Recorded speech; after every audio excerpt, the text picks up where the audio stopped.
Music. Stop music.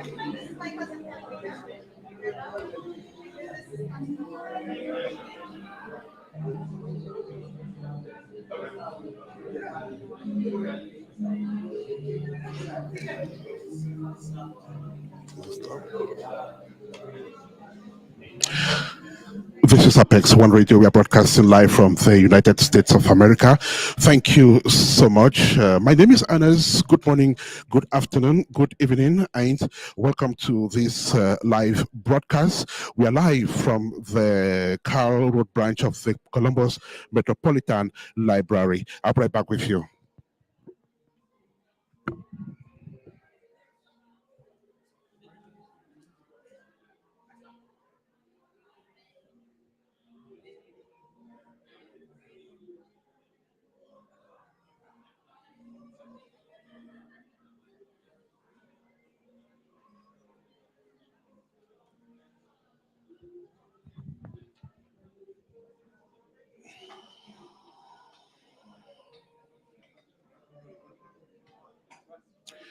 Thank you, thank you, thank you. That beautiful Makosa piece there has brought the time to, I guess it's already a few minutes past 12 here.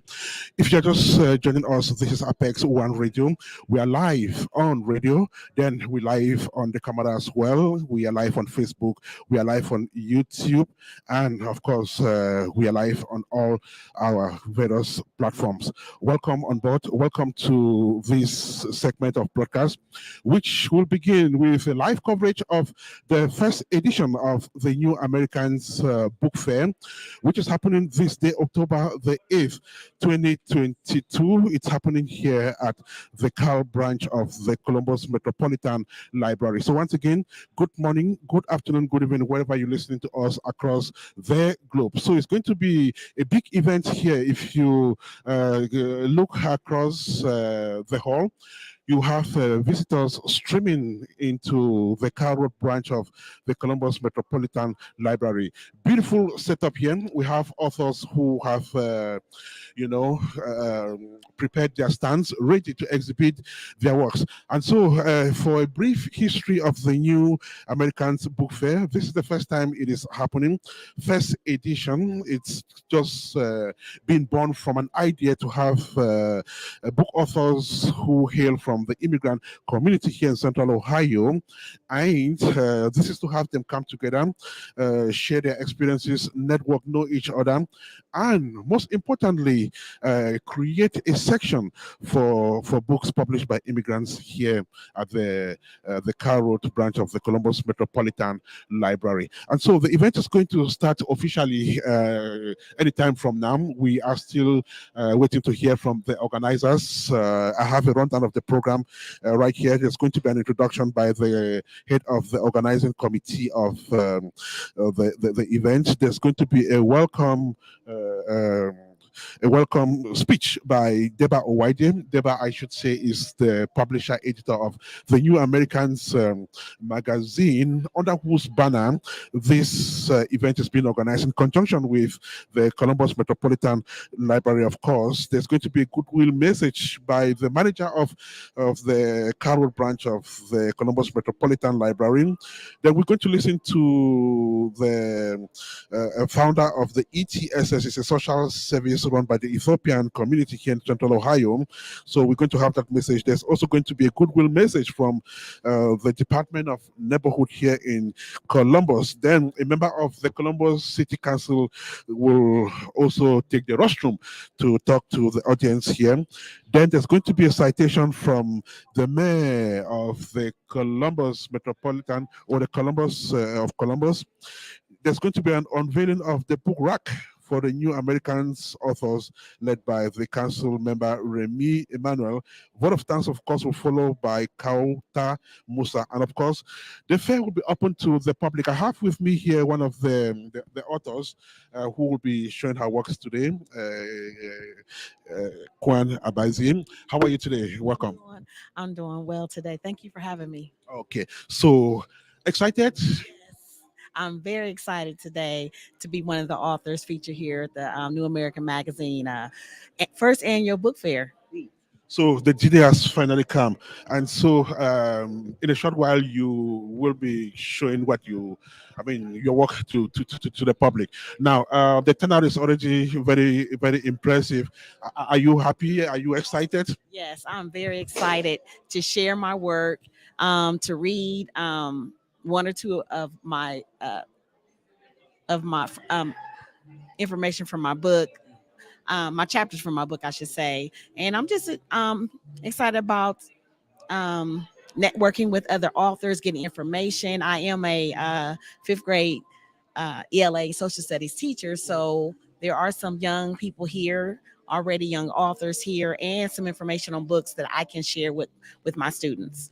Beautiful. So, in the course of the event, we'll be coming back to you. We'll probably visit you at your stand, and we'll talk more. So, thank you so much for this introduction, Kwan, and I'll get back to you.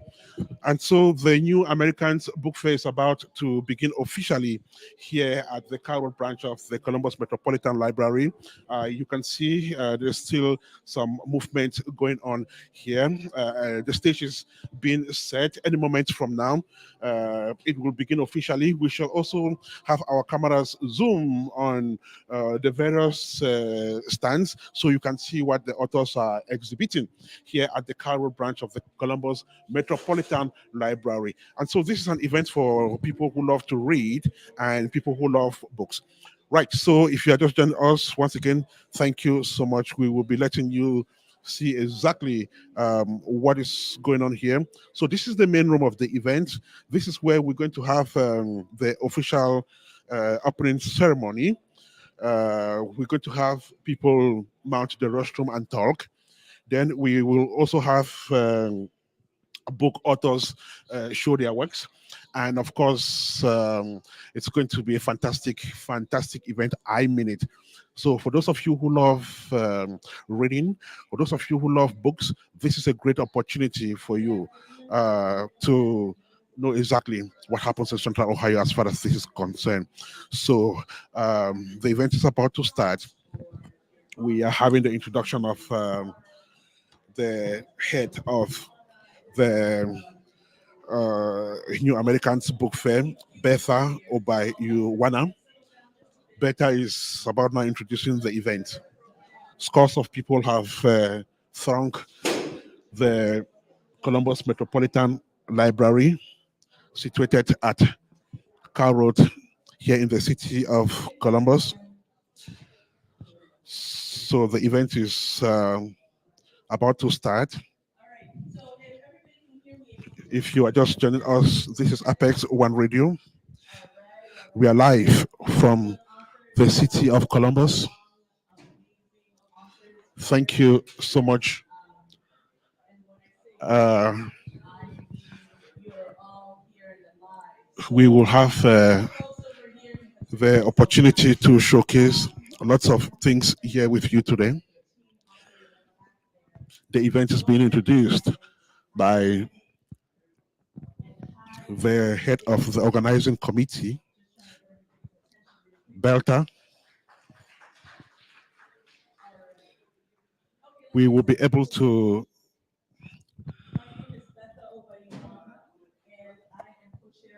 stream the event in its entirety.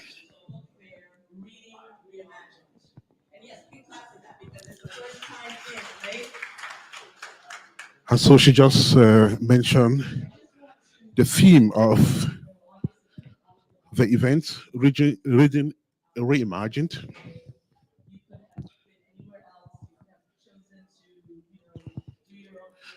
Thank you if you're just joining us. This is Apex One Radio. We are live from the United States of America. The event is being introduced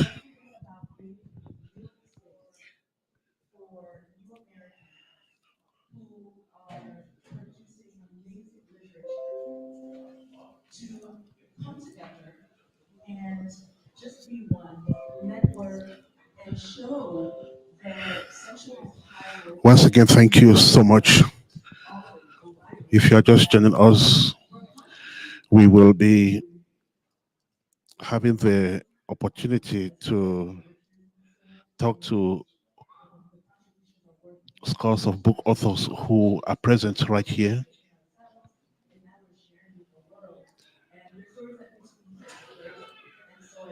We are at the Car Road branch of the Columbus Metropolitan Library. The event just began with the introduction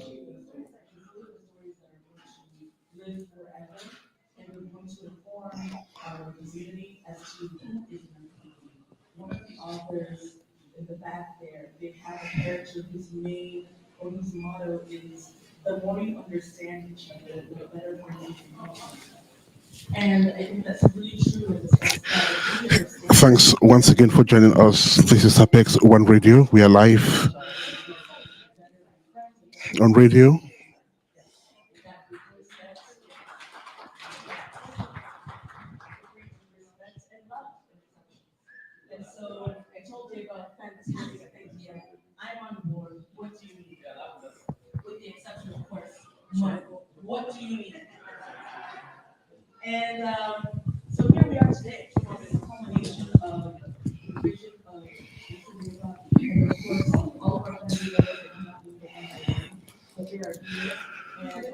It's the start of the first edition of the New Americans Book Fair. It's taking place here in the library.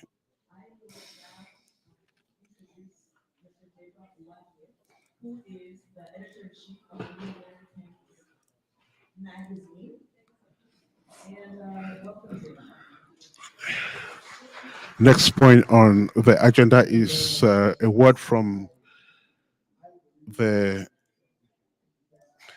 person who conceived the idea of a book fair for New Americans.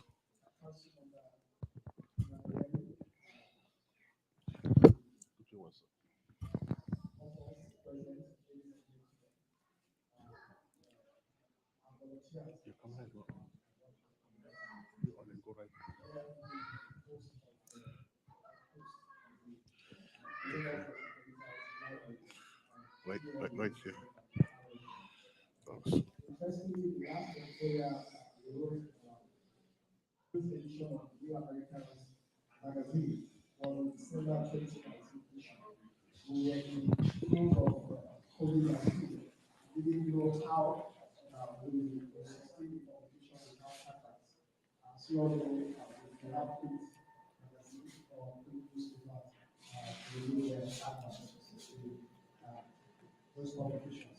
It was not a permanent suspension, though, as we promised, to always print when we have special events. And today, that special event is the event of the annual New Americans Book Fair with the theme Reading Reimagined. While it looks like an event for the print version of the magazine, approaching to the present position of print only during special events, either at cost or commission. Commission is saying that if you have events and you want us to cover that event, and we cover it Are you able to?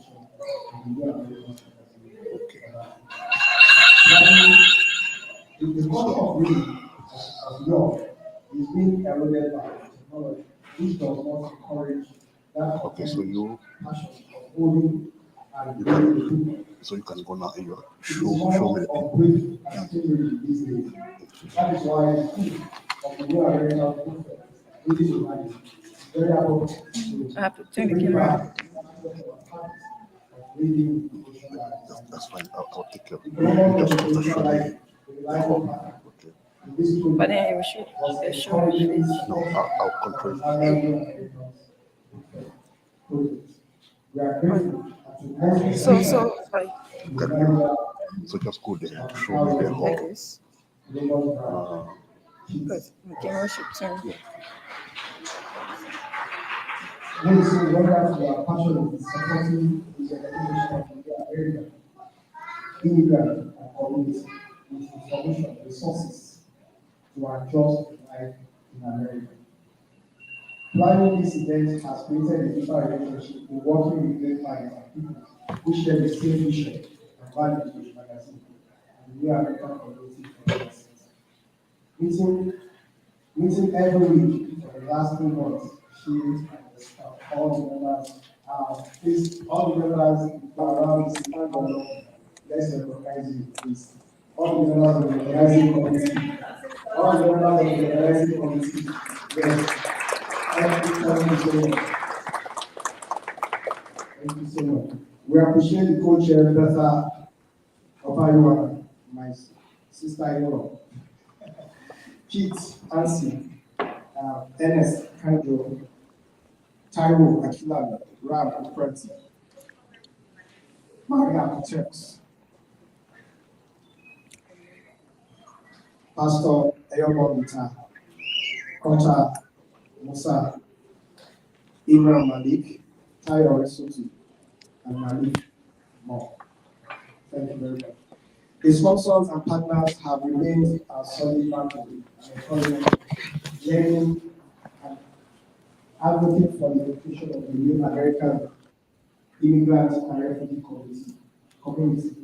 And the heroes include the Columbus Metropolitan Library, the Ethiopia Television Social Services, ETSS, also God's Grace, also Evergreen Insurance, Inkwell Peters, Nigerians in Diaspora, Royal Executive Realty, Taiwo Oresota Consulting, Apex One Radio, the Columbus City Department of Neighborhood, and of course, the City Council of Columbus.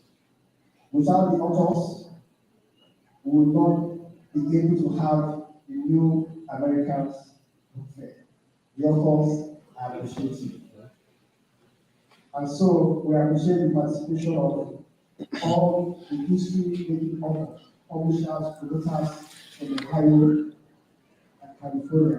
And especially by yesterday, we got two authors from the United Kingdom who will be virtually participating in this event.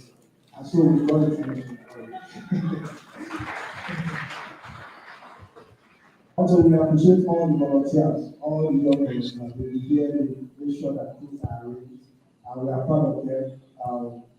They are very young, and we are encouraged by their faith and their love for us. We want to thank them, Imran, for doing that. And at this time, I would like to invite the manager of Columbus. This is Apex One Radio. We are broadcasting from the United States. Thank you if you are just joining us. We are live at the first edition of the New Americans Book Fair. It's taking place here at the Columbus Metropolitan Library. We're going to listen to the manager of the library speak. He is the next Sunday rostrum.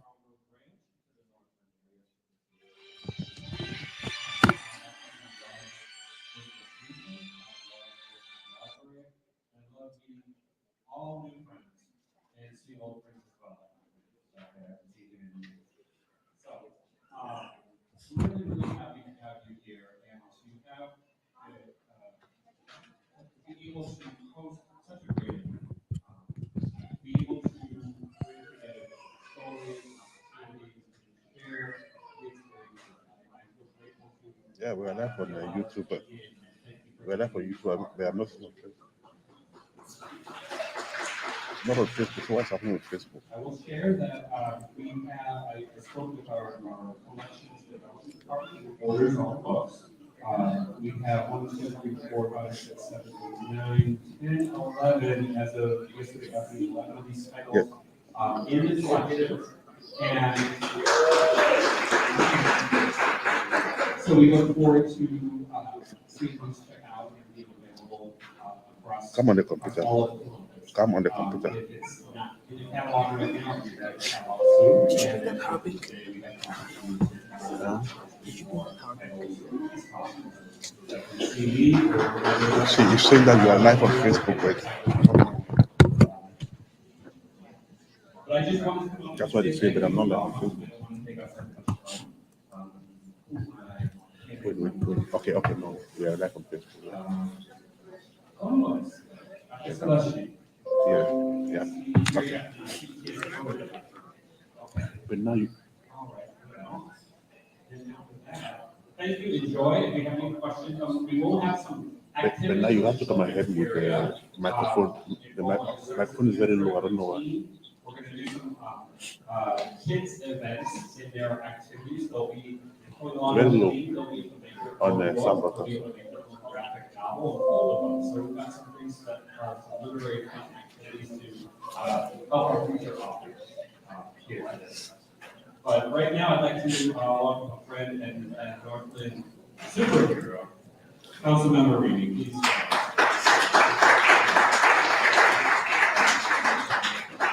Good afternoon, everyone. This is Apex One Radio. We are broadcasting from the United States of America. I guess we are now good on our sound. Okay, so thank you so much. It's the first edition of the New Americans Book Fair that is happening here in Columbus, Ohio, precisely at the Carroll branch of the library. So once again, thank you so much.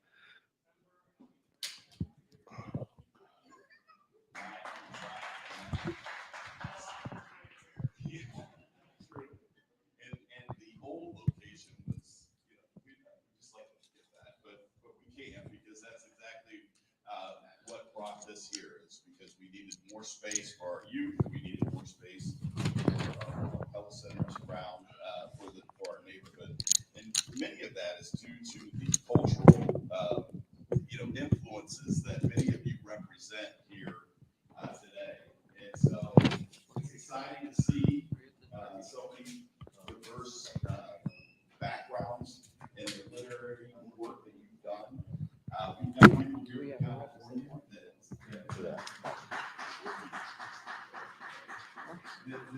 they said it looks much different than when they left here in '84, and it does. It does look considerably different. But the fact that Columbus has become so diverse and that people come from all 7 continents to almost equally to Columbus, Ohio, is really what makes Columbus so special.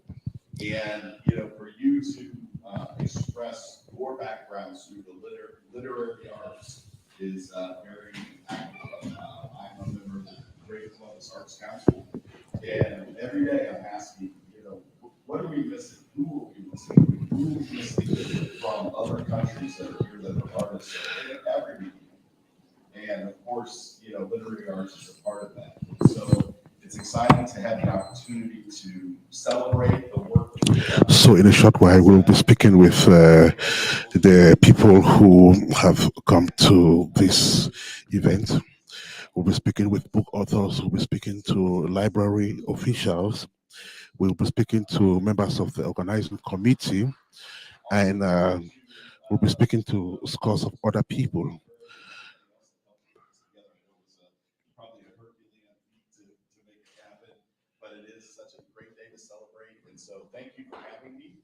I'll try to make it around and say hi to everybody. And you all have a very awesome day. Thank you.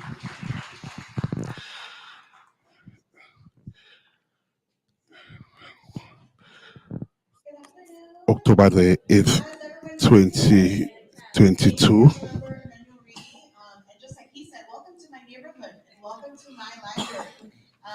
My daughter will bring her forth card. Goodwill message from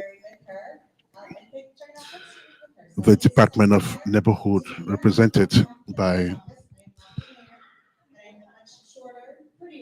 a representative of that department. But I do have some citations and recognition on behalf of the mayor and I was also very humbled. Rather, she is speaking on behalf of the mayor of the city of Columbus, who is unavoidably absent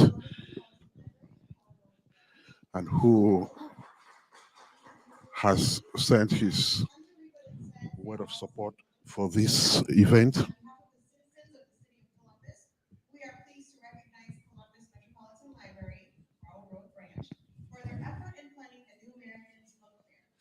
The New Americans Book Fair will showcase the work of New Americans, immigrants, refugees, and other community members. We know that authors can teach us about society through the power of words. The New Americans Book Fair first edition going on now live from the Carroll branch of the Columbus Metropolitan Library. On October 8, 2002, the Columbus Metropolitan Library Hall Road branch will host Maiden edition of the New Americans Book Fair.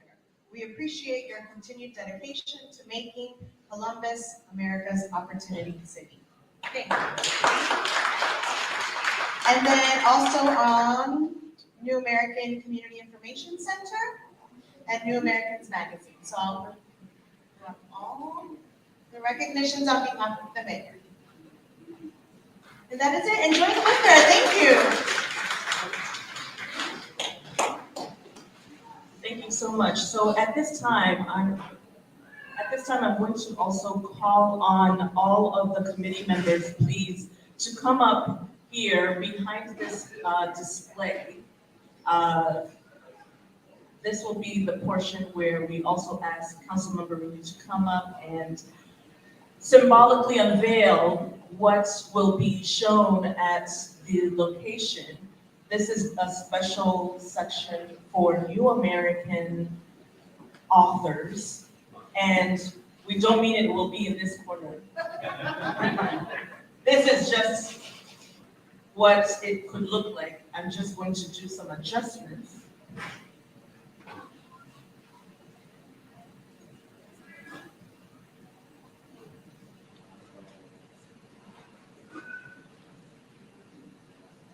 Is everybody here?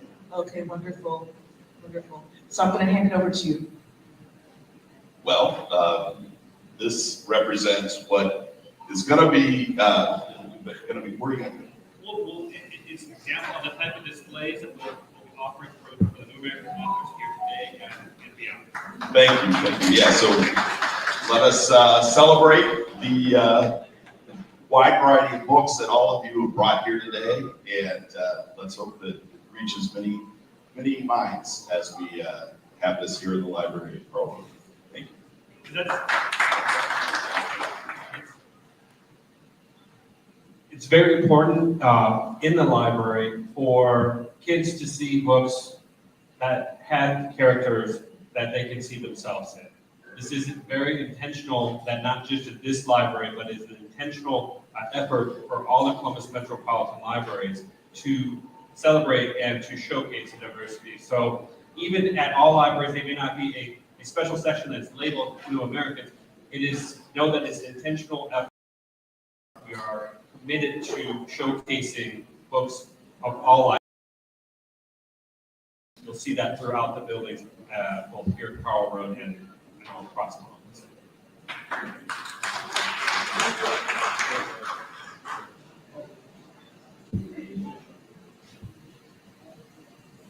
Now I invite Kawther Musa to give a vote of thanks to you folks. Hello everyone and good morning. Welcome. I see everyone is smiling today, right? You don't forget to have your books, by the way. I'm here today to say thank you so much everyone for coming. I have few numbers that I want to say thank you, so I don't have to forget. So I want to thank first. For those of you just joining us, this is Apex One Radio. We are broadcasting from the United States of America, and it's the first edition of the New Americans Book Fair that is ongoing here from the Carroll branch of the CML, the Columbus Metropolitan Library. So once again, thank you so much. The event continues, and we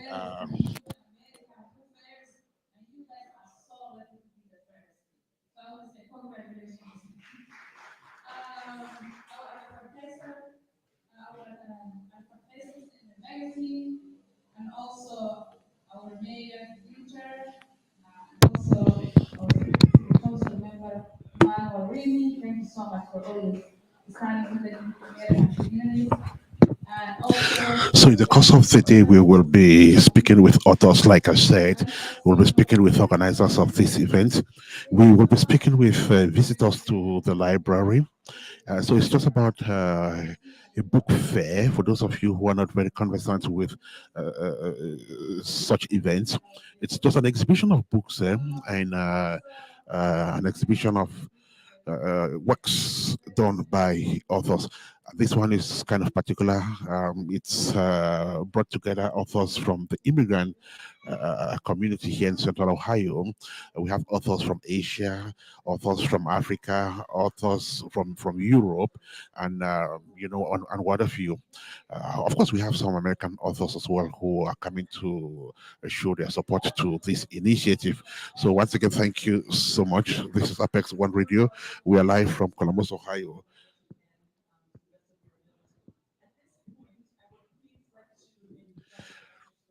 So we have the organizer of the head of the organizing committee, Beltha, who is who was handing the microphone to one of the speakers. That should be the founder of the ETSS. ETSS is a social service here in Central Ohio, right? So I guess it will be important for us to listen to him. This kind of workshops or fairs really empowers our young writers plus our writers, because it empowers, it's passion, it cultivates synergy, information. And as you know, in Africa, we use our oral tradition, that's how our ancestors keep our history from generation to generation. But nowadays, this is really an important subject that in this digital environment, we have to try, we have to share all the truths, because there are so many misinformation because we are lack of writers. And the writers and books are the ones that really the treasure. Because one elder in our country is like a library, because he's got the information that we got from. And nowadays, our young writers really get the truth, they get the truth from the people that they live. So I really thank you a lot for bringing this and get the recognition for our writers. So we will keep continuing to support you. Thank you so much, and thank you everyone. Please look at it around and then enjoy your writers. Thank you so much. Thank you, everybody. I'm not going to take up any more of your time. I'm just going to ask each author to please come back to the registration area, because we'd like to take a photo with our invited guests, our esteemed guests. And then after that, welcome and enjoy the first of many New Americans Book Fair Reading Reimagined.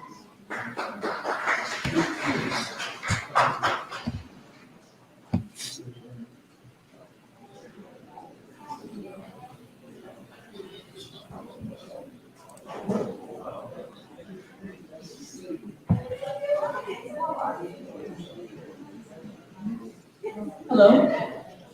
I'd also like to let everybody know, please, that beginning at 1 o'clock, at the top of every hour, our authors will be doing readings to give you a glimpse of the wonderful information, stories, their content. They're going to read some of their books, so please look forward to that. Again, at the top of every hour, beginning at 1 o'clock. Thank you and enjoy.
Are you hungry? And what's the noses? There's a food in there.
You want to? Okay.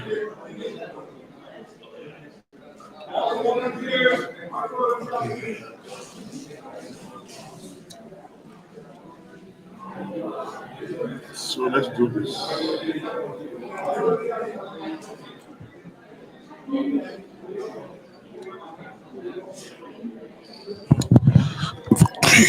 Apex 102 podcasting live from the Carroll branch of the Columbus Metropolitan Library. The first edition of the New Americans magazine is ongoing. So the networking has begun. It's a wonderful event. People are getting to meet each other for the first time. Some are meeting their friends again, but today in a completely different capacity. We are talking books today. We are live with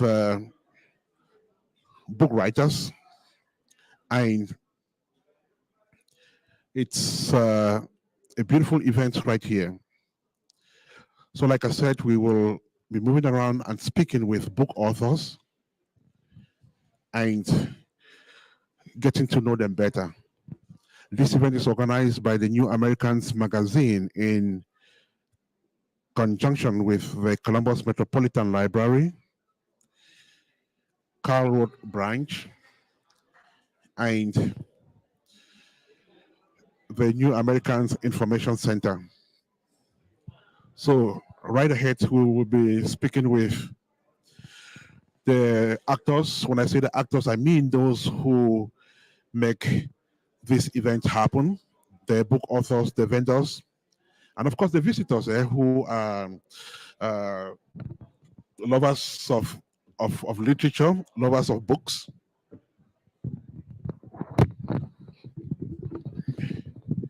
It's Saturday, October the 8th, 2022.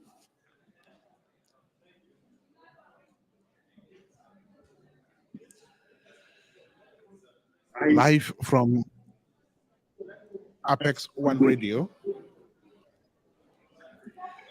We are reaching you from Columbus, Ohio. And it's the first edition of the New Americans Book Fair. So we have our reporters who are also spread across the building. Shortly, we will be visiting stands and speaking with book authors and also receiving people here in our makeshift studio. The event continues as we are live on radio.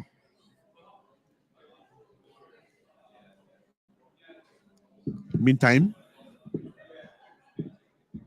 if you are watching us on Facebook, then keep enjoying the beautiful images. Lots more right ahead. Just to indicate that the Carroll branch of the Columbus Metropolitan Library was inaugurated in 2021, September of last year. It's a fresh building with sections. The various sections, some of which are devoted for young learners. Of course, a lot of learning happens here.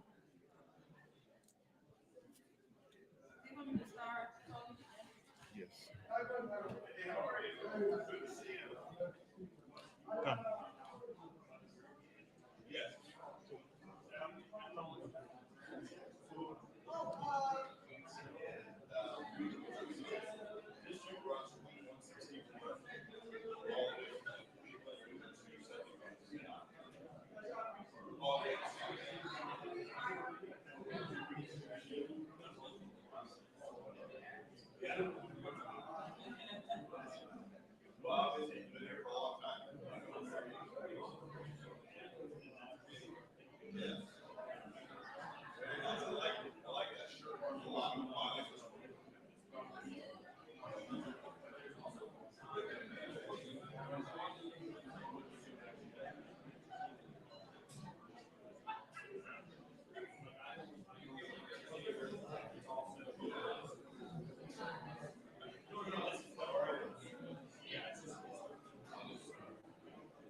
That's amazing.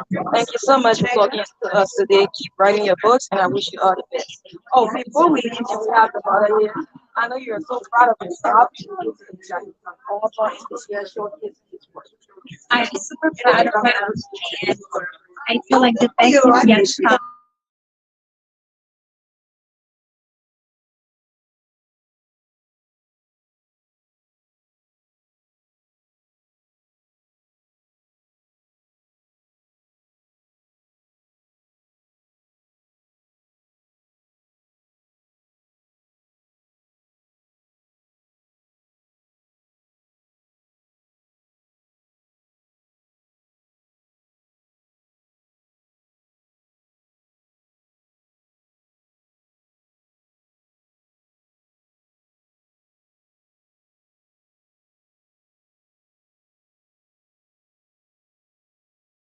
That this is something that's available.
African culture. Thank you. That's amazing. So he can hold the camera closer, or I can hold it. Okay. Oh yeah.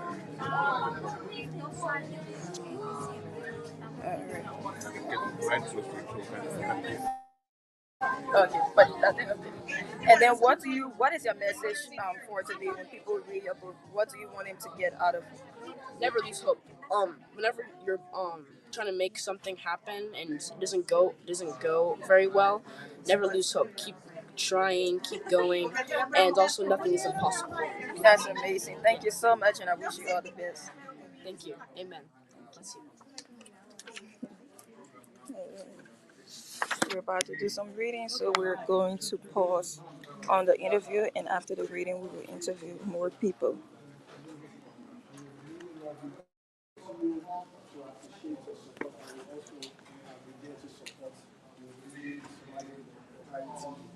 Thank you.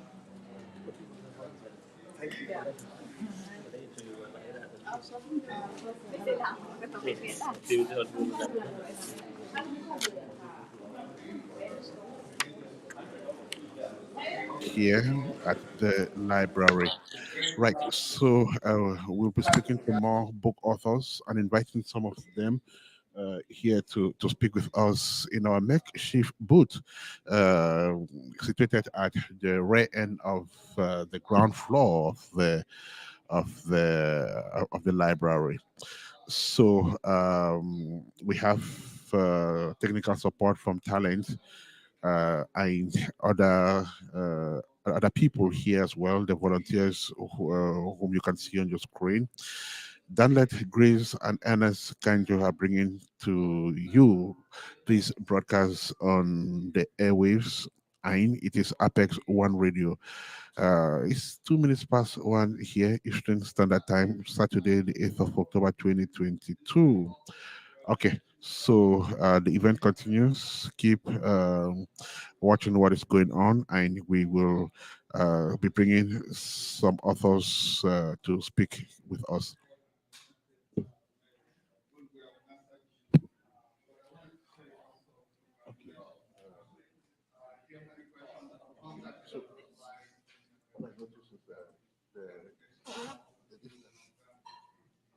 And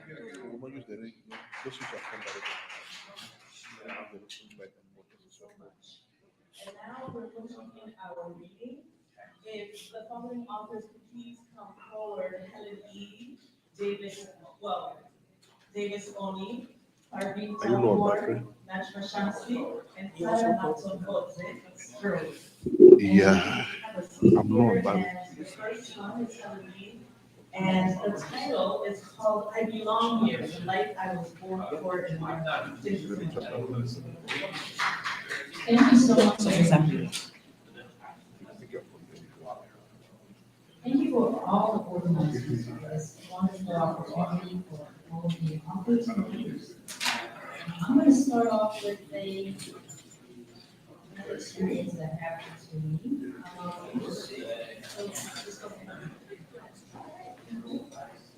Cars line both sides of my street, heading into my driveway, all guys pass. Check that I have my phone on. Hello.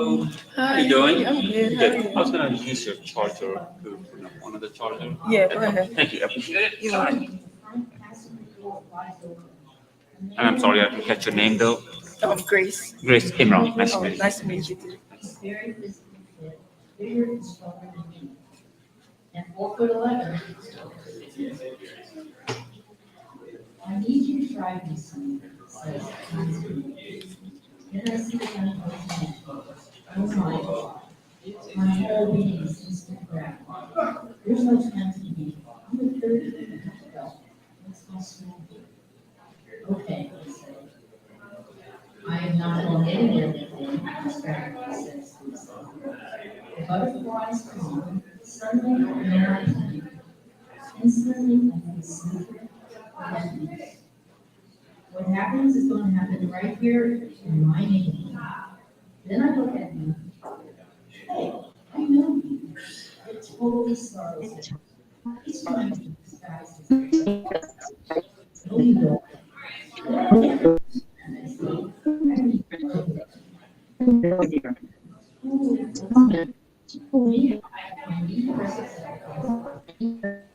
Just try.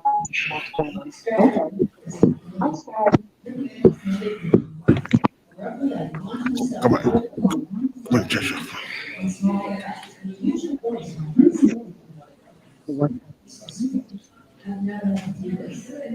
Even if there's nobody around, your screening may startle the signal of not to leave. In self-defense class, these are my words to my instructor words to me. I'm gonna find my voice. Help! Help! My student. It's actually my neighbor's house across the street. Keep my eyes open. I don't know where the maximum is. If it shoots me, it will be on the back of my street. I bang the door, I don't make my mouth, I run behind it because I don't know where he is. The yard in my next bedroom offers no cover, but I see his car and I quickly flat myself out and slide underneath. At least if the gunman is still chasing me, I'll be able to see his feet. Remembering my phone, I pull it out and dial another number, and we answer. Damn it, they say. I hang up and shut off the screen, create a illuminating my face through the way notification. A moment later, I speak about this is what yeah, call the police. I've just been held up at gunpoint. I hang up. I don't want to go into it. In the movies, the victims win, and the bad guys get caught. In martial arts, leaps into a series of grabbing, flying kicks, and punches, which incapacitates the bad guy, breaks his nose, and sends his gun skittering out of reach. But this is not a movie. It's real life in Columbus, Ohio, on a spring night. I'm hiding from a gun threatening my own car. My mind speaks to the questions. What will happen next? Will I live to see another day?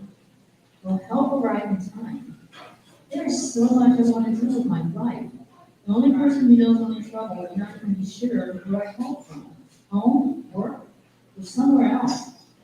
In that adrenaline rush, I forgot to tell her my location. I know Michelle well enough to know that she will call the police. We've been through a lot together, life, love, and business. We have a good relationship. Under my neighbor's car, all sense of time vanishes. I don't know if anyone else heard my screams. I haven't seen any traces of them for a long time. I strained my ears for cooking footsteps. What we'll do is My focus is laser sharp. after this, we'll fix the camera here so we can people and talk with them right in here, okay?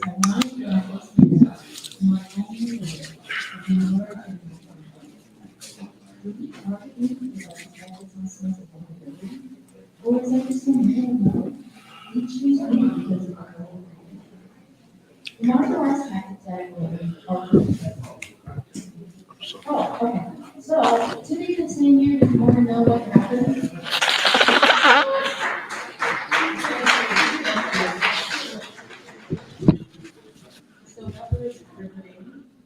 Okay, so just leave it there like that, okay?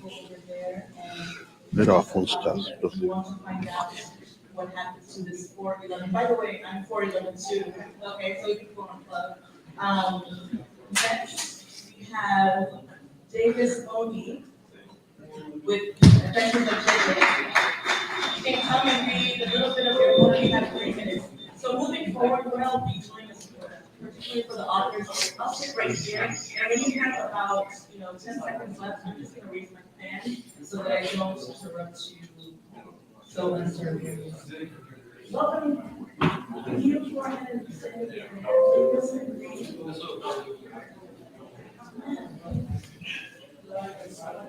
yes.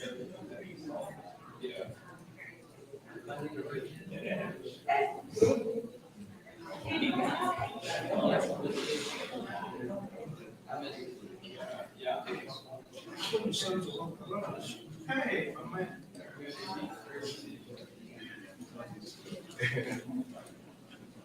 Okay.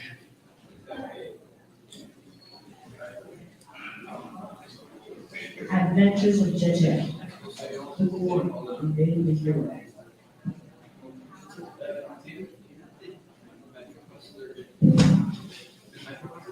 Jeje was smart. Once upon a time, there lived a boy named Jeje. Who lived with his parents in the city of Ekenyong. Jeje liked to imagine he was a superhero. He would sit down on the couch and daydream. Jeje was smart. He always knew the right answers. He was good at math, science, social studies, and a lot more.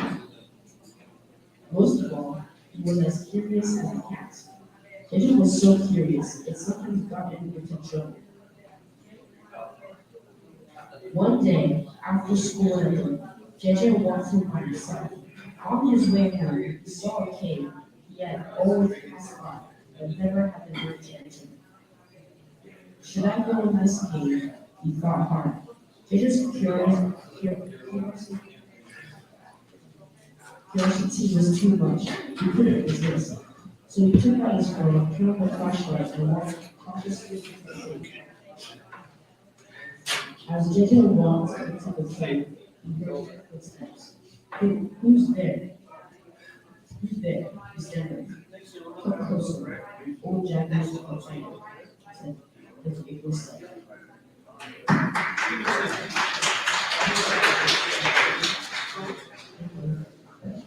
Thank you so much. Wonderful. Please let's encourage people to go and find out how Jeje got more superpowers. Okay, next we have Green Teleport with Mon. Oh, okay, I'm going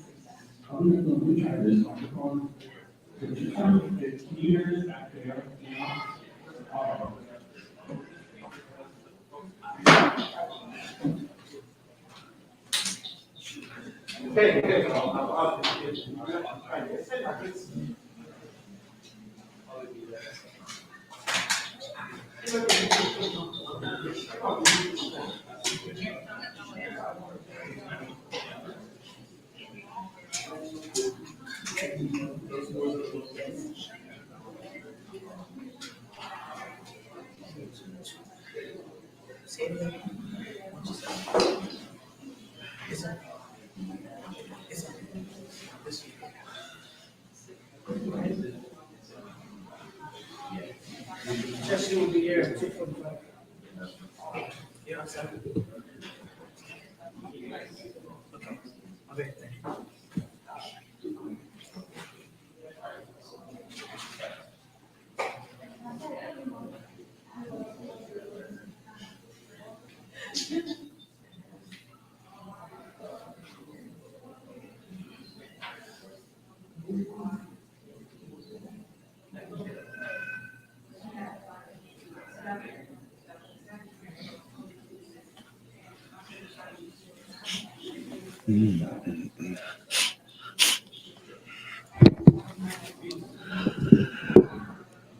Meantime, if you are just joining us, this is Apex One Radio, broadcasting live from the Columbus Metropolitan Library. We are currently listening to the citations. So what we mean by that is authors mount the rostrum and read extracts from their books and invite the audience to come around and have more information about the books. So it's an open event. Visitors are moving from stand to stand and talking to book authors. We'll have the opportunity of viewing that on our cameras again. So while we are having our various cameras powered, you can see members of the organizing committee listening to the citations.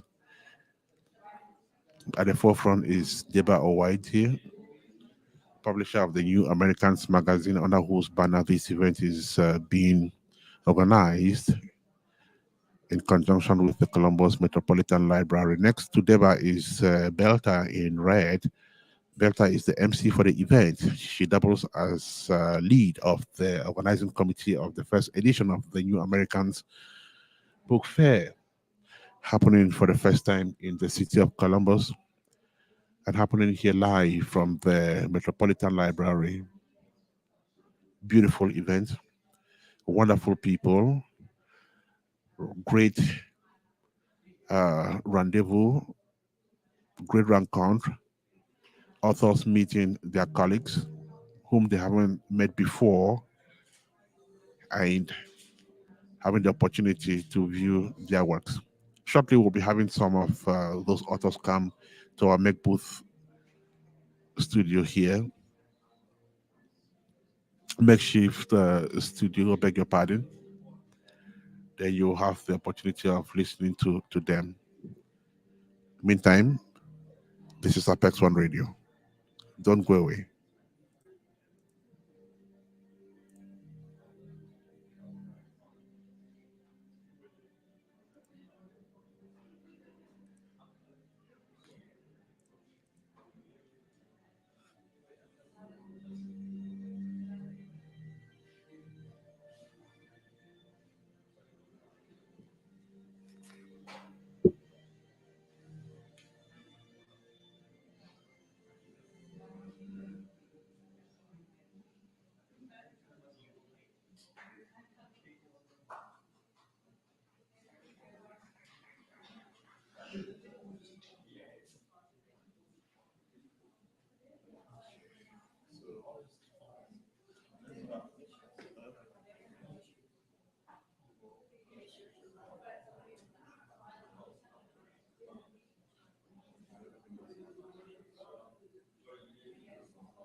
Perfect.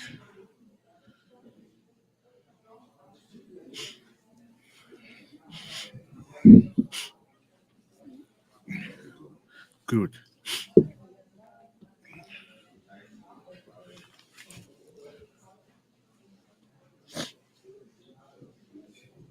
There's a seat over there.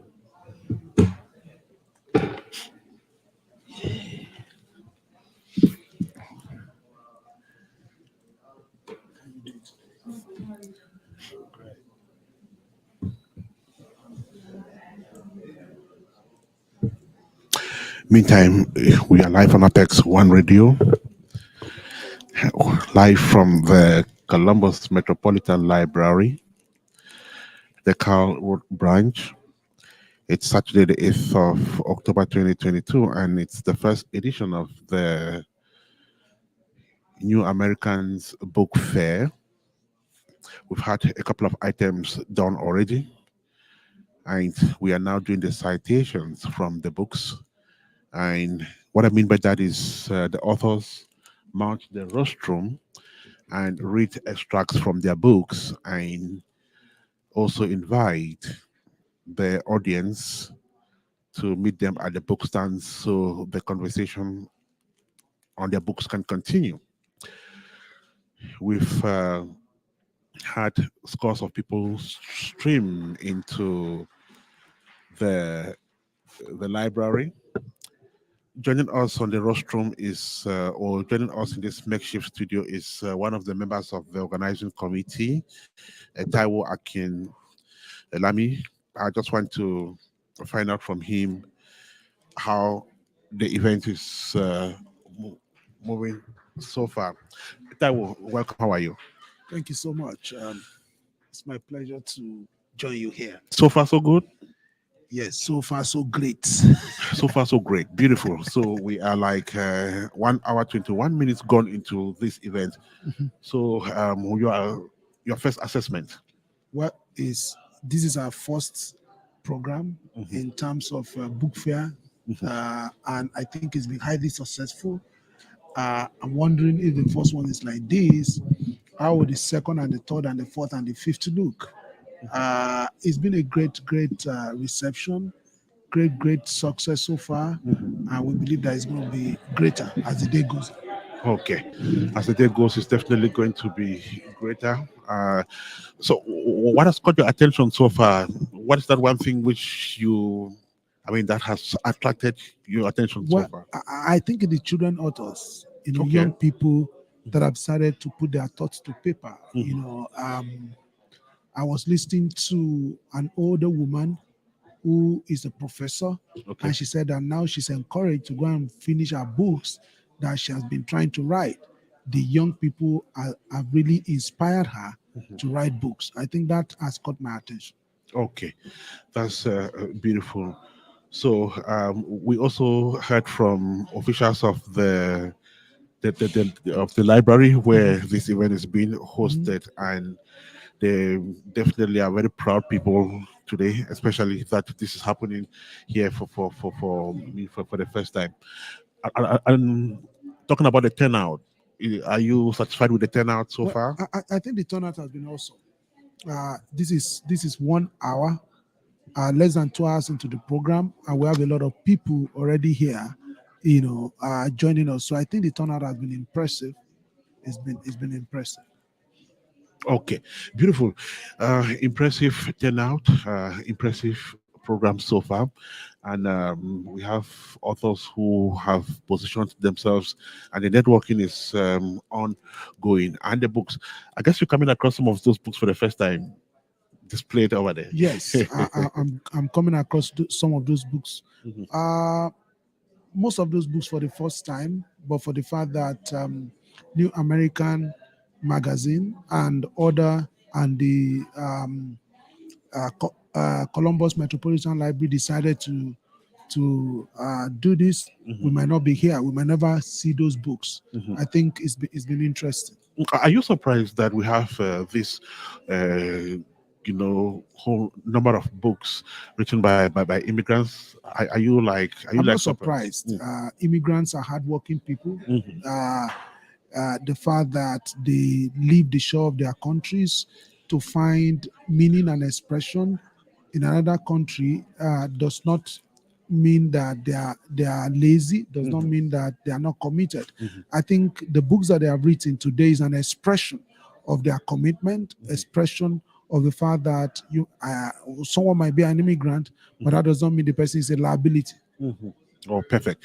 That's interesting. We're speaking with Taiwo. Taiwo is one of the members of the organizing committee of the first edition of the New Americans Book Fair, happening here live from the Car Road branch of the Columbus Metropolitan Library. Well, Taiwo, I guess I'll have you back again after a short while so we can continue to assess the event as it unfolds. Thank you so much for having me. For those of you just joining us, this is Apex One Radio. We are still live here. And like I said, we are powering our cameras. When they are ready, we will zoom. We will zoom on the main hall where the exhibition is going on. I guess we have a young author, a child author who is now joining us here in the makeshift studio of Apex One Radio. The young author is not new to this platform. His name is Davis, and he's author of a book we've talked about on radio. Davis, how are you today? I'm good. All right. Davis is joining us here live in the makeshift studio of Apex One Radio. And Davis, I was speaking with you a couple of days ago on radio about this event. So it has finally come. Are you a happy person today? Are you excited? Is it not working? Check your mic, Davis. Okay, I guess Hello? it's working now. It's working now. So All right, so yeah, I'm very excited. When my book first got published, I was really, really happy. Now that I'm able to display it at today's book fair, I think I'm really happy for the people who have purchased my book. I hope they can enjoy it and read it and then have fun with it. And just to let people know, my two books, my new two books of the series are coming out latest by next week. Oh, latest next week. Yeah, He'll be book 2 and book 3. Book 2 and book 3. Okay, of the same. Oh yeah, of the same series. Yes. Okay, so his book is Adventures of JJ. Can you just tell us a little bit about this book for those of our listeners who are coming across it? I mean, it's about a boy named JJ. Okay. He is curious, brave, and smart. His curiosity, being curious, he goes into a cave after school and meets a mystical old man who sees his great intelligence and braveness and curiosity, being curiousness, I guess, and decides to give him superpowers to protect the city. And now he has to juggle being a superhero, but also being a regular African boy. Okay. Oh wow, that's beautiful. And then the next two books will probably be about him learning his powers, and then after that, him taking on a first task. Wow, that's interesting. So, have you had some people come to your stand already? Yeah, I've had many people. Okay, and what was the appreciation of your book? They were telling me, "Good job. Continue. I can do even better. I can do better than this," which is true. And they were telling me that it was a good idea for this book for me to make this book. Okay. They were also saying that their kids, all their younger friends, they would all love it. And that's the whole point. I'm trying to make sure that people would love my book. That's the whole point. He's trying to make sure that people love his book, and that book is The Adventures of JJ. The next of that series will be coming up very soon. He just mentioned that. I want to thank you so much, and we'll let you go back to your stand then. Subsequently, we'll have you back here, okay? Yep. Thank you so much. This is Apex One Radio. We're broadcasting from the United States of America. We'll continue to show you images of what is happening here at the Metropolitan Library.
Thank you so much. So now we are going to take a short little break. We will resume reading at 2 o'clock. And you can also just 3 minutes each. And we'll see me as you listen to the authors while they're reading just so that you have advice on what's happening. All right, enjoy.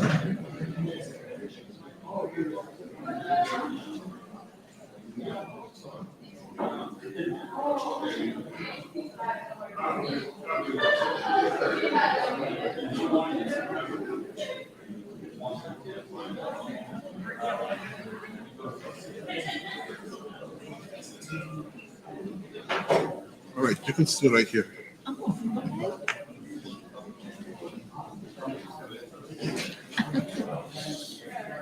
Well, I'm good. How are you?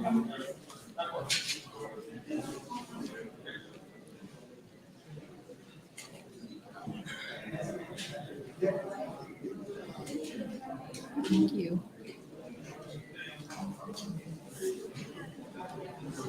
Oh, wow. It's the radio station. I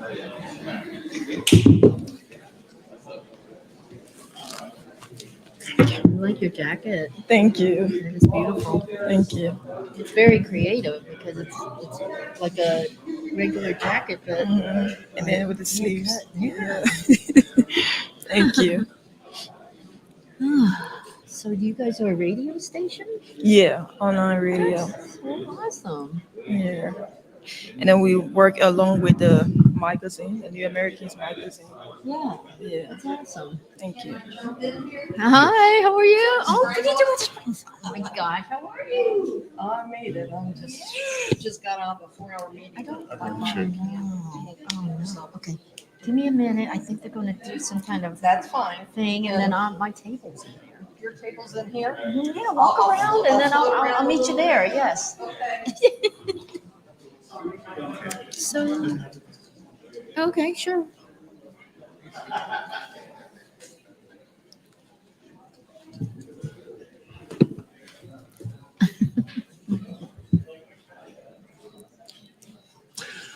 Meantime, this is the first edition of the New Americans Book Fair, currently going on here at the Carl Road Library of the Columbus Metropolitan Library. It's Saturday, the 8th of October, 2022. For those of you just joining us, I want to say thank you so much. So, we have an author here who has joined us in our makeshift studio. Helen Yee is her name. Did I pronounce it properly? Helen Yee. Helen Yee, yes, that's Helen Yee. correct. Okay. Helen Yee hails from Asia. I was born in China, Hong Kong. In Hong Kong. Right.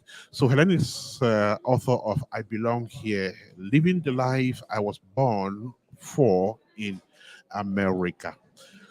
When did you write this book? I wrote it during the pandemic. Okay. So I had a lot of time, and I got it published in May of this year during Asian Heritage Month. Tell us about how long you nursed the idea of this book before writing it. I guess you had thought about it before the pandemic. Yes. So is it something that was in plan for some time before you finally wrote it?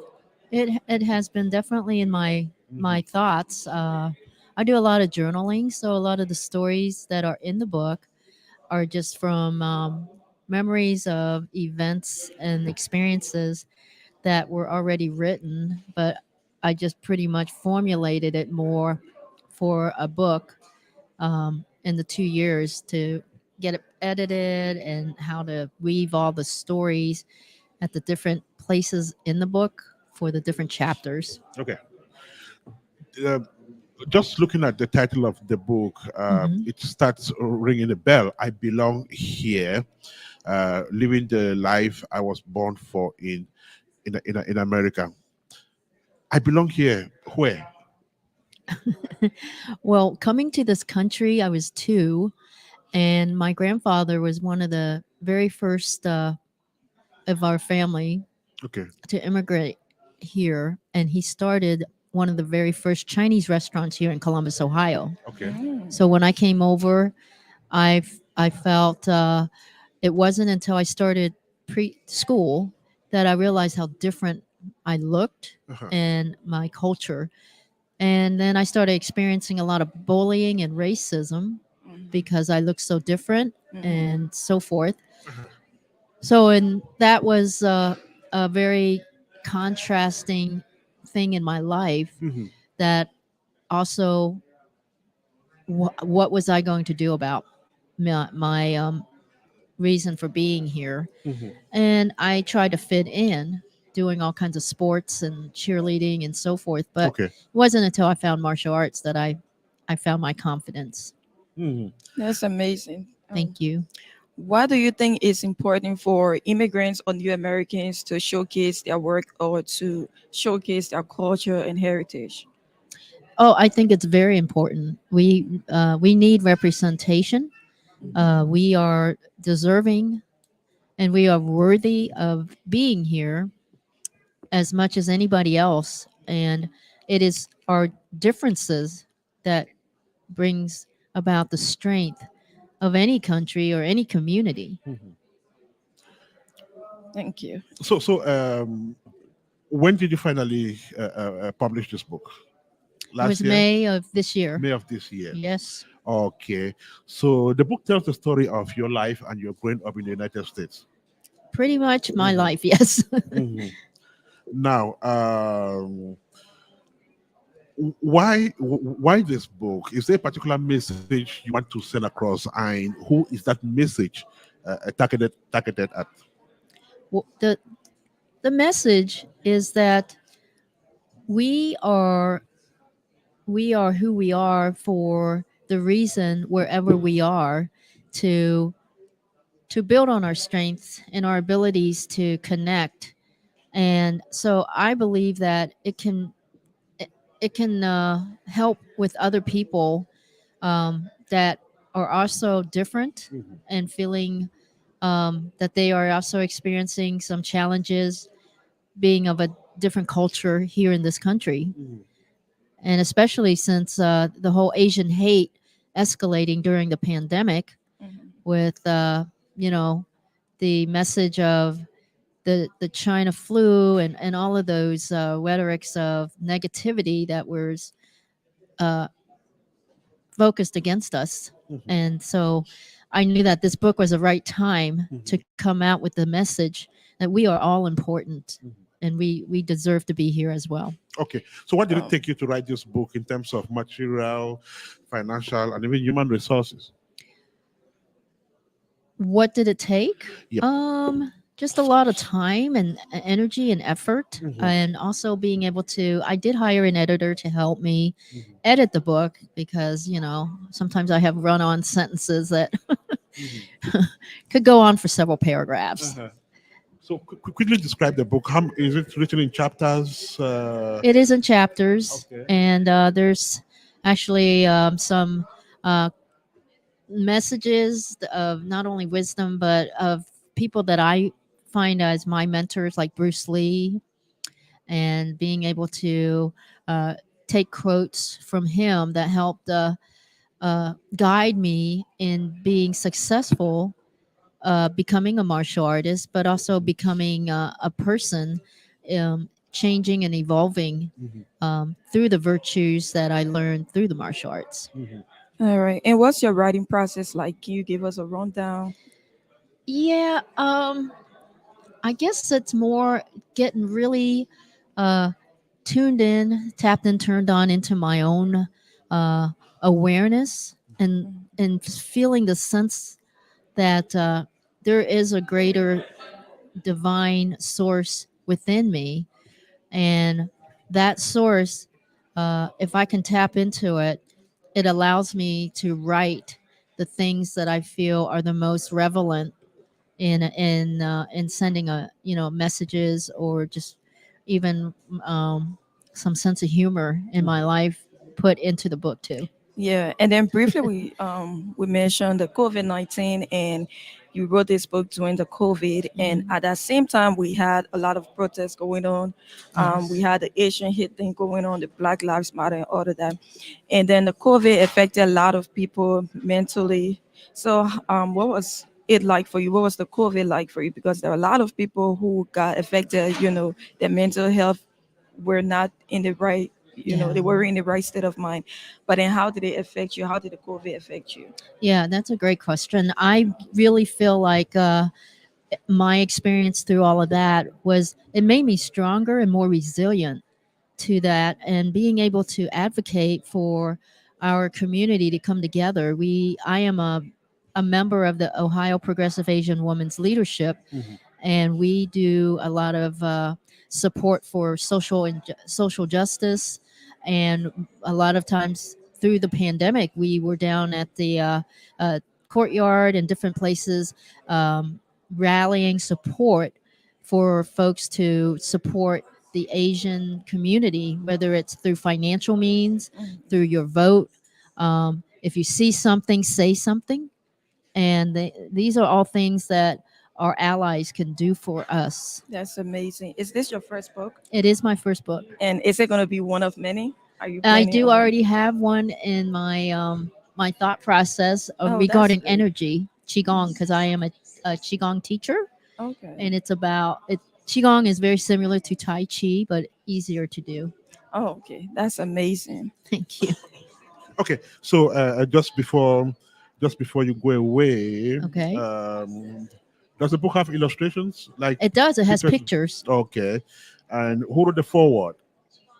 I don't know if I have a forward. Okay, no forward. Okay, But I do have testimonials on the back. okay, and have people read the book? Some people read the book already.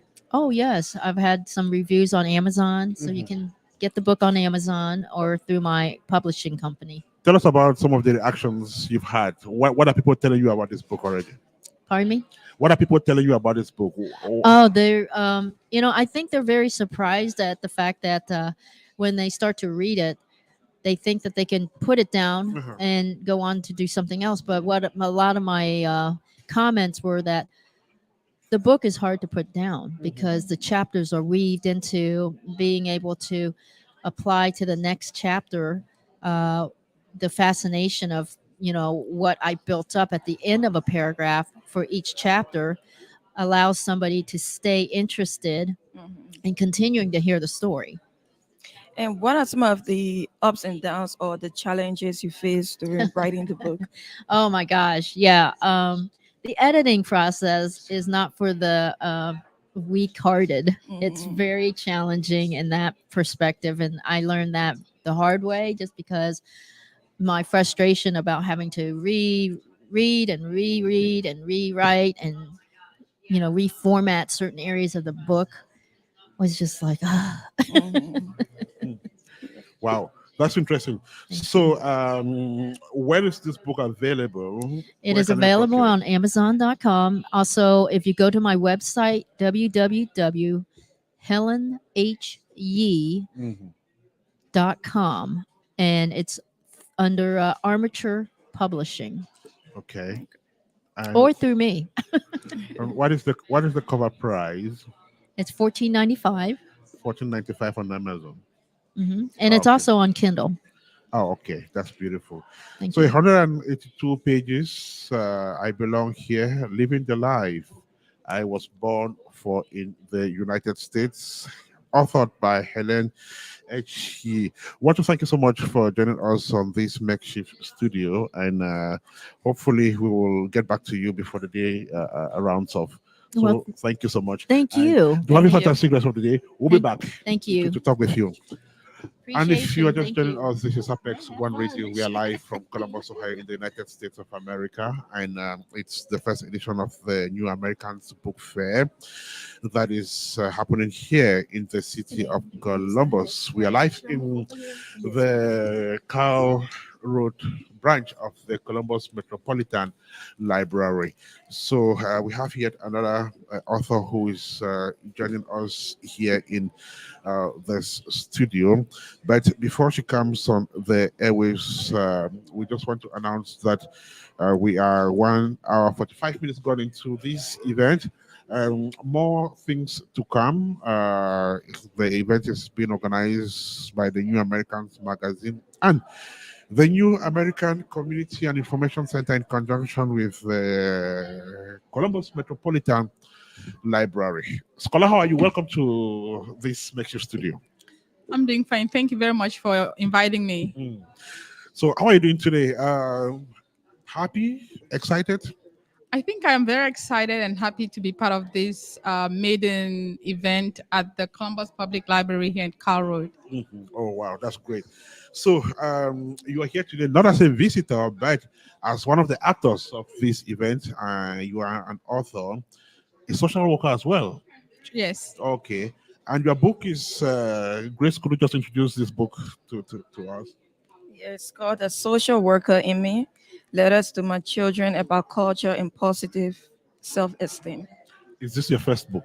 Yeah, it's my first book. It was published in 2018. 2018. Okay. Yes. Grace, go ahead. I really like the title. Is this going to be one of many books for you? Yeah, I think it is. I have a lot in my collection that I'm hoping to publish, but this is my first one. Okay, thank you. And then why is it important to teach your children about self-esteem, a positive one, and just about your culture?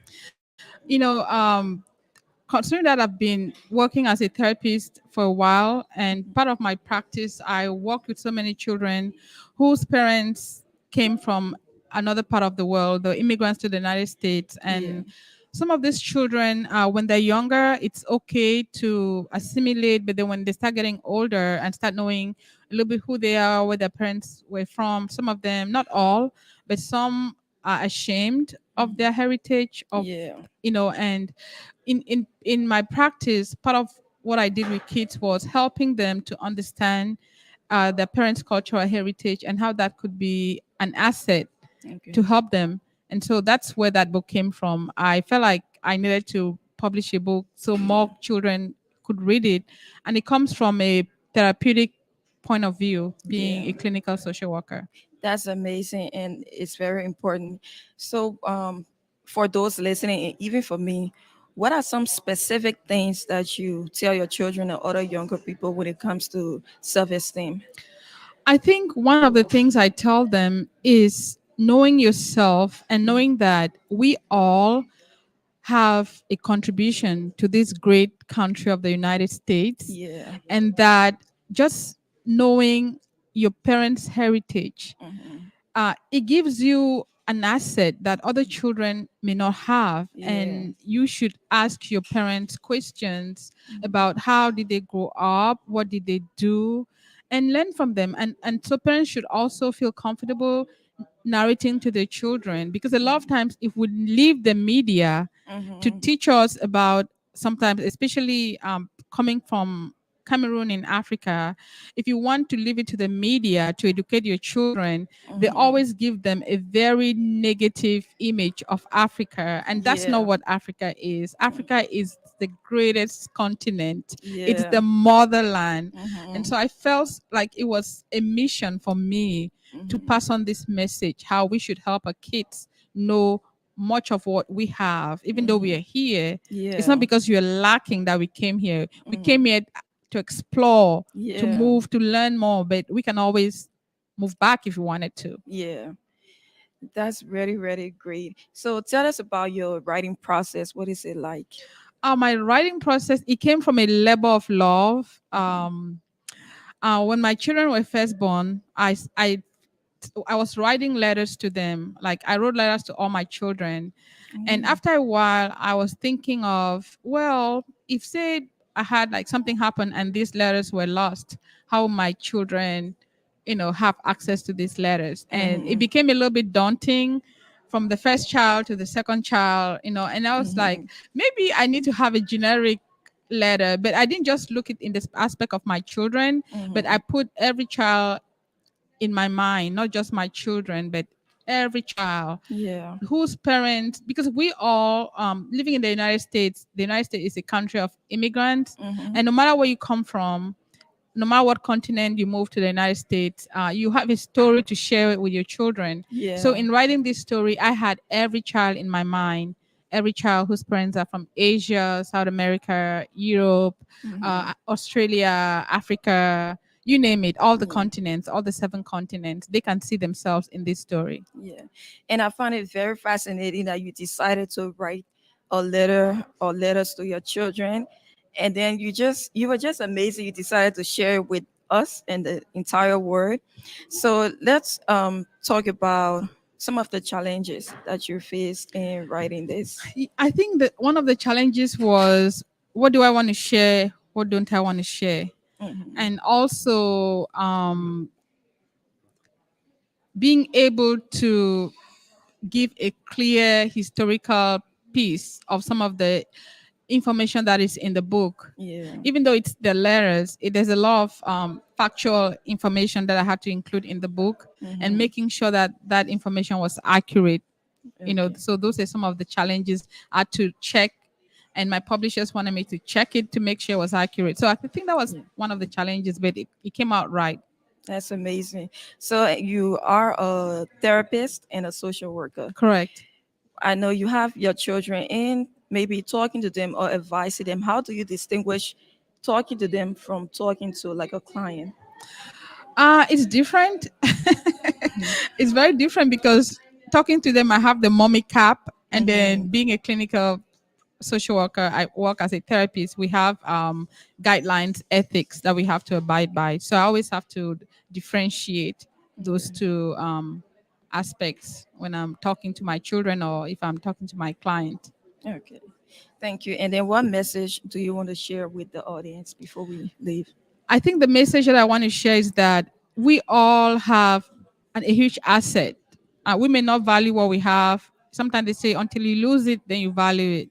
But I want parents to instill in their children their cultural heritage. They should be proud of it. They should know what it is. They should educate themselves and not let the media educate their children, because a lot of times the media has a very skewed presentation. And if we only allow the media to teach our children about our cultural heritage, a lot of times our children will not be proud of their heritage. So we need to do a great job of educating ourselves and teaching our kids so that they can be proud of their heritage, which in turn will build their self-esteem. Okay, thank you. Just before you go away, tell us about the reaction you've had from people who've read this book. I mean, a lot of people who've read the book think it's an amazing book. It's just, like I said, it was a labor of love. There was a lot of thought put into it, and I haven't seen anyone who hasn't thought it was a great book. And again, it's written with a therapeutic lens, and therapists can use the book in therapy with their clients. Okay. They can use the book in therapy with their clients to help them go through that journey, especially if they have clients who are dealing with self-esteem issues that are related to culture or their heritage. I think it's a great book also for therapists. Very colorful, glossy, full of illustrations. This would definitely have, costed you some money to put this together. Oh yeah, I did. It's a level of love. Okay. Right. That's interesting. I see this book is for my son, Peter N. Takem. I hope you will read this book many times until words of these letters become part of you. Have you had the opportunity to have autograph copies for some people? I haven't really done so because I think this is my very first book fair that I've had to attend in person. A lot of stuff has been online, and so I haven't really had to do autograph. And my publishers, I don't have a storage of the books. I can if I wanted to, but the book can be found at Barnes and Nobles, exlibris.com, Amazon, and also there are other outlets that have the book. What is its cover price? The ebook is $4. Okay. $3.99 the ebook, and then the paperback is $31.95. Anything in the pipeline? Any plans for And the next book? I would love to. I just recently traveled to Cameroon and I went to the United Kingdom and Paris. I was inspired by something that I would like to write about. So that will be coming up hopefully in my next book. It's still going to be a children's book, but that's my hope to be able to put that into effect. We're looking forward to that, and whenever it gets here, we'll be here to talk about it. Well, Scholar, I want to thank you so much for joining us on this program to talk about your book. Congrats on this great job, and we'll probably have time to make an assessment of the book fair by the end of the day. So Thank you very much, Mr. Kanjo, and thank you, Grace. Grace. All right, so thank you so much. We will continue with the live coverage of the first edition of the New Americans Book Fair here. We just had a scholar, Deep Takem, present The Social Worker in Me, Letters to My Children About Culture and Positive Self-Esteem. I think we're having the next guest here in this makeshift studio. This is Apex One Radio for those of you just joining us. She'll begin by introducing herself. She's been on Apex One Radio, I know. She will start by introducing herself, then we will go from there. So, what's your name again? Zalika Obayuwana. Okay. How old are you? I'm 13. Okay, she's just 13, and she's already an author of a book. I'll let Grace talk with her. Go ahead, Grace. Thank you. So, the title of the book is called Black History, and let's give them flowers. Yes, that's one of them. So the title is Sakura Presents, and then we Sakura have different issues. Oh, okay. All right, that's amazing. What inspired you to write this book? So my sisters and I write these books, and the reason we started is because we weren't learning everything we wanted to learn in school and everything that was important to us. So we decided to learn and then teach our communities about these things. Okay, thank you. And then, why do you think it's important to showcase Black cultures and Black heritage? Because I do see some of the historic Black women here. Why do you think it's important? Yeah, so that issue is Black history. So we decided to showcase unsung Black heroes because everyone's changing the world their own way. So we decided to show how important these people were, and so that they can get their flowers and their recognition for everything that they deserve, for everything that they've done for us. That is great. And then I see like all of them are women. Was it intentional? Yes, so on the cover, we just wanted to showcase women, but inside we have men as well. Okay, that's amazing. And what is the writing process like for you and your sisters? So for each book, depending on what it is, we decide who we want to showcase. We have 5 books in total so far. We're working on some more. That's amazing. But the writing process is, so we research. Sometimes we interview people, and then once it's done, we self-publish, so we get them printed after we do all the graphics and everything. But it's a collaboration between the 3 of us. So me and my sisters, we all work together. That's amazing. Are your sisters here? Yes, they're in the book fair room right now. Okay, we'll talk to them later on. And let's talk about some of the challenges, because I know this kind of book, it's a lot to write, especially in terms of research. Yes. What are some of the challenges you faced? Well, the book has a limited number of pages, so we have to choose what information we want to put in and how to explain it in a way that, it'll be easy for kids to understand, since it is, a children's cultural awareness book. That's why we decide to break it up with activities as well as not only reading. So there's coloring pages, word searches, some of them even have recipes. And we do it about relevant topics. So even though we mentioned historic people in that one, it's also current events that we talk about. Yeah, that's amazing that because in writing books or sharing information, I guess your goal would be to inform the public, educate the public. And I also see what I like here is like the activities. It could be like entertainment for people who would be reading this book, or for like kids. So let's talk about your other books that you have. Just tell us a little more about it. Okay, so we have four other books currently. Kwanzaa, um, Columbus Humane, Juneteenth, and Ramadan. And some of these we went to interview people who celebrate, or to learn about the culture more, so that our sources, we have a very amount of sources. And, they all have one all message tied together. Zakira's motto, that's the main character. Her motto is, the more we understand each other, the better friends we can be to one another. And that means the more you understand different cultures and your peers around you, the better you can understand and relate to each other. So, creating a better world. That's amazing. And then because I know this will be a very, very difficult thing. A lot of people will not embrace Black culture. So, what has the response from the audience been like? It's been positive. We've been recognized for our work. We got an award a couple months back for our That's books. great. Congratulations. Thank you. We also go to schools, churches, libraries. We talk to kids about our books. It's been a nice response, and it's nice to see people's reaction when they're like, "Oh, you wrote these books," as like kids, and also kids saying, "Oh, that looks like me," or Yeah. "I share that name."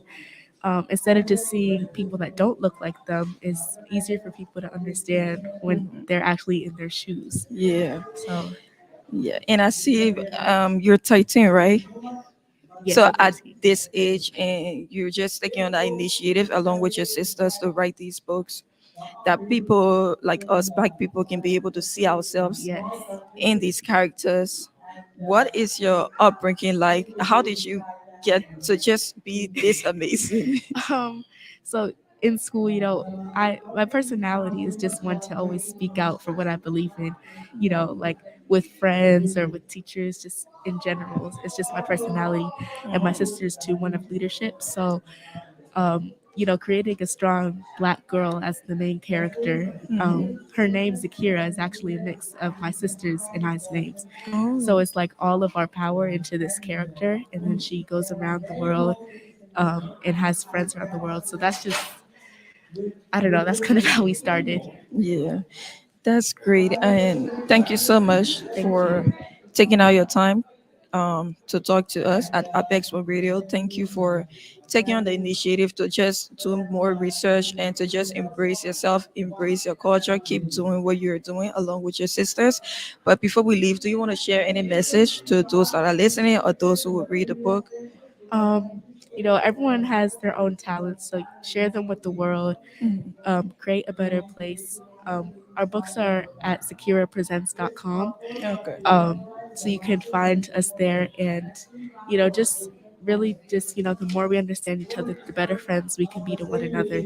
So if you remember that in life and you tie it into everything you do, you know your talents, it'll be amazing. That's amazing. Thank you. And I see this is your flyer. It's the other. I'm not sure what that is. All right. So we are here to support, and we wish you guys all the best. Thank you. Thank you so much. Okay. See you around again. Thank you.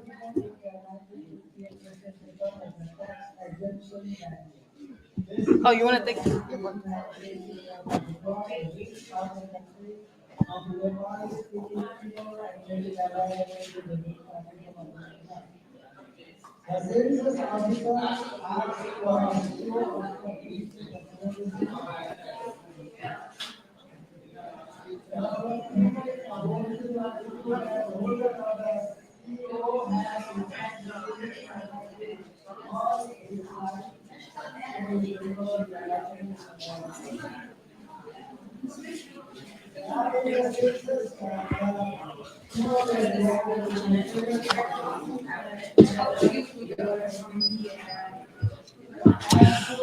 The book fair continues 2:04 p.m. here in the studio of Apex One Radio, makeshift studio, of course. We are live from the Metropolitan Library. We will be having more guests here in our makeshift studio. So thank you once again if you are just joining us. This is Apex One Radio. So currently we're having the citations going on. An author is reading an extract from his book, and uh, that is attracting some wonderful applause there. Okay, so as we await the next item on the event, perhaps time for us to have some music. I'll be right back with you.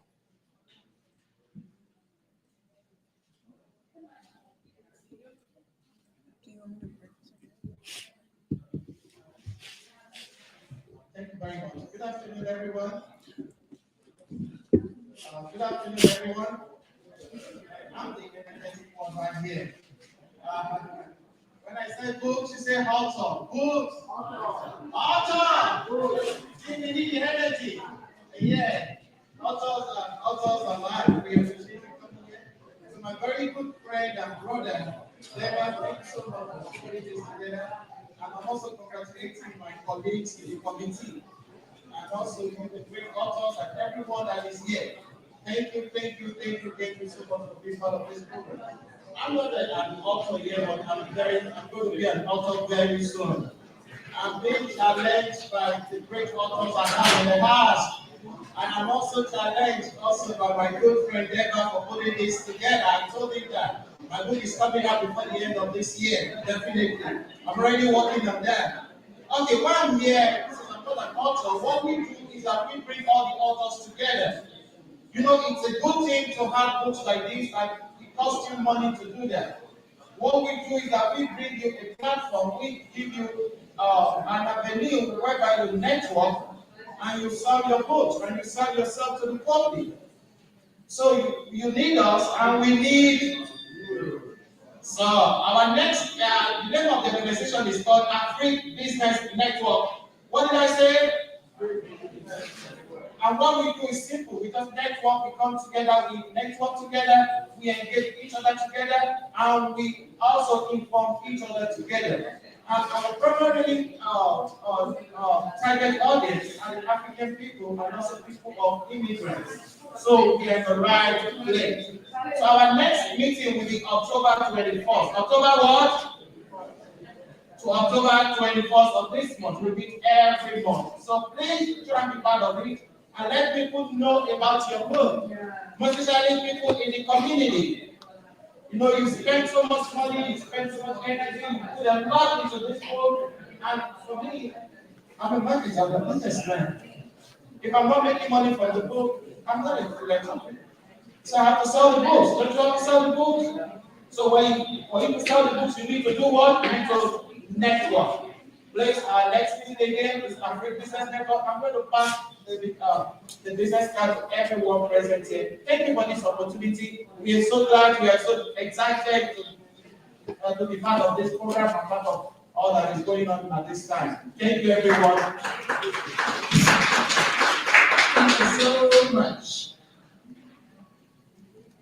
It's great to network and make your next work for you.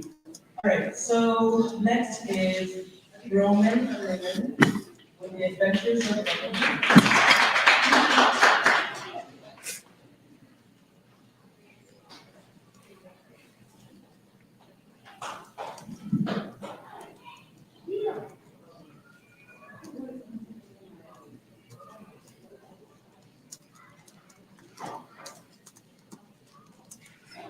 Jerry is an adventurous boy with some incredible friends.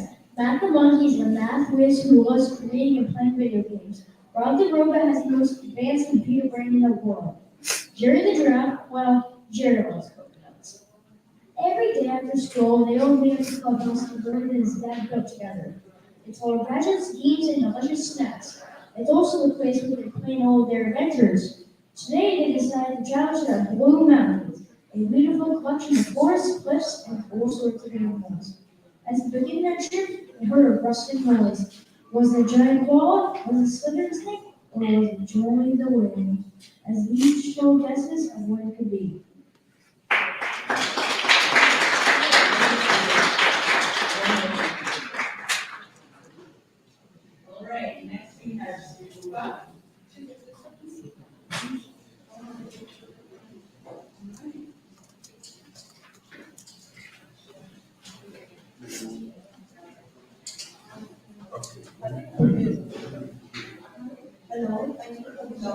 So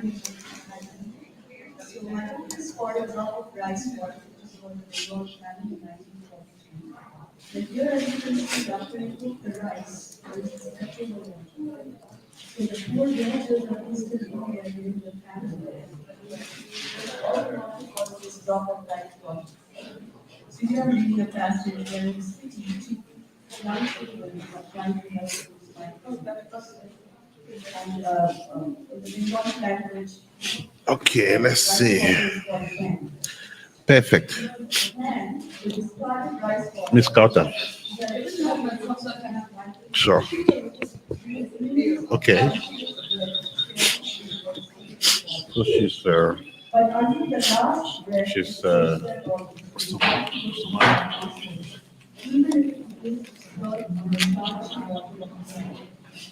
On a monthly September afternoon in 1942, the brother and sister having had their lunch and done their regular ritual of sitting in the remnants of rice water for the last ages to arrive, see something. A middle-aged mother with her three children in bags found asking for thanks. She's an author or organizer? No, she's one of the organizing committee. Oh, okay. The children, none of them older than But she's very influential in the Somali community. Hmm? She's very influential in the Somali community. Oh.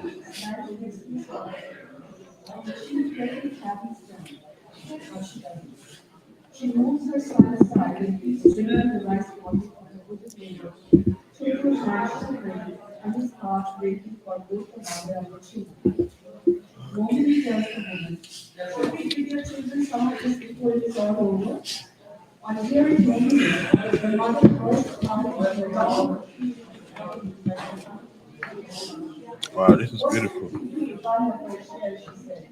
With whatever energy the trained voice can muster. After having finished all the ritual, she starts crying and gives the children the children stand behind her with empty eyes and tears. Women and children look at each other, words seemingly lost their position and express the starting of the spirit. The purity of the most basic human need stands before them today. The mother is hunger dictated by her body's urges, surpassing her maternal instincts. Hunger, for all one knows, she may have been the most sacrificing companion. Toto cries as he looks at the empty bone, the dark side of humanity betrayed by the regular proceeds in this strange political eco power above the reach of actual sacrifice. This darkness is everywhere. Like part of the dynamic force of truth, light in the distant and unreachable shore. You guys go. Sheila. Go and listen to those rhythms. You're on camera. Sheila. You're on this camera, please.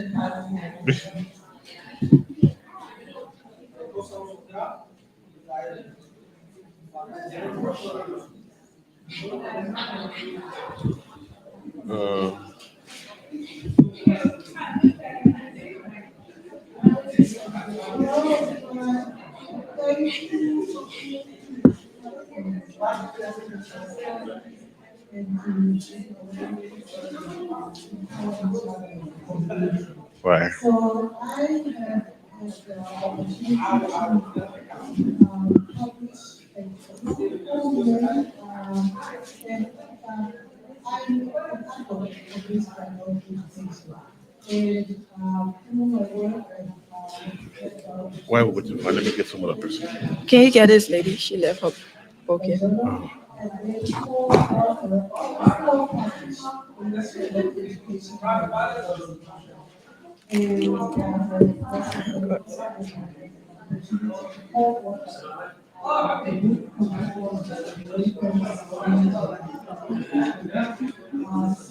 these two books are very so warm.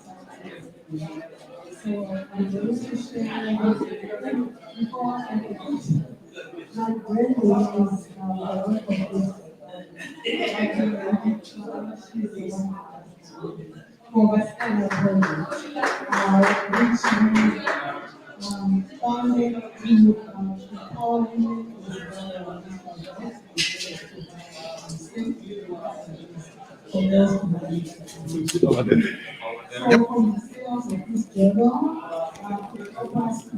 more copies of this book, creating access for girls who are so because I advocate for Can you hear music? Okay. It's one of the volunteers. Are you hearing some music? I can hear it, but it's kind of, if you're going to talk, I think it's kind of. No. That's fine. There's echo, but it doesn't go. The echo is not reflected on the air. This is Apex One Radio. Beautiful piece of music there by Baby Black. Music was for the time to 16 minutes past 2 here in the studio. We are live on radio and we are currently zooming on the first edition of the New Americans Book Fair. It's happening right here at the Car Road branch of the Columbus Metropolitan Library, which is one of the sponsors of the event. In fact, it's an event organized under the banner of the New Americans magazine in conjunction with the Columbus Metropolitan Library. So we're talking to the people who, are making this happen. And one of them is a young volunteer who has just joined us here right here in the studio. He will start by telling us his name. What is your name? My name is Wanye. Okay. How are you today? Pretty good. It's been a really good day so far. Okay. So you might like to adjust your microphone a little bit so we can hear you. Okay. Can you hear me now? Yeah, I can hear you. Okay. Just have his microphone adjusted a little bit so we can hear him properly. Okay. Can you hear me now? Yes. Okay, perfect. Okay, we can hear it now. Okay. So tell us your name again. Bahri. Okay. So you're one of the volunteers for this event. Yes. All right. So as volunteers, what do you guys do exactly? So we are here with my friends. We have volunteered to help out with any necessary help that the organizers needed in this event. Carry out tables, boxes, anything that needs to be set up. Help people check in, sign into the event, whether they be authors, volunteers, or visitors. Okay. That's amazing. Why do you think it's important to volunteer? It's just, it is, especially with these kinds of events, it is really nice to come together with other people, especially other people from different cultures. Yeah. I'm Turkish myself, so it is really nice to see what other foreign Americans also have to offer. And volunteering, just especially with these kind of events, makes it really insightful in that sense. Amazing. Oh wow, that's interesting. How did you learn about this event?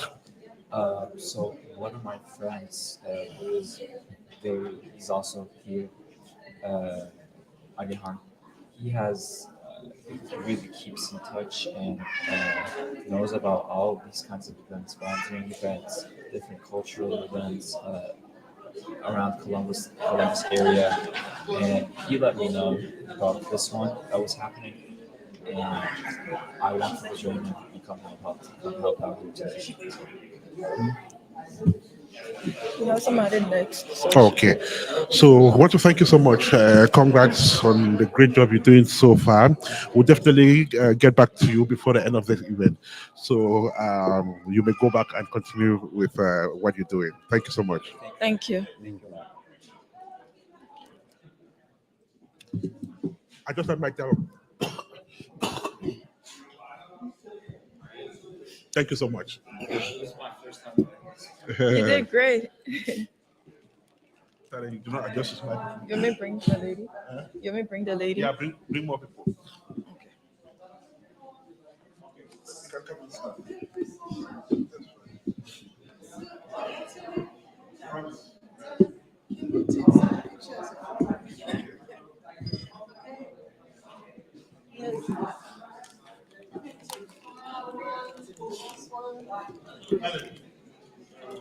When she's ready, when she's talking to me, okay? Let me check.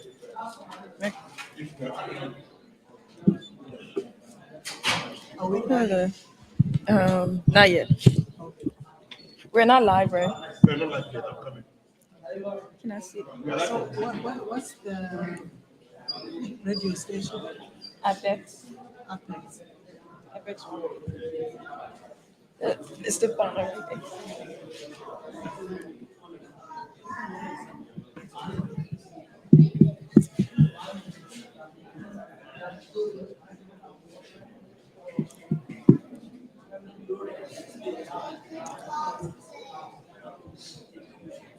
How do you pronounce your name?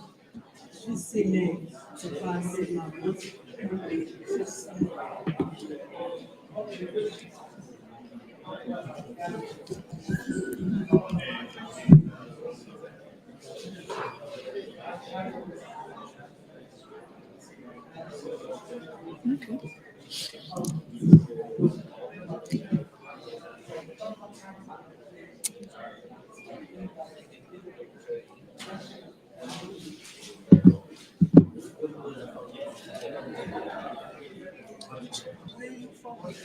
Hmm? Where are you from?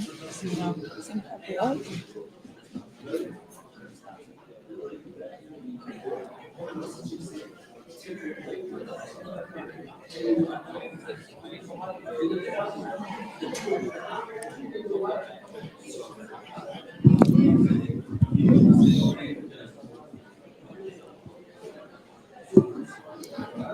Is this one?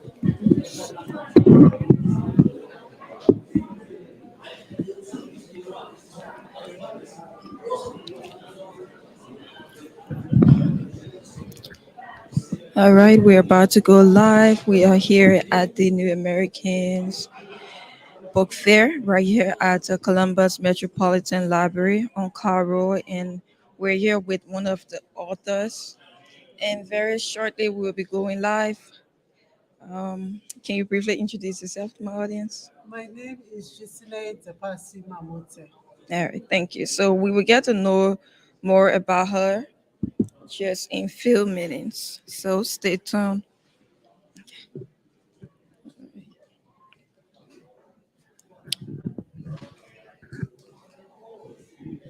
Make sure that we are live. Oh, okay.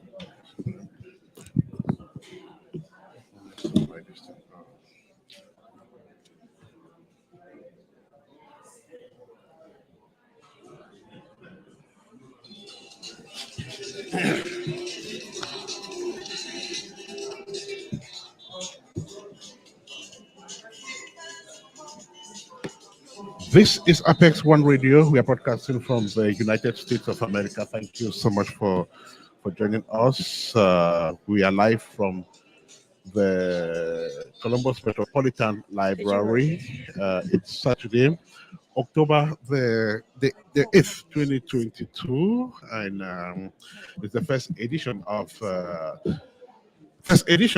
the New Americans Book Fair. It's happening for the first time, of course. It's been a wonderful event so far. We are like 2 hours, 24 minutes gone into that event. We've had lots of items already. We've had representatives from the Department of Neighborhood speak here. We've had officials of the library speak. We've had authors read extracts from their books. We've had people networking. We've had visitors excited. We've had people move from stand to stand and appreciate works of art. We've had lovers of books, readers come in here and see the great works. So we're having our next guest in our makeshift studio who has just joined us here. His book cover is a beautiful one, lady phone in hand. I call on you, sis, a journal for women and girls everywhere. This looks really serious, Grace. Really serious. I like it. And the author of the book is, I guess she's going to introduce herself, then we will talk about it. Welcome to our makeshift studio. How are you today? Thank you so much for having me, and thank you for creating opportunities for us. Okay, we'll probably have you change your mic because we're having some issues with that mic. So let's see how it works with the other one. Okay, so once again, thank you and welcome. Thank you so much. My name is Jisne Zepasi Mamute. I am from Cincinnati, Ohio. Okay. I'm originally from Zimbabwe. Okay. And I have authored a journal called I Call on USIS, which is available in Walmart, Target, and Barnes and Noble. And I've also had the opportunity to co-author a book, Sacred Promise, Okay. which is a compilation of stories, 35 other women compiled by Dr. Terry Wright Trent, who is affectionately known as Oprah's favorite guest. Okay. And also I have co-published Mestropedia Shona comic book for girls in Zimbabwe, creating access on menstrual health education. Beautiful. So if I get you properly, you have one, two, Three books. Three Yes. books so far. Mhm. This is the most recent one. The I most call- recent one is the co-authored book, Sacred Promise. Okay. The journal I Call on USIS was published in 2019. And it creates sustainability for the organization Vaskana Project, which we empower women on menstrual health education, as well as provide safe, dignified ways to manage periods. So I Call on you, sis, supports our efforts as Vaskana Project. We sell the journal, and proceeds from that journal go to printing more copies of the menstrual health educational book. All That's right. amazing. Yeah. Just go ahead. Okay. So this one really caught my eyes. And I think from the title, it tells us about, and I was reading the back of it, it tells us about sisterhood, being Yes. together. Yes. And there is this, I would say, stereotype amongst women where they feel like women cannot come together or women cannot stay too long together. It's always like confusion. What can you say concerning that? That is the aim of the book, to strengthen relationships among women and to be mindful and remind each other of our reaction when we are called upon, because as women and as friends, we share our goals, we share our desires and what we are passionate about. So a lot of the times, you call your friends with ideas, oh, I want to do this, I want to do this, but you stop yourself because of the response that you get from your friends. They may tell you, oh my God, that is so hard or something. And then that, prevents you from doing something that you really want to do. So it's just a reminder also to be mindful of our response when we are called upon, to respond in a positive way, so that we can propel each other to the next level. Yeah.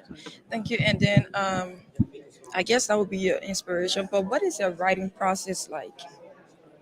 Writing process. So the I Call on You Sis idea came from me sharing my story with a woman. She actually wrote the foreword, Sonia Jackson Miles. So she's asked me what, she told me that I'm such a resilient person, and she said, what helps you to keep moving? So I told her, it's my relationship with my sisters. When I migrated here to the US, a lot of that relationship was sustained through phone calls to my sisters. Any experience that I went through, I was calling my sisters, to share with them, be it something, to celebrate something, when I called in different, in sorrow or all kinds of emotions, just to,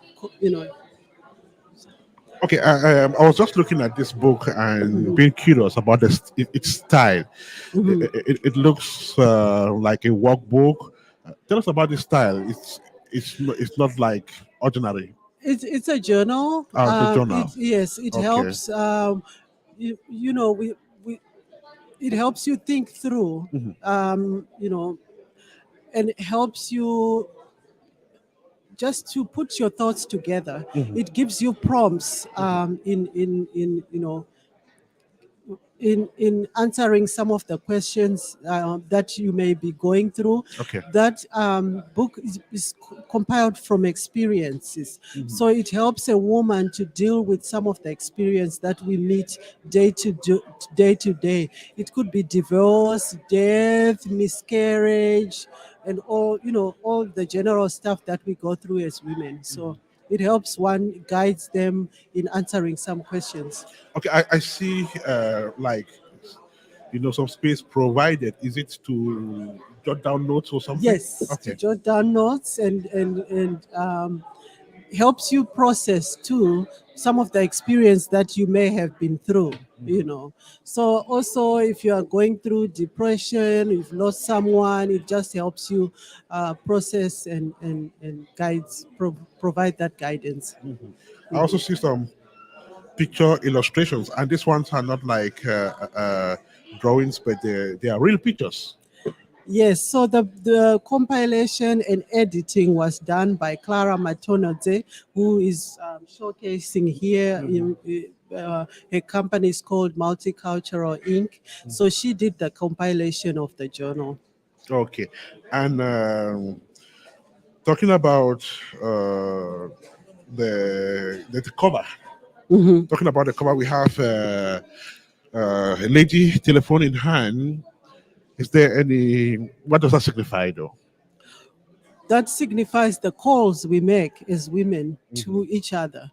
You know, as women, we always have a specific network of friends who we call for anything, you know, moral support, you know, for no matter what experience we have, we call our friends and share with our friends, be it, you know, your own sisters or just general friends. So the the phone in the picture just signifies those calls that we make to each other.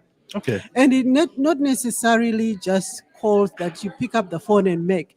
It could be we draw our inspiration in so many ways. It could be following each other on media, you know, just to be mindful you're following people that inspire you, you know, to the next level. That's amazing, and I'm really impressed that you can be able to write this book that will help to inspire more women to come together. And then you are not just writing book for women, but I also see you co-wrote this one for, I would guess, for Girls. children or for younger people, and it's called Menstrupedia. I want to guess that it has to do with menstrual cycle and like a Yes. Wikipedia. Yes. So I guess this will be loaded. Tell us about this. So, Menstrupedia Comic Shona book is a book I co-authored with Menstrupedia.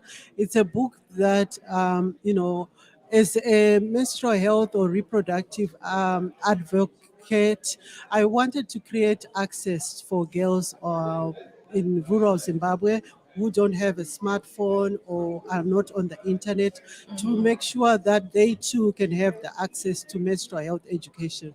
You know, that subject is a very sensitive subject.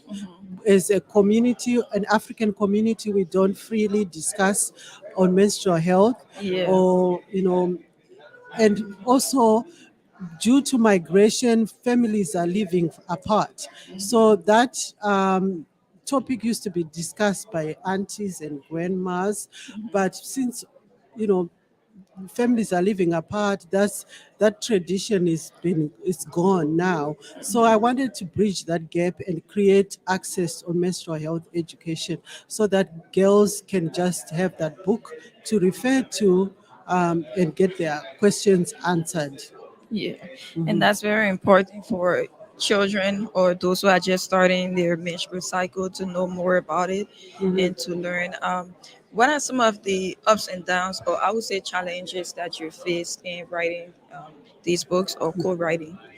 So most of the, you know, hardships have been from finance, financing the projects. Yeah. So that's why in 2019 we came up with an idea to come up with a journal, but the journal, it's very hard to get book sales. Yeah. So um, still we face that financial part of it. It's a Yeah. challenge, and then we're working towards getting the menstrual health educational book placed in schools in Zimbabwe.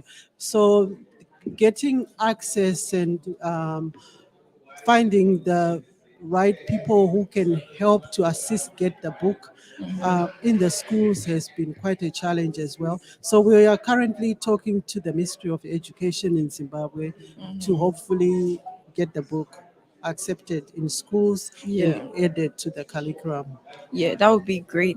And then I see these two books are kind of similar in terms of the graphics here. Mhm. And it's like picture that could be easily seen and read. Was it intentional? So the book is Mestrupedia is based in India. They are the ones who created the original book, which is Okay. in English. Okay. But we had to create the images into girls that resemble the African girl, so Yeah. that representation matters, so the girls in Africa can also see themselves in the book. So Yeah. if you see the English book and the Shona book, the original book, and this Shona book, you see the difference in the pictures. Yeah. Because of that. Yeah, and that's very important that we can be able to see ourselves, especially now in this age. What message do you want to send out to those who come across this book for the first time and after they read it? What do you want To them to young get? girls, that it's menstruation, even though it's a difficult topic, that it's a very natural process. Yeah. Every woman goes through menstruation unless you are in menopause. So just so they know that it's a natural process, and they should be free to talk about it, to someone they trust, and not to be shy about it, and to seek help if they have any concern or any issues. And then, are there any more books in the pipeline that we have to know about? We were so in Zimbabwe, the two common languages, Shona and Ndebele. So our goal was to eventually publish the book in Ndebele as well for Okay. our Ndebele speaking sisters, because this book that we have right now is in Shona. So we wanted to also create access for the Ndebele speaking sisters, so Okay. that they too can have access. Well, that's all in the works, and hopefully next year we will be able to do that. Yeah, that's amazing. Thank you so much for talking to us, and I wish you all the best. Thank you for having me.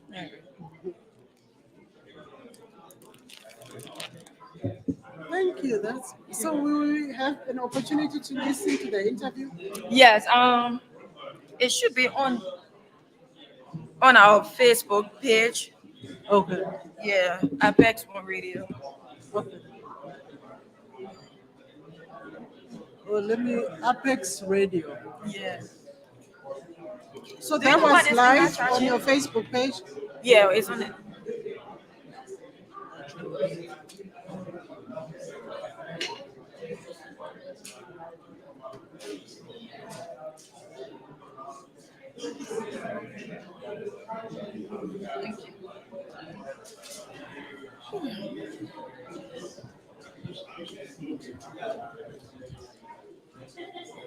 You see it?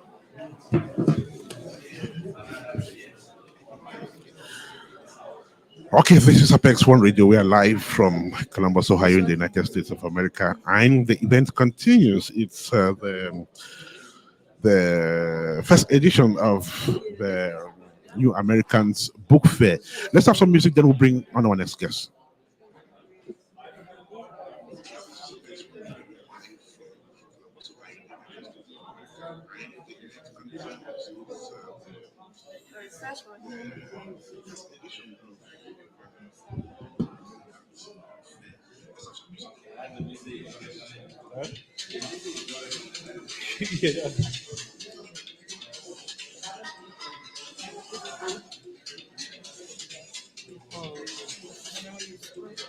It's live, right, on Facebook?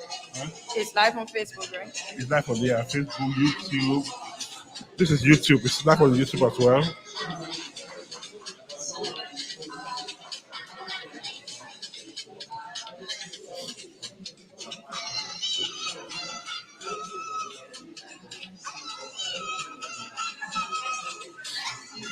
Okay. You done with her? Yeah. Okay. Thank you so much. Thank you, no problem. So we'll just be able to see the clip after. So if you have time, you can come to the studio. We'll do a bigger interview. Oh, thank you. We have less than 5 minutes away from here. Okay. Yeah, but Deba will send Let it. us know. Okay. Thank you. Sebastian. Okay.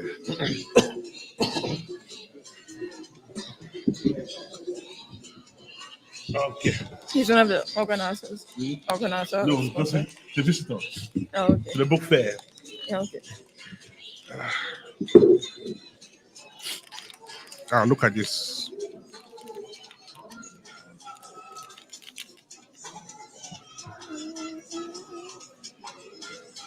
Can you hear music? Not yet.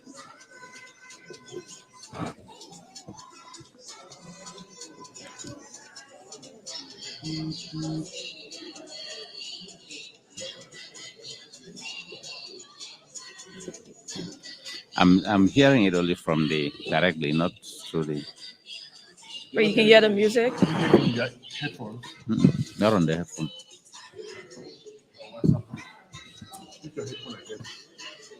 Oh yeah, it is.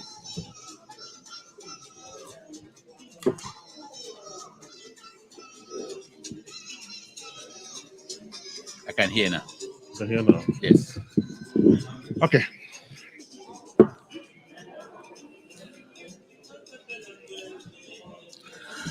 Welcome back to the makeshift studio of Apex One Radio. If you are just joining us, then we are live from the Carl Branch Library, Carl Branch or Carl Road branch of the Columbus Metropolitan Library, where the first edition of the New Americans Book Fair is being hosted this day, Saturday, October the 8th, 2022. And we've had a lot of things happening here today. Authors showcasing their works and networking with their colleagues, readers, the general public, and what have you. We've also had some officials come here and speak, including those of the Columbus Metropolitan Library Carl Road branch, just to indicate that this event is run under the banner of the New Americans magazine and the New Americans Information and Communication Center in conjunction with the Columbus Metropolitan Library. One of the reasons why this book fair is happening is also to create room for a section that will have, books published by immigrants here at the Carl Road Library. So it's definitely going to be one of the goals, of this event. Well, we keep receiving people in our makeshift studio here, and our latest guest is a visitor to this event. He now joins us on the platform. Welcome to our makeshift studio. Sebastian, how are you today? No, thank you, Mr. Kanjo. I'm glad to be here. Okay. Sebastian is not new on Apex One. It is true. He's been away from the radio for a very long while, but thank God. I'm back now. He's back now. Right. So you happen to be one of the visitors to this event. What is your first assessment? Well, I'm so impressed. So impressed to be here because I'm inspired. Well, I've attended other book fairs, but not with a purpose. Okay. I had a purpose for coming here, and I'm so overwhelmed and impressed with all what is going on. Just to let our listeners know that Sebastian is also coming from a teaching background, so he's an educator. So this event is not this kind of an event is not new to him, but this one is new, perhaps because it's happening for the first time within the immigrant community. So you've been around for a while now. You've seen, you've heard people, you've networked with other people. So what is it that has caught your attention so far? Well, the networking is what really is so enticing to me, because I can say I'm a potential author myself. Okay. And Okay. when I say I'm inspired, it's because having met a couple of authors and potential authors, and then listening to some of the presentations, they just move me. They are so motivating. The people here are not just here with their books, but they are here with stories, Okay. personal stories. And those stories are those which have moved me. And I can assure you that I'll get to work. He will get to work. He's definitely been inspired after seeing what people have done here. Are you a reader of books? Well, I used to read books. Okay.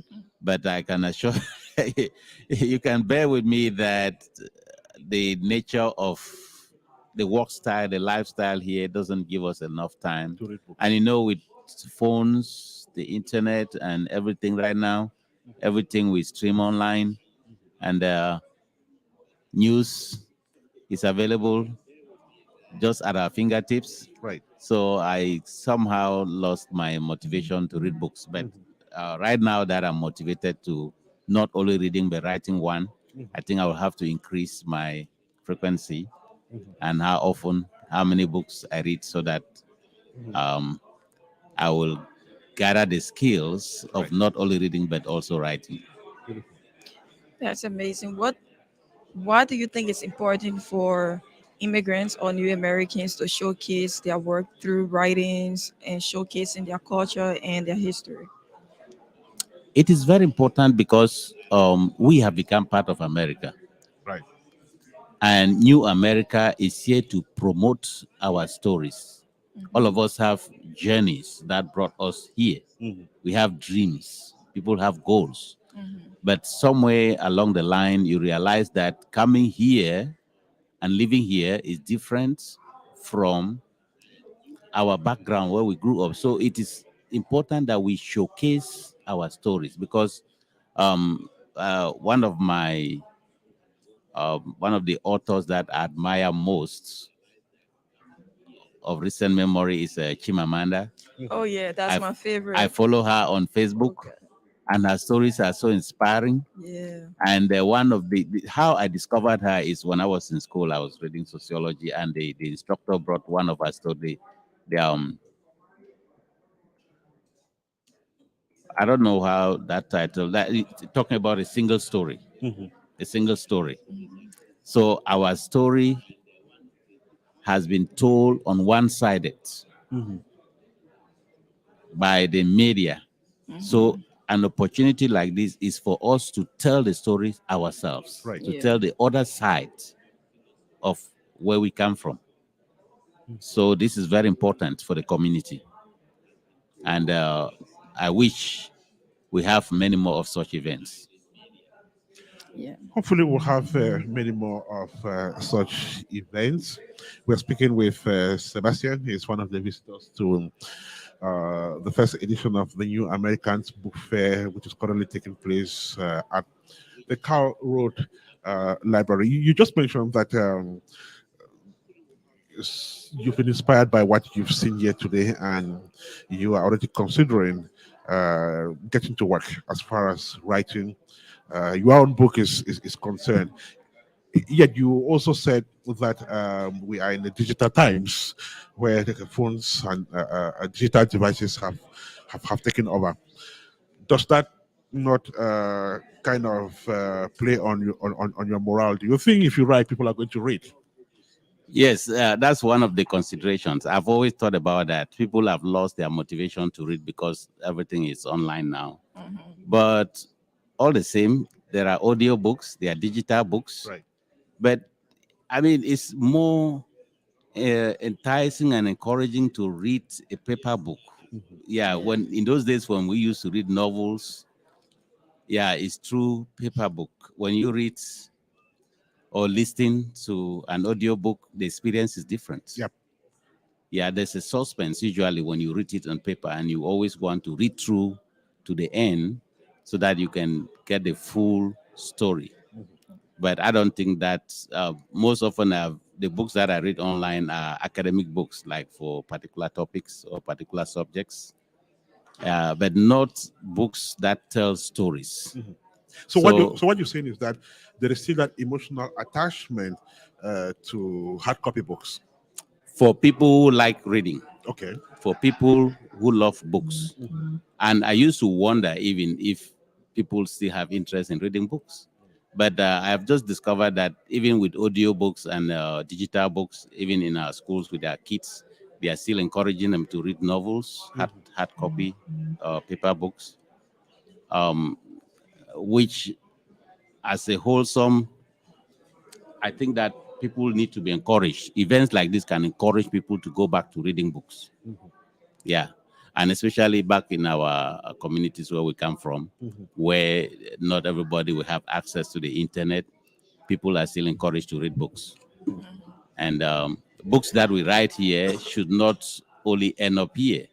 I think some of them can spill back home, where people can have first-hand experience of the stories of people who moved over here, diaspora, and what they experienced. Like I just picked up a copy of Mr. Deba, picked up a copy of his book, where he was describing his journey, how he got here, right, in those early days.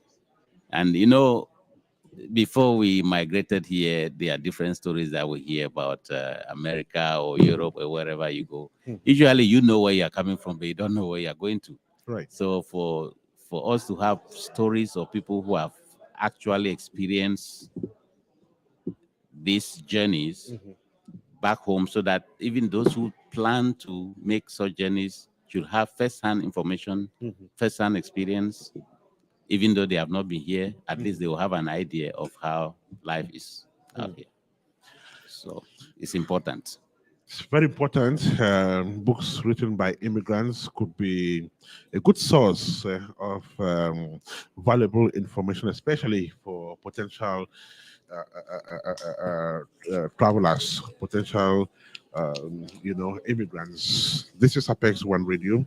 We are live from the Carroll branch of the Columbus Metropolitan Library, the venue of the New Americans Book Fair, first edition taking place this day, Saturday, October 22nd, 2022. Well, Sebastian, we want to thank you so much.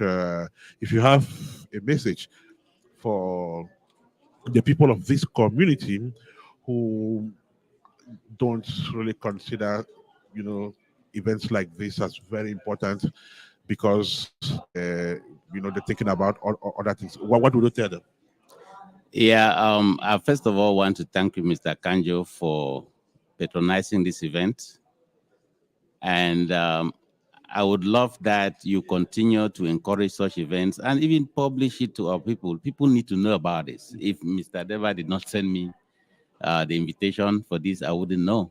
So it is good for us to share the information to members of our community so that they should be encouraged to come to events like this. There are people out there with so many ideas, but they are not motivated, they are not moved. But events like this will help to move people to action, like it has done to me. So I am encouraging it, and I am beckoning on you to go ahead and, apart from Apex Radio broadcasting this event live, to go ahead and share it. Like these days, social media is so invasive. So I will encourage you to, for example, create a WhatsApp group for Apex like you did before. I don't know if that forum still exists. So you can go ahead and spread this message to other members of a community so that they too can one day attend an event like this and get motivated. Thank you so much, Sebastian, for joining us in this makeshift studio here at the Car Road branch of the Columbus Metropolitan Library. So do have a fantastic rest of the day and continue enjoying the event. Yeah, thank you so much. I'm so impressed and I'm grateful for this opportunity. And I very much hope that in the next event, I will not only be a visitor, but I'll be an author. Definitely, he hopes to be an active participant coming to the next event as an author and not only as a visitor. Want to thank you so much. Have a fantastic rest of the day. Yeah, thank you. Thank you. All right, so we're going to have some music. We're going to listen to some music. Then when we come back, we will continue talking to more people.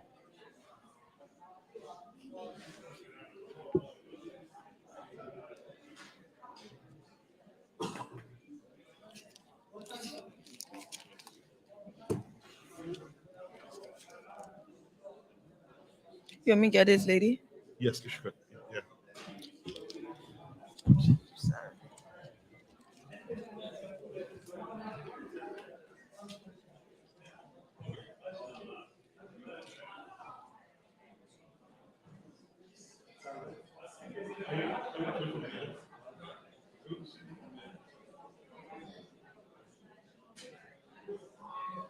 You ready now?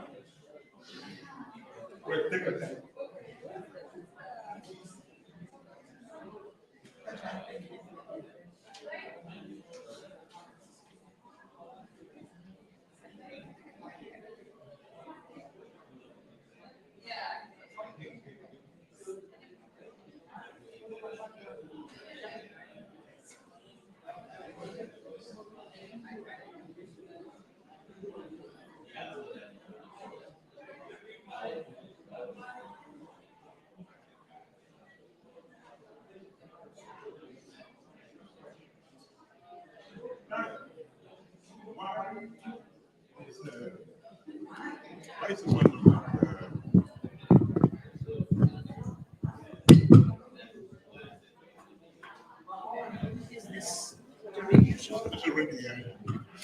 Do you have that phone with you?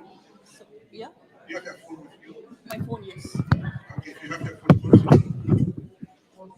to our website. You want to listen to my Okay, and will this be like archival? Will it be Sure. later? Okay. I can do that later.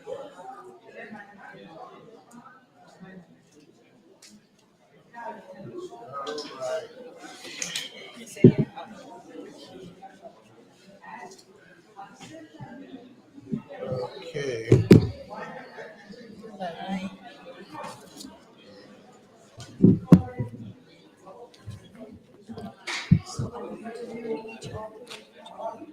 Yes.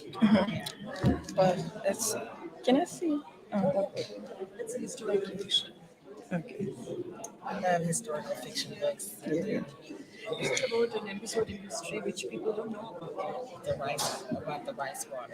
It's about a famine. A famine. Oh. All what people wanted was rice water. Mhm. So starved and the famine happened because British imperialists. Karen, check that mic for me. We're gonna need ear. You can wait. You want to wait this too? Chicken. You want to wait? You don't want to wait? Do you want to wait?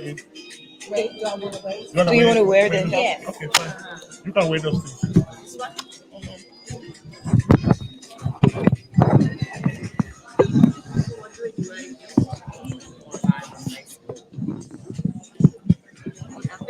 I'm going live on Facebook.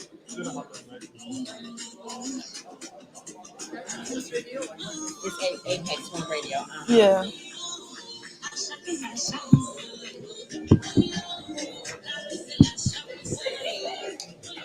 Shakan Sashan's beautiful piece of music there. It was by the time to 1 minute to 3 here in the studio of Apex One Radio. We are live from the Carl Road branch of the Columbus Metropolitan Library. It's Saturday, the 8th of October 2022. And for those of you just joined us, welcome. This is a live coverage of the first edition of the New Americans Book Fair, which has turned out to be a wonderful event so far. We are like 3 hours, 12, 1, 2, 3, no, 4 hours gone into the event, and we've had a couple of very interesting items here. We've had officials speak from various angles, those from the library. We've had a representative of the mayor of Columbus. We've had the organizing committee of the book fair presented to the audience here, and people keep streaming into the library since the start of the day. So we are also receiving people in our next shift studio here and talking to them, especially authors. So next is the author of For a Drop of Rice Water, if I'm correct. She will confirm. Welcome to our next shift studio. How are you today? I'm fine, thank you. Could you just introduce yourself? Yes, I'm Srirupa Dhar. I'm the author of For a Drop of Rice Water. Okay. For a Drop of Rice Water. Okay, beautiful. By the way, from India? Yes, I'm from the eastern part of India. Okay, that's interesting. First book? This is my first novel, but I have published many short stories before. Okay, you've published short stories before, and this one is pretty voluminous, 335 pages. That's interesting. So, under what category of writers do you fall? Do you write novels? I read mainly novels and I write fiction too. Okay. So, and historical fiction is one of my major interests. Like Khalid Hosseini is one of my favorite writers. Tell us how you got interested in writing books. Tell us about your journey with your book writing career. When did it start? What inspired you? Well, I was always in love with English literature and literature in general. And I had decided right from high school that I'm going to pursue English literature as my, my career, my bachelor's and master's degrees. And then later on, because I read so much, I also am interested in creative writing. So I started writing short stories around 2018 or so. Before that, I would write this and that. I was teaching before that. So this novel I particularly wrote because I was very passionate about this subject. The famine that occurred in 1943 Eastern India, which has been forgotten by the rest of the world. So I started doing research on what happened exactly during this famine. Go ahead. From 2017, and then so the main inspiration was that people don't know about this episode of history. So as for this novel, that's my main impetus for the writing journey. Okay, so quickly tell us about this book. What is it all about? Food for a drop of rice water. Yeah, so rice water is the leftover starchy water after you cook rice. So this novel talks about the Bengal famine, the famine in eastern India in 1943, which culminated in 1943 because of the British imperialist policies.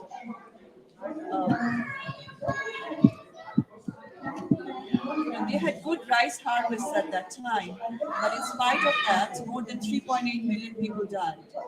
And that is because during the Second World War, after the Pearl Harbor debacle, the British were apprehensive that the Japanese might attack their colony of India through the eastern coast.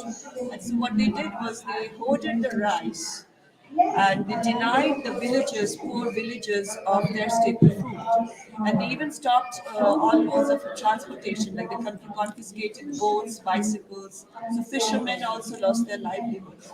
So in the process, what happened was the poor villagers, they started flocking into the city of Calcutta, thinking that their lives would be better, but which only got worse. And so all they did was beg. They went begging from home to home for a drop of rice water. And the rice that was plenty at that time was actually distributed to all the British armies around the world and sold at very high prices to the rich and the aristocracy in the city of Calcutta. That's amazing. That's a great story. It reminds me of I'm from Liberia, West Africa, and then it's similar because rice is our staple food.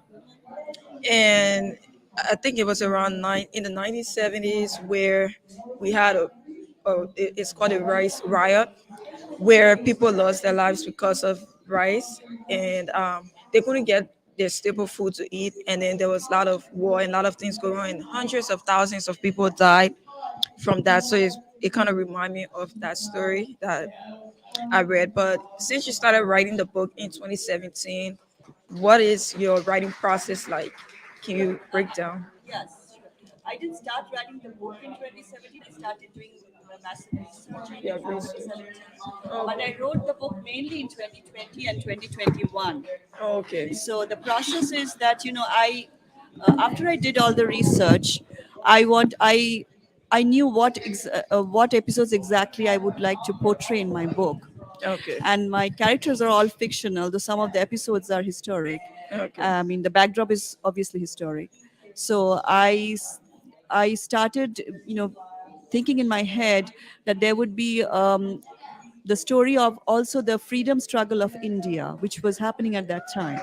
So I tied the story of the famine with the national struggle for independence, as well as the Hindu-Muslim rivalries that was an offshoot of the national struggle too, which was again triggered by the British. So I had all that in my mind, and I'm the mother of a son. So I started off the story with a young boy, and so the protagonist of my story is a little boy who at the age of 10 is naive and who pursues just a free village life. He knows nothing of realities, but then how he changes over the course of 2 years and matures into a completely different human being. And so along with being this historical fiction, it's also a coming of age story. So that's the process. I mean, I started off like that, and I started interweaving the historic episodes in it. Okay. And then did you face any challenges while doing your research and writing this book? Can you tell us about it? No, I didn't. I mean, challenge. While the research I did, I was really amazed at some of the things I found. I mean, I even didn't know about it, being a Yeah. Bengali too. So and we were never even taught about it in history lessons. Yeah. That is the saddest part. So I came to know a lot of things, and one of the books that I researched, the lady, she actually went and interviewed the survivors of the famine. So I got kind of like first-hand information from that book. Wow. And so that was the best part. And when I was writing the story, the challenge that I faced was how I would end the story, because I was trying to tie up the story of the famine, the story of the struggle for independence in India, as well as the Hindu-Muslim hatred, the rivalry. So, and I wanted to end in hope, though this is a story of tragedy and suffering. So that was the challenging part, but it was fun to blend the history and fiction. Yeah. And it's amazing. I think that's the beauty of research, because you get to learn more and discover new things. And so let's talk about the COVID-19, because for me, I always like to try to drop in mental health. For you, what does mental health mean for you? Because the things that happened long ago can kind of affect our future. And I know you talk about history in the book and all of that. So tell us about what do you know about mental health and how did it affect you during the COVID-19? Well, honestly, I always felt very grateful and thankful that my family was fine. Um, but of course, being stuck at home was not a good thing anyway. But yeah, it was mentally distressing to see on news so many deaths each and every day. And I was just hoping that this would end somewhere, at least have some light at the end of the tunnel. So it personally, I was not so distressed, but of course, all the deaths surrounding me, and I also lost some close friends, Oh, sorry about that. young people during the pandemic, the height of the pandemic. So it definitely stressed me out. But what I learned from it is that I just have to be thankful for what I get in life and move on with hope. All that I could wish was hope. Yeah. Okay. And then, why do you think it's important for new Americans or for immigrants to showcase their work and their culture and their history? Oh, it's very important, because the children of immigrants, they are born and raised in a culture that is often a polar opposite to the native culture of their parents. So if they don't know where their roots are, their history is, then they are not whole human beings, I think. So, and children should always learn to connect the past and the present, because the past resides in us, no matter how much we deny. I mean, we always learn from it and grow from it. So it's very important that immigrants teach their kids their history. Okay. And so far, I know you've gotten reviews from your book. What has the response been like No, I from have your got reviews audience? for my book. And what are the response? What are they like so far from your audience? A majority of them have said that this is a very good blend of fiction and history, and they have learned something that they never knew about. And some of them also have responded saying that even though this is a story of immense suffering, there is hope in the end. And that what touched me. That's amazing. There is definitely light at the end of the tunnel. We are speaking with Shrirupa Dar, author of For a Drop of Rice Water. She's part of this first edition of the New Americans Book Fair taking place here in Columbus, Ohio, precisely at the Carl Road Library. How did you learn about this book fair? Actually, a friend of mine who lives in Dublin, Laurie, she came to know about this, and so she sent me this information. Okay, and how did you immediately react to it? Were you excited? I was. I mean, this was a great opportunity for me to know more people, more authors, and to showcase my book. So I responded. I sent them an email, so they responded immediately too. Beautiful. So you're here today. The event is just over 4 hours gone. What has been your experience so far? Have you been able to share your works and your knowledge and perhaps your experience to some visitors here today? Yes. First of all, I met many more authors, and I came to know of their works too, which was a great thing.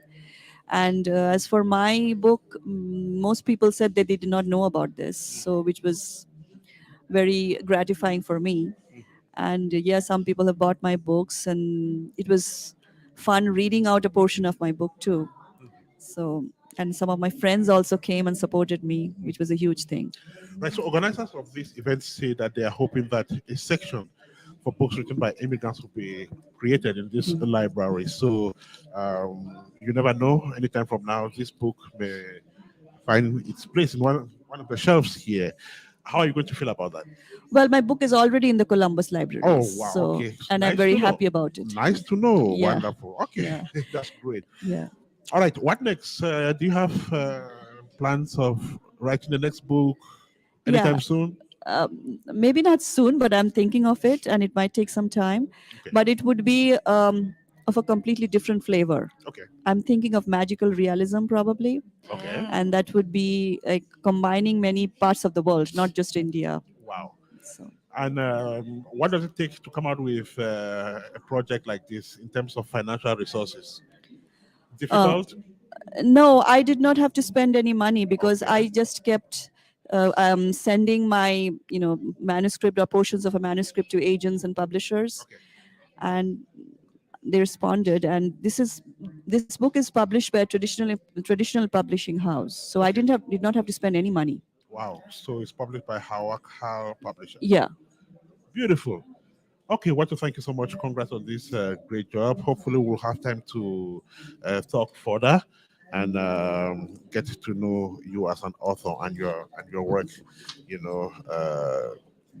further. So once again, thank you so much. Thank you so much for having me. It was Do a have a pleasure. fantastic rest of the day as the event continues here at the Carl Road branch of the Columbus Metropolitan Library. We are receiving authors and visitors in our makeshift studio here, and our next guest in the studio is someone with whom we started the show, as a matter of fact. So, It should be on our Facebook page okay, right. or the website. It will be on the website too, right? Okay, beautiful. So maybe before we have our next guest, let's listen to some music. Okay. For those of you just joining us, we are live from Columbus, Ohio. This is the first edition of the New Americans Book Fair. Ernest Kanjo is my name. I'm being accompanied here by Grace Danlette. We have a couple of people helping us in this broadcast as well. And we are receiving authors in this makeshift studio who are talking about their books. Okay. The event is like 4.5 hours gone so far. And it's a wonderful experience so far. Right. So let's have some music, then we'll be right back to continue.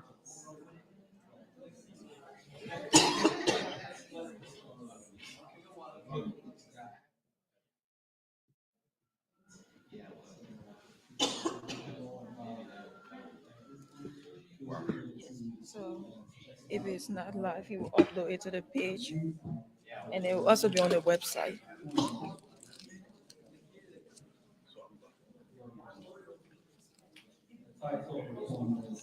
Sorry, what did you say? I couldn't hear you. So this has come up to live. If it's not yet, you will upload it later on. He'll upload it. Okay. Mhm. Thank you, because I wanted to share it with family and friends. Yeah, just if you can like and follow the page, that way when you upload it, Okay. it's gonna So be I'll just like the page then. yeah. So are any of you interested in this book? In getting this book? I'll come to your decks when we're done. Yeah.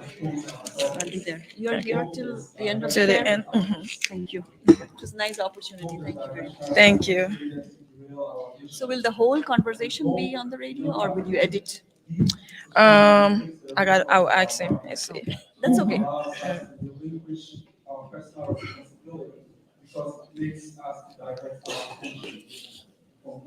So we'll upload it later on, right? Because I don't see it live. We'll upload the videos later on because it's not on the page. It's there. It's on YouTube. It's on the. Oh. I made a terrible error. So we are letting program this since yesterday. So when I went like automatic. Is this okay? Is this one working now? Let's finish with one. Then we'll go to that. Yeah, is it? I think he switched. This is the one that's working. Let me switch it. Yeah, switch it again. This one is small.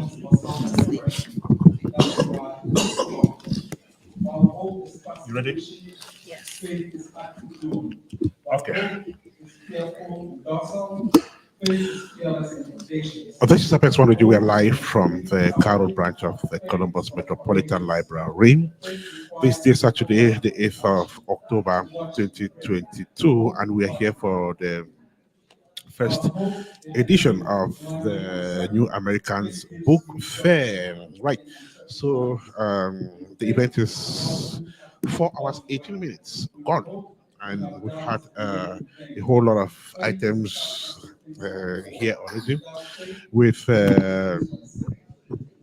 officials, coming around to bless the event in their respective ways. So currently we're having the citations by authors. By that I mean authors mount the rostrum and read extracts of their books.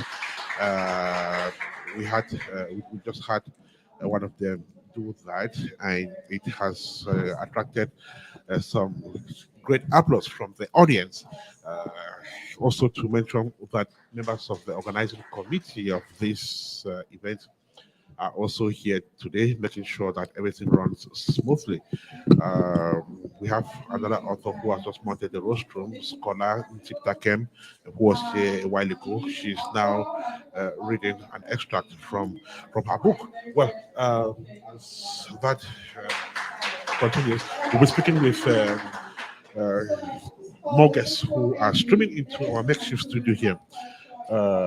Kwan, I don't know if she has some technical issues there. Can you hear us now? Okay, she cannot hear, so we'll try to fix that. Then we will be back with her. Meantime, Danlette, how are you finding the events so far? So far, so good. It's amazing. The net, the networking is great. I love the titles of the book so far. I just went through some of them, but I would definitely be getting some, taking them home and going to read them. Okay, so we're now receiving two authors here in the makeshift studio. One of them has been on the platform so many times. Kwan comes back again to tell us about how the event is going so far. So we had you at the beginning of the day, Kwan. A lot of things have happened. Tell us Yes. about how you feel now and how is it going? Oh, everything's going well. It's a great opportunity for me as well as all the authors here to network with one, e- one, e- one another and to learn more about their books and the different, genres of books and all the information is really going really good. Okay, maybe you want to share more about that book again with Chris. But before that, tell us about how some of the guests to your stand reacted to what you showcased. Well, a lot of times when people see the picture of my book, they're not sure about, okay, what is this book about? But when I speak to them and tell them about what my book is about and why I titled it the way that I titled it, they get really intrigued and they purchase my book. So um, my book titled "You Have the Victory" is about my story as being a Black American woman who served in the Gulf War in Kuwait and Iraq in 2003. I discussed the reason why I joined the military. I joined the military because I wanted to obtain my college degree. And so I joined the Ohio National Guard, who I received 100% tuition reimbursement. And I wanted to make a better life for me and my son. I was a single mother. And so, also with the conflict of the duty of being a soldier, being ordered by George W. Bush at the time, back in 2003, to being involuntarily transferred from an MP unit here in Columbus, Ohio, and then the conflict of having to leave my son, the duty of being a soldier, and my duty as being a mother. I talk about the blatant racism that I dealt with in uh, this army unit who I was involuntarily transferred to. Um, all those things, and I talk about my strong faith in Jesus Christ and how his covering just covered me and just all the things that I've endured. And then dealing with PTSD. We know a lot of soldiers who, when they come back home from war, they deal with PTSD and ultimately about forgiveness because all those things that I dealt with the blatant racism, I held onto that anger and I no longer wanted to hold onto that anger. So I had to lean further into my faith and pray and just release that anger. And I had to forgive. And so with me, when I started writing my book, I started and I had to pause many times because recalling all those events, those traumatic events, I had to put a pause. But 2020 came, the pandemic came. So it sat us all down. So that gave me the opportunity during the pandemic, being home as a school teacher, I was able to finish my book. And I had a lot of support from friends and people, colleagues who supported me and encouraged me to finish. And so therefore, October the 26th of 2022, it will be a year that my book has been published. This book definitely has gone places. This is not the first time it is being exhibited to the public. Tell us about some of the places this book has been to so far. Well, I've people have purchased my book from here in the States and abroad. It has opened up so many doors for me, speaking engagements, encouraging young women. This past June, I was invited to be the keynote speaker for the Miss Black Ohio pageant. And so that was one door that opened up for me to speak and tell my story and to encourage others and just let people know, no matter what it is that you go through in your life, you have the victory in everything. And so you have, at times, we are discouraged, but for me personally, what I had to do was dig really, really deep with prayer and everything like that, just to really encourage myself. And that's what I do as a public speaker, as a school teacher, speaking to youth and young adults and just letting them know you have the victory, and don't let anyone discourage you, and working with students from different parts of the world and different walks of life. Don't be ashamed of where you come from. Don't be ashamed of your culture. Represent your culture with positivity. Honor your parents with respect wherever it is that you go. So I utilize everything that I've learned from being in the military, and all of those values and everything like that. I use that in my life. I apply them in my classroom, working with youth and young adults. That's amazing. And then you also, I was reading the back of it, you also mentioned that you were raising your son as a single mother. Yes. What was it like for you to be able to take care of him, for you to go to school, just being able to do a lot? What was it like for you?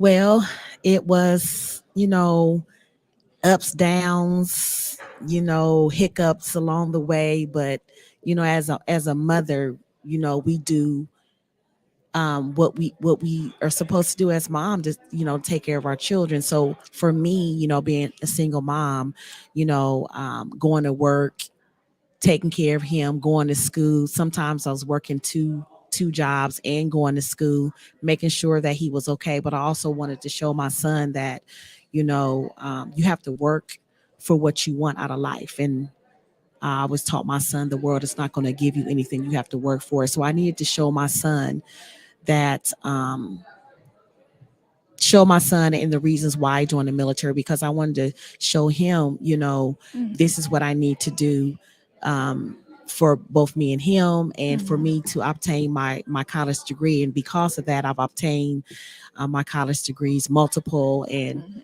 just been able to, to succeed in life. And of that, I see, my son is successful in his life. Okay. How old is he? He's 30 now. 30. Wow. Yeah, he's 30 that's now. amazing. Yeah. Did you follow your footsteps to join the military? No, no, he didn't. No. No, the military is not for everyone. Yeah. It's not for everyone. And I will say, when I've talked to some young adults, if that's something that you want to pursue, you really have to be committed to it. So it's more than a notion that, I want to join the military. You have to be mentally and physically strong to endure all the, everything that is expected of you. So. Okay, let's talk briefly about the COVID-19, because I know you mentioned it, and it was during that time you wrote the book or published it in 2020. Yeah, that's when I was sat down, had that time to sit down. Everyone was sitting down. Yeah. Everyone was, so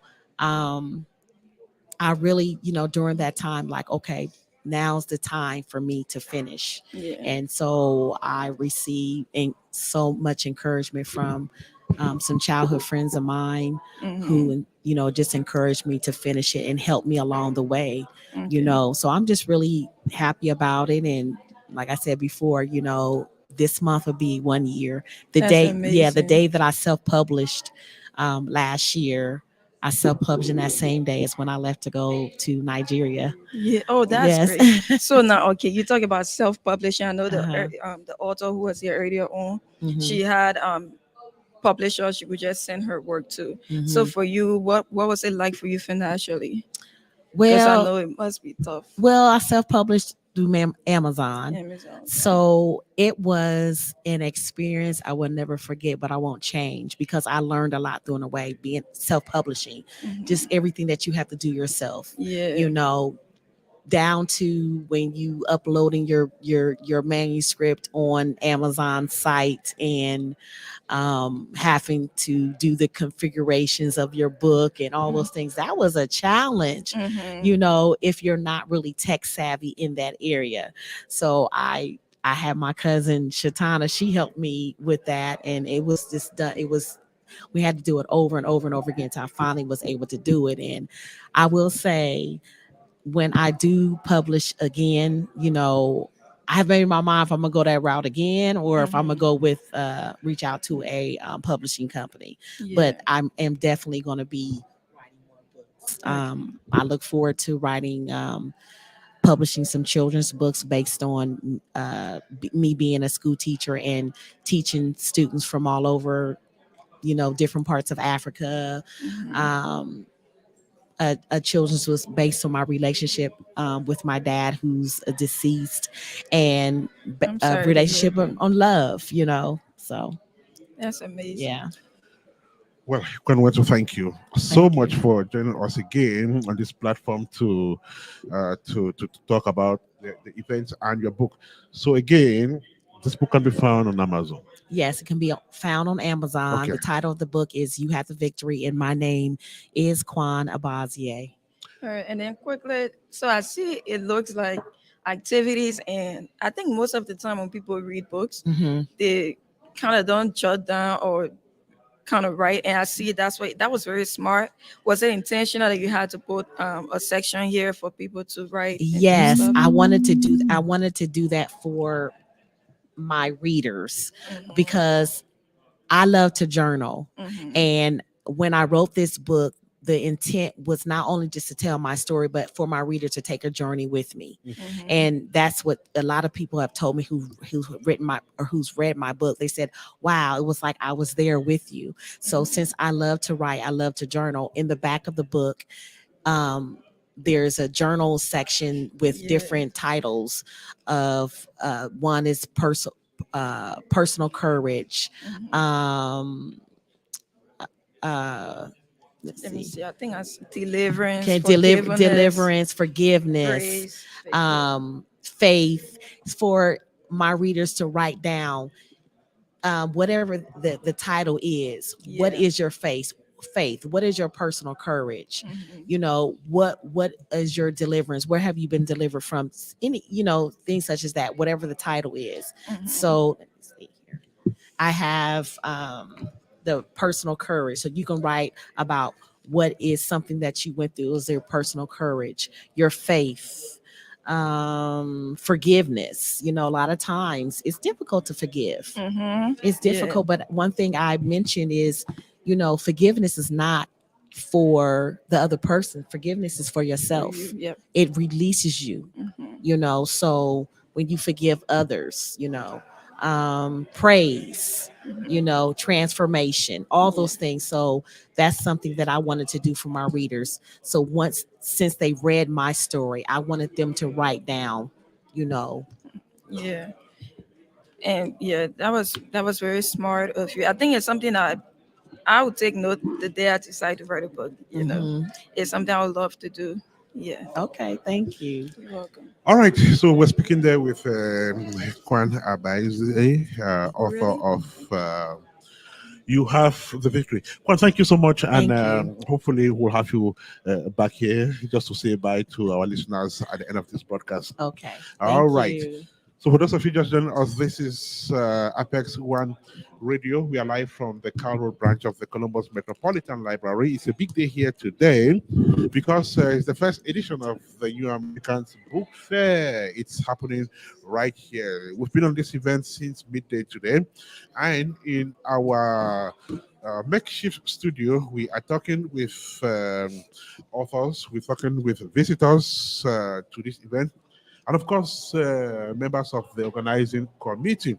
So we are now receiving our next guest right here in our makeshift studio. She takes her place. Welcome to our makeshift studio. How are you today? Yes, thank you very much. I'm doing well. Thank Okay. you. Can you introduce yourself so our listeners can know you? Introduce yourself. Can you introduce Oh, yourself? yes. Okay. Sorry, having a hard time hearing. Yes, this is Sarah Fashandi, and my book is called Message in a Matchbox. Okay. Message in a matchbox. Right. So, how long have you been an author? Oh, I am really not an author. I just we had. Can I give a short story like how this all started? We had a family reunion when our children were little. We had family reunion, and we used to have a contest among the siblings. So that particular year, we had a contest of who had the best childhood memories, and my brother, my older brother, won. So when I read his story, it felt like we grew up in two different households, because when my brother is the eldest, and when he was born, my parents were very poor. They lived in a room they rented a room in a house, and there was no food. He was always hungry, and as a child, my parents could not afford buying toys for him, so he always had to be creative to sort of satisfy his curious mind. So by the age of 6, he started figuring out ways of making money from a trench that was near our dad's shop. Okay. And then the stories were so interesting that I decided to write them. And I live in California. My brother lives in Chicago. Okay. So how we managed was I worked full time. And on the way home, I would just pick up the phone, call him, and then he would tell me the stories. I would just remember them. As soon as I get home, I open up my laptop and I just jotted down as much as I remembered. Then during the weekend, I would just send him what I had written and fix the scene, the emotions, the feelings, the interchange, the reactions between us. And sometimes you would say, this is not something that a man would, a man would think. It's, my feelings, it was like coming from a woman point of view. So I had to make sure that my stories are truly from a male. So that was very difficult for me to come up with in the beginning, to come up with the right emotions. But eventually I learned about my brother. I knew how he would react to a certain situation, and needed his guidance less and less. So that actually brought us so much closer to one another. The other thing that also helped was that my mom also played but was very instrumental in bringing a better life to the children. She wanted the kids to have to be better, to live better. Yeah. So her goal was to educate us, and she was very adamant about keeping us educated and making sure that we all have higher education, we all have better lives. So some of the stories when my brother was talking about, they actually made me cry because the way how we lived then and how my mom's persistent to put us through school and educate us and send us to US to have higher education, and the hardship they went through. It's just amazing. And I wanted not just us to know about it, I wanted the children also to know what their family, how their family um, um, went through during their childhood. Yeah, and I think that's amazing. This could be like a history book for the generations to come after you. Yes. So since this is a family book, have your family read this book? And, Yes. And what are the responses like? So my son read the book. He All read it? my nieces and nephews have read the book, and they now they know why. Like for example, my brother's kids. He has two grown-up children. They called me and they said, "Oh, now we know why my dad acts the way he does, because when he was growing up he was always struggling." And I think that sort of stays with you as you're growing up. So even now my brother, when it comes to money, he's very conscious about money and how he spends it. So it brought the kids closer to him.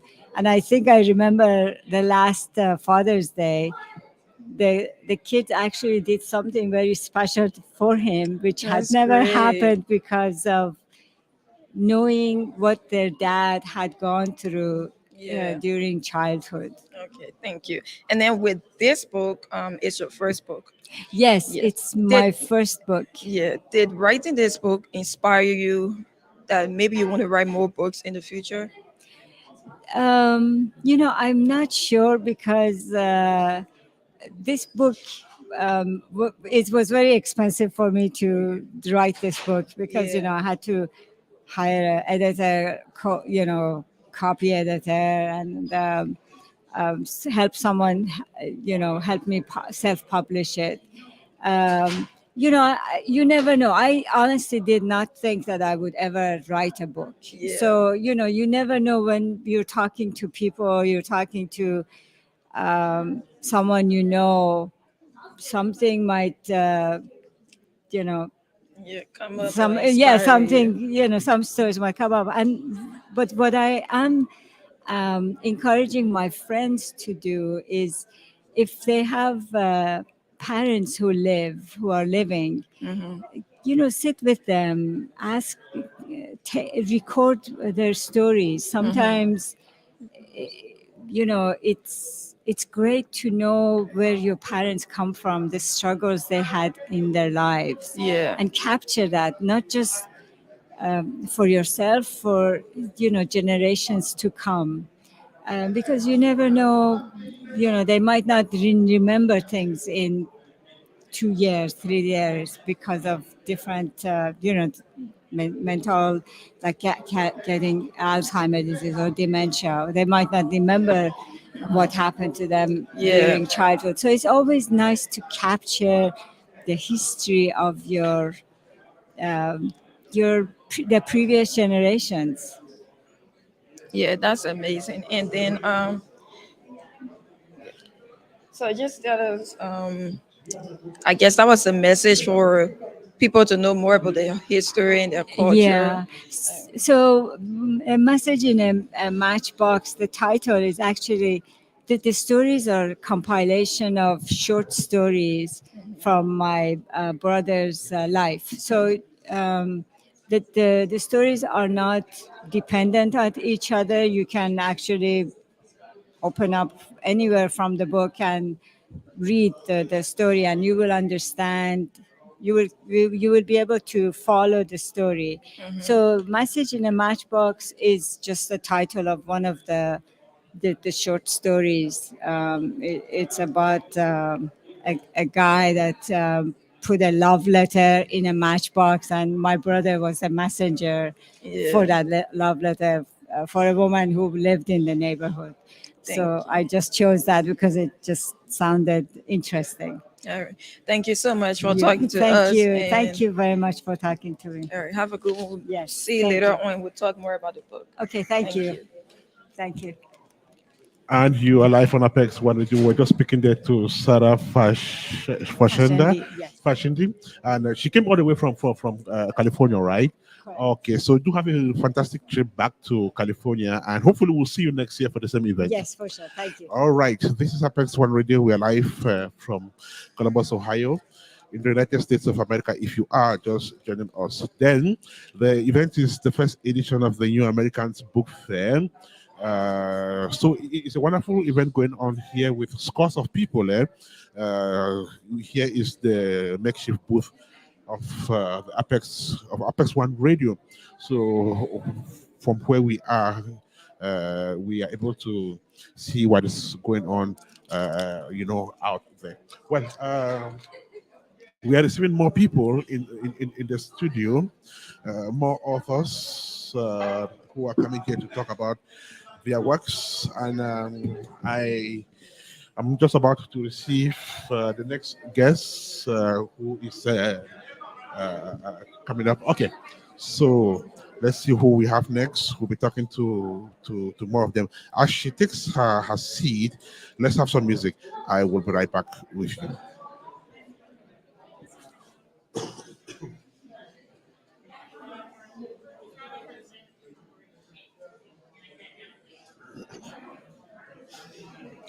Have a seat. Here?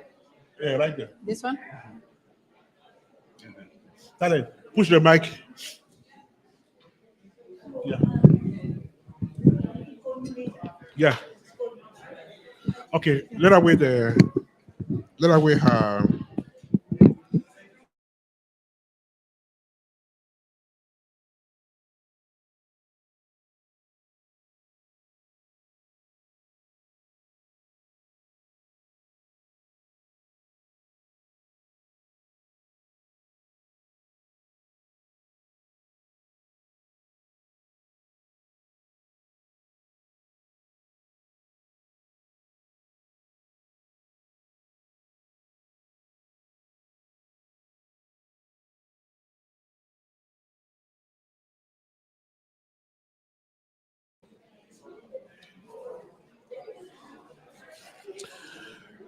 Back in the makeshift studio of Apex One Radio, this day, October the 8th, 2022. We are live from the Columbus Metropolitan Library in Carl Road, situated at the northern belt of the city of Columbus. And we are speaking with authors of beautiful books, especially the ones who hail from the immigrant community here in Central Ohio. They come from all corners of the world, from Asia, from Europe, from South America, and from Africa. Well, we're speaking with them as they showcase their works here at the Carl Road Library. So it's the first edition of the New Americans magazine, New Americans Book Fair. For those of you who want to know what New Americans mean, these are people who've immigrated to the United States of America and in one way or the other become citizens. So we term them New Americans. It's a big community with very intelligible people, very resourceful people, some of whom are book authors. They've written books to talk about their stories, but unfortunately, these books are hardly seen by the wider audience. And when you go to most libraries in the city, you will not find these books. So one of the reasons why this event has been organized is to create the opportunity for books written by immigrants to find themselves on the shelves of libraries. Our next guest is Moin Joe Daro. Did I pronounce it properly? It's not my name, it's the name of the book. That's the name of the book. So Yeah. yours is Pavin Talpo. Correct. Yeah. Right. I Mhm. got it. So, could you just introduce yourself to the, Mm. our audience? Beg your pardon? Could you just introduce yourself again to our audience? Yes, I am basically an archaeologist and a historian, but I also have a passion to write. Okay. And my career in archaeology, history, and journalism started together. Okay. So, when I used to write my archaeological reports, I would tailor it for the general public, customize it, and make it into a feature article and publish in newspapers. Dawn and Pakistan Times, they were the English dailies of Pakistan, the most largely circulated newspapers. So that's how my career as a writer and as an historian and archaeologist started together. So you hail from Pakistan, if I'm not Yes, mistaken. I hail from Pakistan, from the province of Sindh, from where Mohenjo-Daro, the ancient site, has been discovered. How long have you been in the United States? Since 1990. Since 1990, well over 32 years. About Yes. 32 years. Yeah. Mhm. Beautiful. All right. So we're speaking with Parveen Talpu. She tells us that her background is archaeology and journalism. Archaeology, journalism, archaeology, history, and journalism. Wow, that's interesting. Yeah. It's gone beyond now journalism because I've started to writing books also. So an author. Interesting. Yeah. So the title of your book is it's hard to pronounce. Is it Moin Jodaro? Yes, and I don't blame you for if you mispronounce, because this is, I come from the province of Sindh, where this site had been discovered. And Mohenjo-daro is actually a Sindhi word, which means mound of the dead. Actual pronunciation is Mohenjo-daro. But because the British archaeologists had discovered it, and they knew that this is the name the natives are saying about this particular site. So this is an anglicized version of the site. Wow. Yeah. So it's literally translated in English as metropolis of Yeah. the Indus civilization. Yeah. 2600 to 1900 BCE. BCE, yes. Wow. Now, what are you talking about? I see rocks. I see, is it mountains? I don't know. So, is this some research work or what is it all about? Yes, now this site is like 5,000 years old, from 2600 to 1900 BCE. What you are seeing is actually the panoramic view of the site, and that the structure on the top, it was a Buddhist stupa. And the archaeologists thought that they are going to dig some Buddha's ashes from those. But as they started digging, they found out that there a big city under the foundations of the Buddhist stupa. So this is how the site was discovered. But this site is the largest site of what is called Indus civilization. So in totality, in Indus civilizations, we have discovered about 1,500 sites. But Mohenjo-daro is the largest site, and it is in the province of Sindh in Pakistan. Wow, that's interesting. Mhm. So what is so peculiar about this, and what is its historical significance to the people of Pakistan? Okay. Its significance lies in the fact that Indus civilization was a contemporaneous civilization with Egyptian and Mesopotamian civilizations. But Egyptian and Mesopotamian structures, architectural structures are colossal. The pyramids, the temples, the royal tombs, and which we do not have at this site.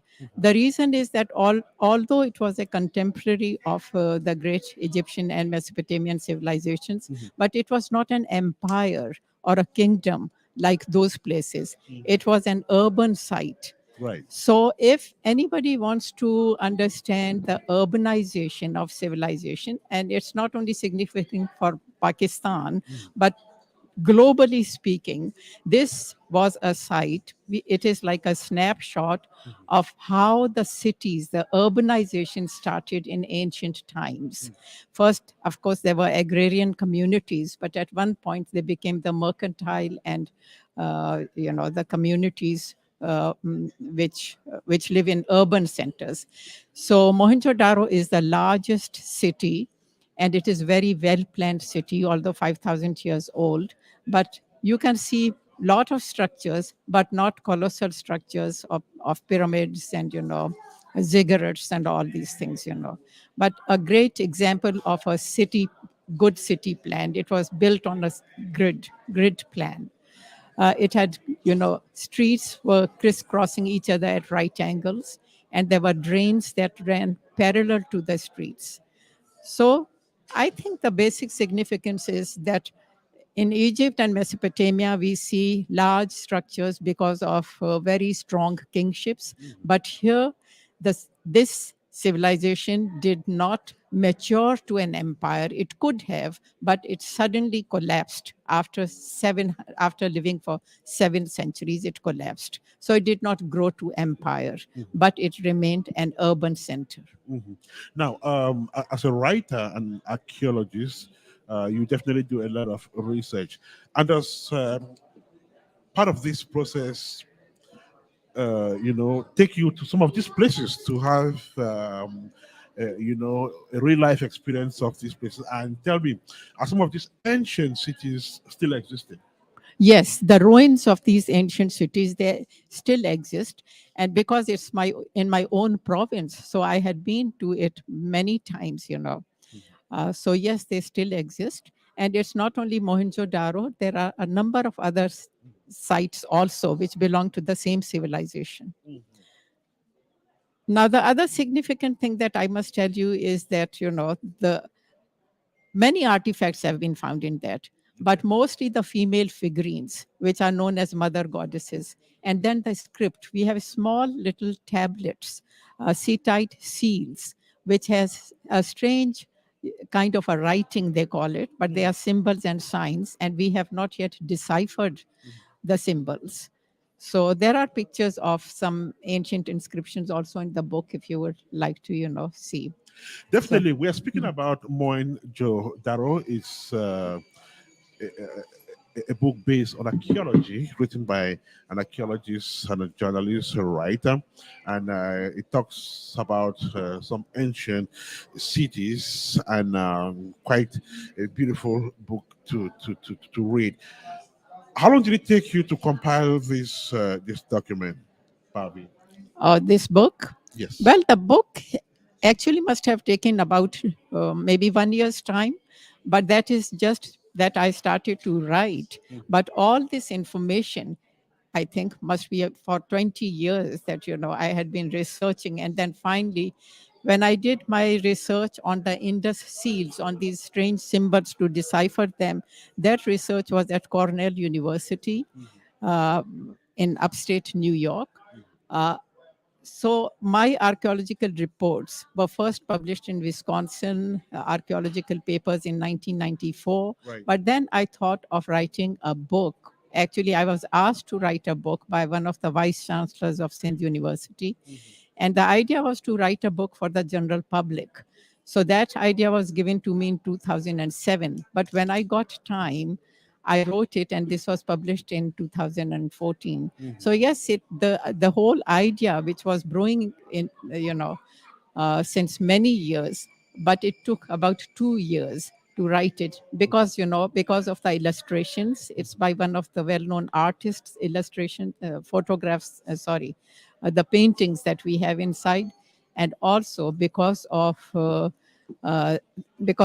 photographs. The photographer, Mr. Amin J, who is one of the most well-known photographers in Pakistan, he accompanied me to the site, and he did a wonderful work. So it's not a coffee table book, but it's a very well-illustrated book. Okay. Yeah. So all these things, putting the photographs, the artwork together. So it took about 2 years' time. I was going to find out Yeah. how simple this book is. Now, like if an ordinary reader reads it, are they going to like understand the book so easily?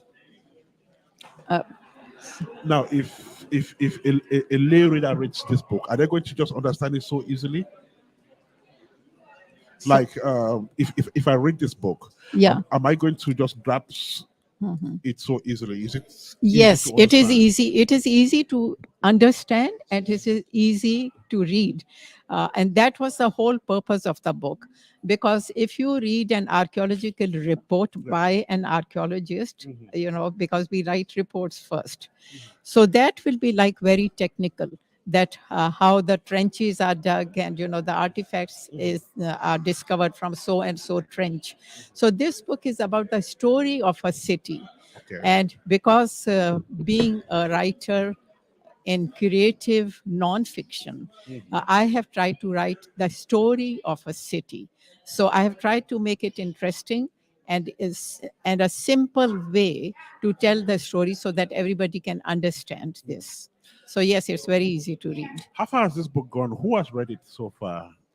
Well, mostly, the students and the people who love art and archaeology, because this has illustrations of the artists also, and she was a very well-known artist of Pakistan. She had the keys of New York City.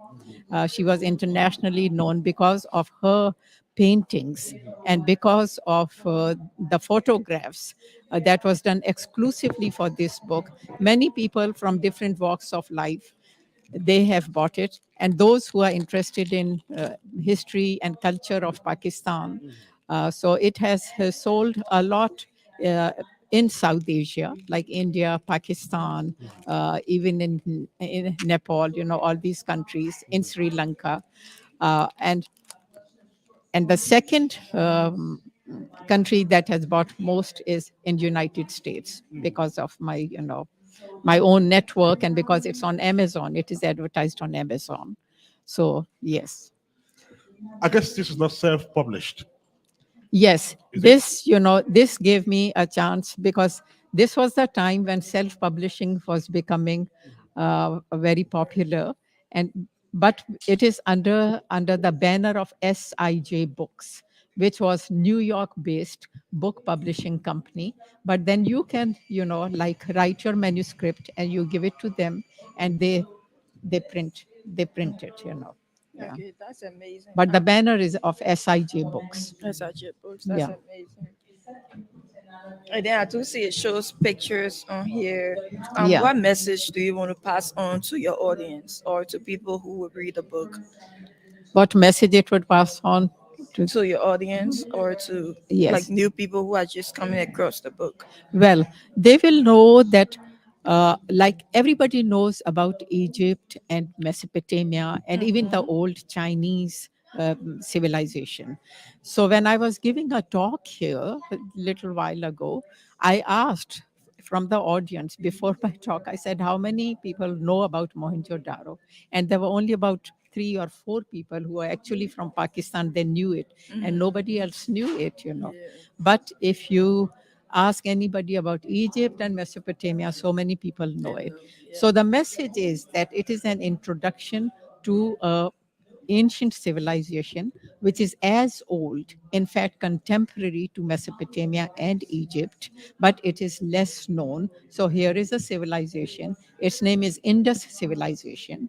And Mohenjo-Daro, this particular book, is about the largest site, the largest city of that ancient civilization. So that's the basic first message that you get.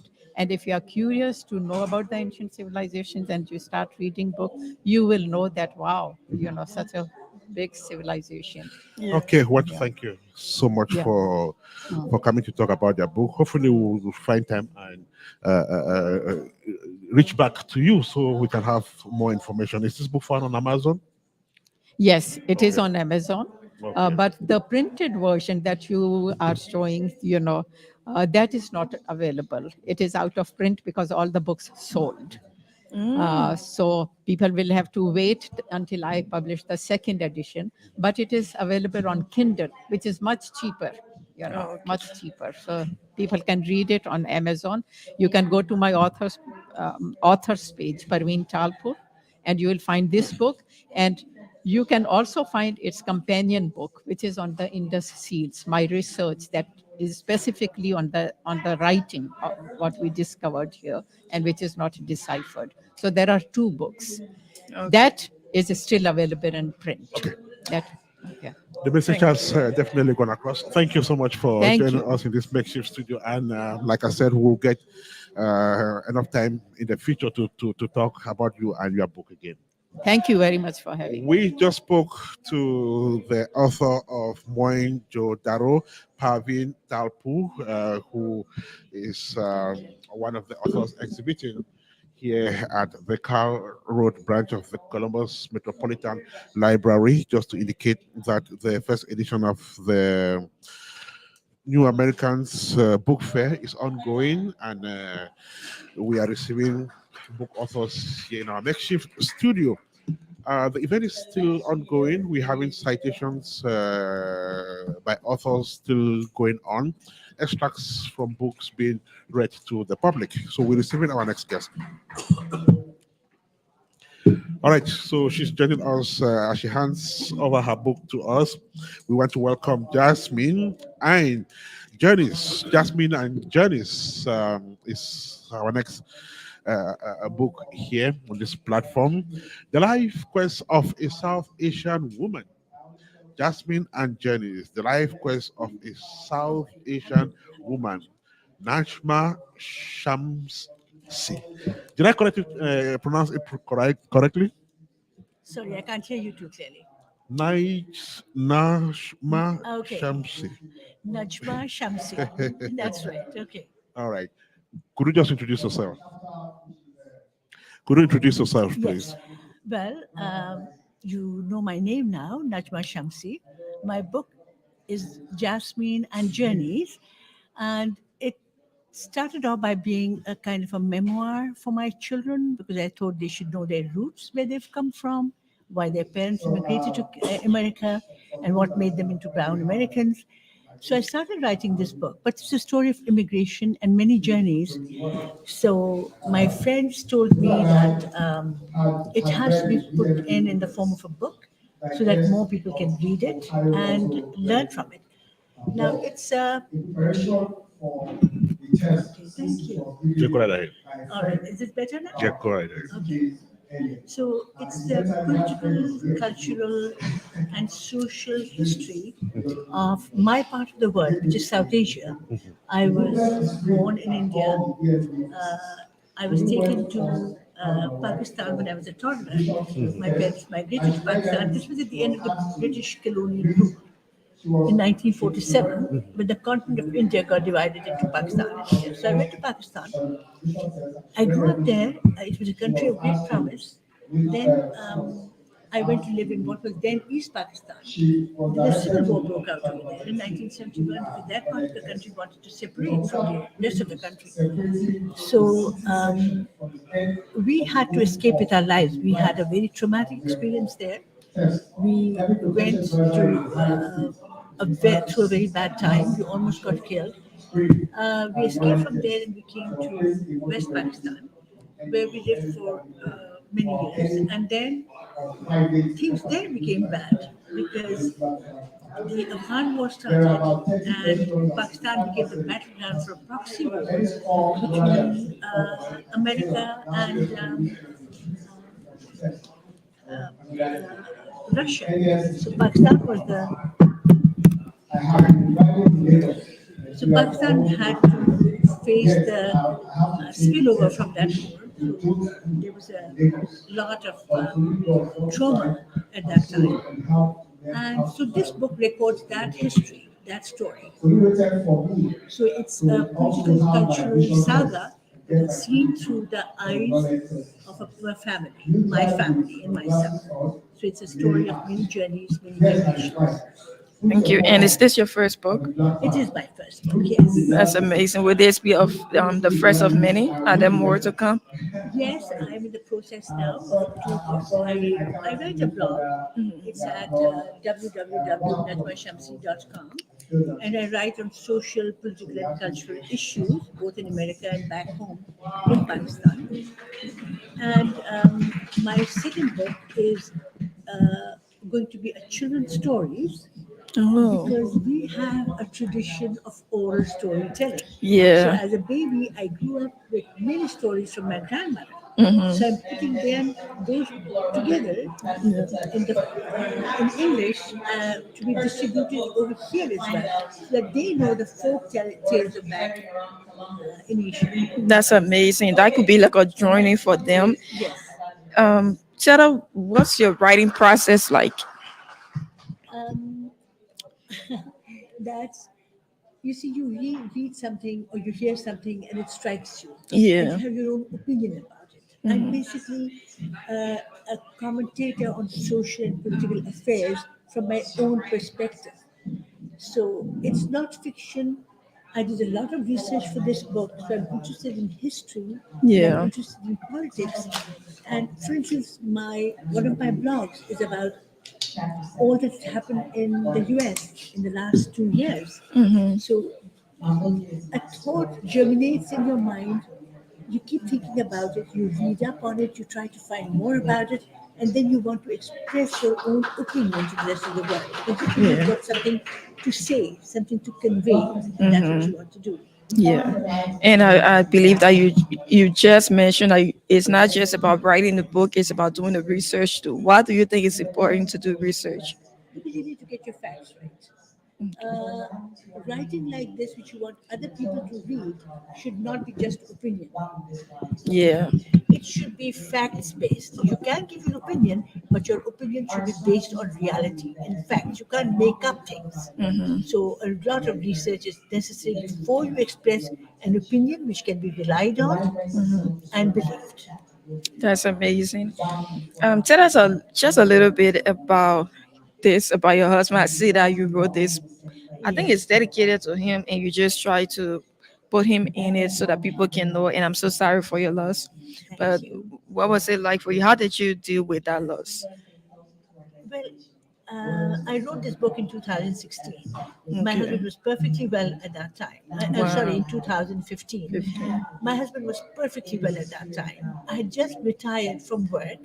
I was at home and I was writing the book. And every chapter I would write and I would give it to him to read and give his opinion on it.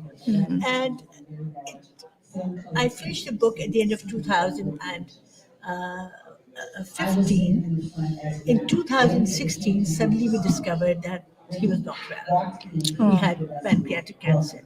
Oh my And God. he passed away within 3 months. And I was just glad that the last thing he read was my book. Yes. And because it has a lot of family history in it, he would give me feedback on it. He would say, no, it didn't happen like this, it happened like this. It was great fun. It was a great joy doing it with him. And of course, his loss was great, but I'm glad that he got to read it. Yeah. Because it got accepted for publication when he was alive. I'm so sorry about that. But I think it's good because there is always what they say, there is joy comes in the morning. So even though he passed away, but just the joy of him being able to see your work and see what you could do, Yes. that is so amazing. Thank you. Yes, it was. Yeah. And then what do you think is important for us as immigrants to showcase our work, our culture, and our history? I think it is absolutely imperative for many reasons. First of all, the media here and the people here, first of all, the people themselves do not have much information about our part of the world. Number two, the media, whatever it portrays, is always negative because that is how they build up the ratings, right? Yeah. So, violence, terrorism, fights, corruption, that is what gets into the news. The good part of what is in our country, the good part of our people, our culture, our civilization, that is never focused on. For the simple reason that doesn't make news. Yeah. Negative news. The old saying that if a man bites a dog, that's news. But if a dog bites a man, That's not news, yeah. That's not news. So I think it's very important that people should know our and also for my part of the world, it's very important that people should know what made that part of the world the way it is today. It was basically the war between Russia and America, which was fought on Afghani soil in order to spill over in Pakistan. Yeah. So A lot of negativity comes out of it, but we should know the truth. Yeah, that's great. All right. So before we go, is this book available on Amazon? It was on Amazon. I just took it off recently for the simple reason I have very few copies left, and it all got sold out on Amazon. That's great. But Congratulations. yes, thank you. It did get sold out. But we are bringing out another edition, and I'm making some more changes in that, adding some more stuff.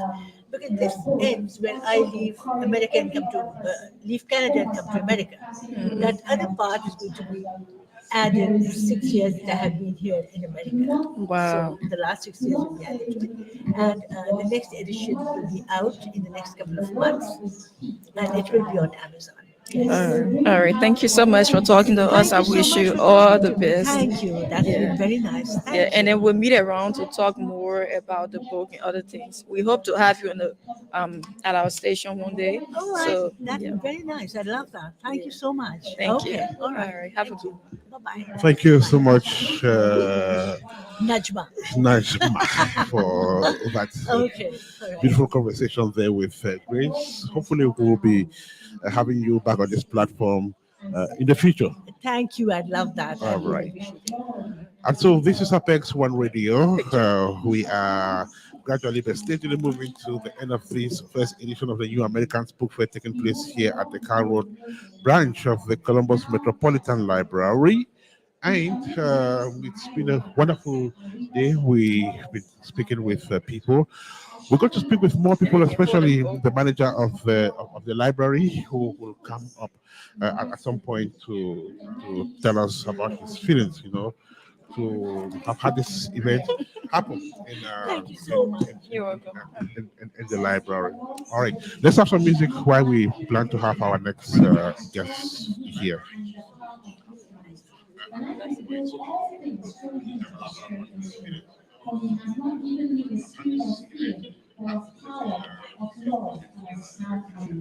As far as my eyes can see, he has given unto me and my seed. I will fulfill him. Can you test this mic for me? 1 2 test the mic. 1 2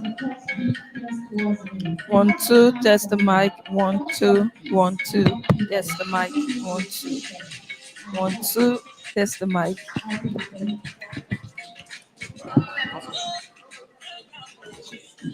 You want to wait those? Oh, sure.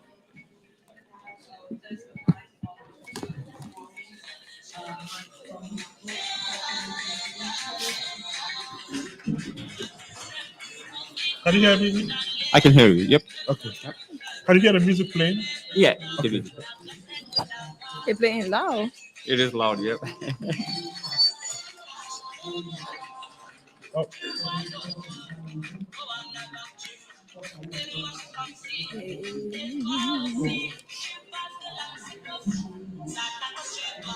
Can I let my children know that I'm here? They might be looking for me. Just give me 1 second. All right. Okay. Just 1 second. I just want to let them know I'm here. Okay. On the interview, Alpha, one of the community leaders. Alpha. But I think It's good.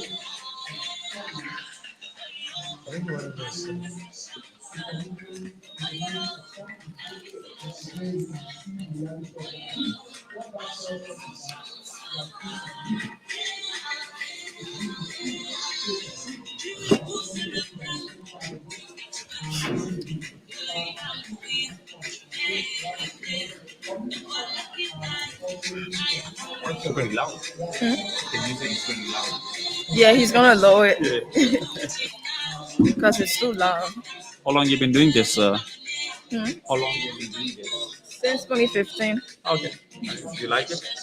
Yep, it's amazing.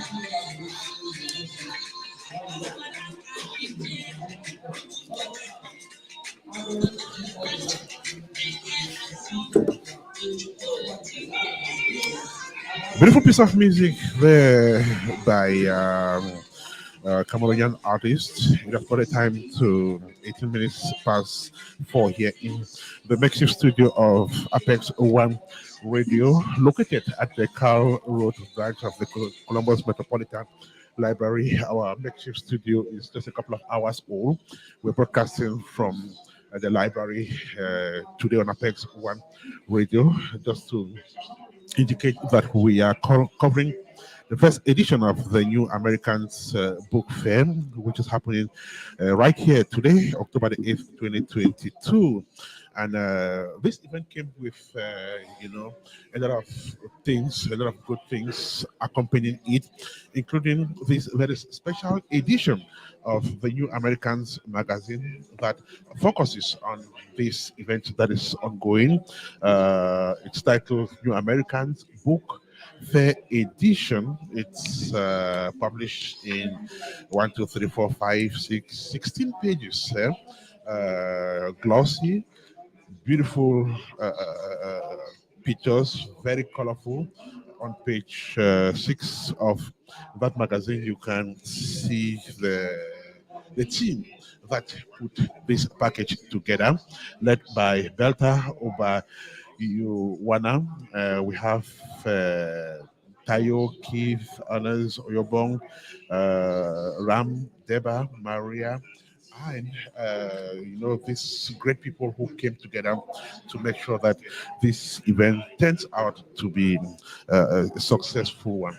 One of the members of the organizing committee of the first edition of the New Americans magazine is Imran. Malik, who now joins us here in the studio live.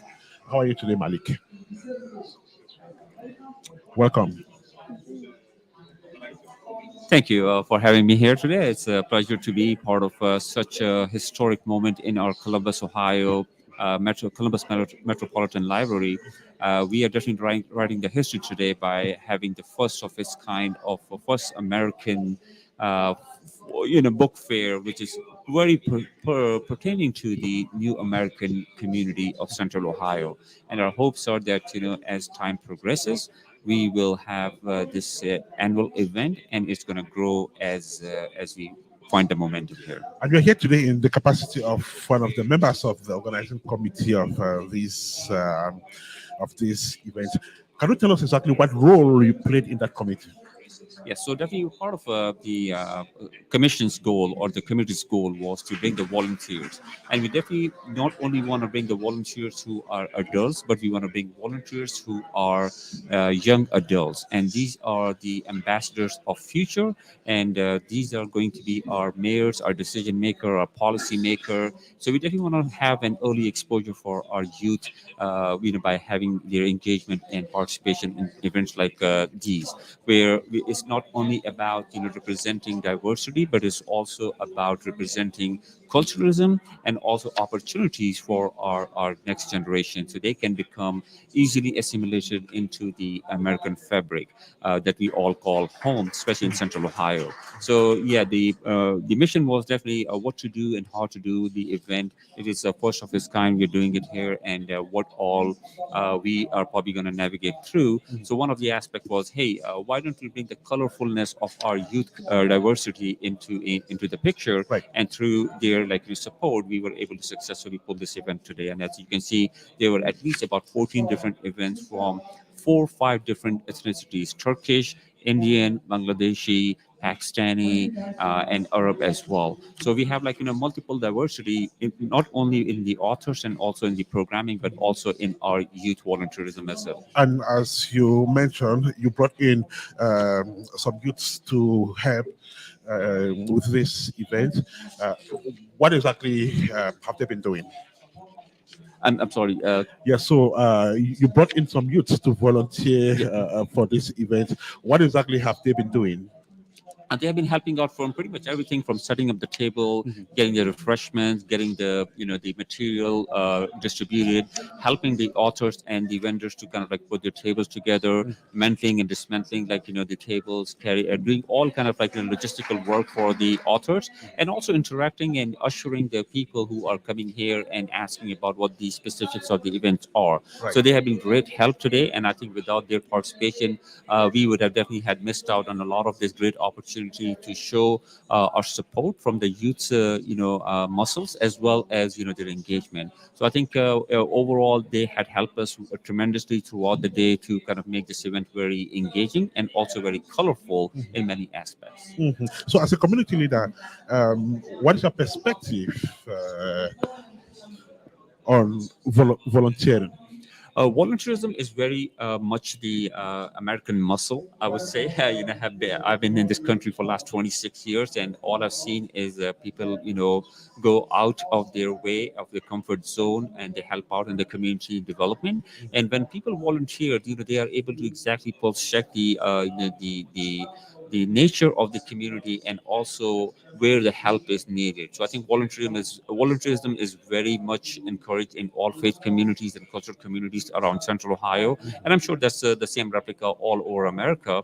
In many of the other cultures, we often don't understand the overall aspects and the impact that the volunteerism can create. So I think we have to keep this culture of volunteerism going on, because that's what make America great. Because when we have community engagement and participation at all levels, whether it's like youth or whether it's at adults or young professionals or at even like outsiders, when we create opportunities for everybody to engage and volunteer their time and their expertise, we are only able to bring people together. And when you bring people together, then miracles happen, because synergy is built and people are able to understand each other, and the xenophobias get rectified, and a lot of great things happen. And we have seen this firsthand in Central Ohio, and as I said, this is a similar phenomenon we have seen and also kind of observed in other parts of the country as well.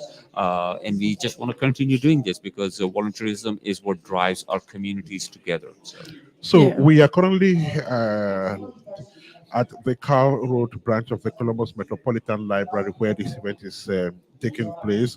What would you say about this library opening up to host this event? I think you are very much addressing the acknowledgement as well as accommodation that we have seen today, especially with the Councilman Remy from Columbus City Council, and then also Keith, who's the manager at this branch of library. They had opened their hearts and their home to this beautiful event, and I think it's only the first of they've written a history today.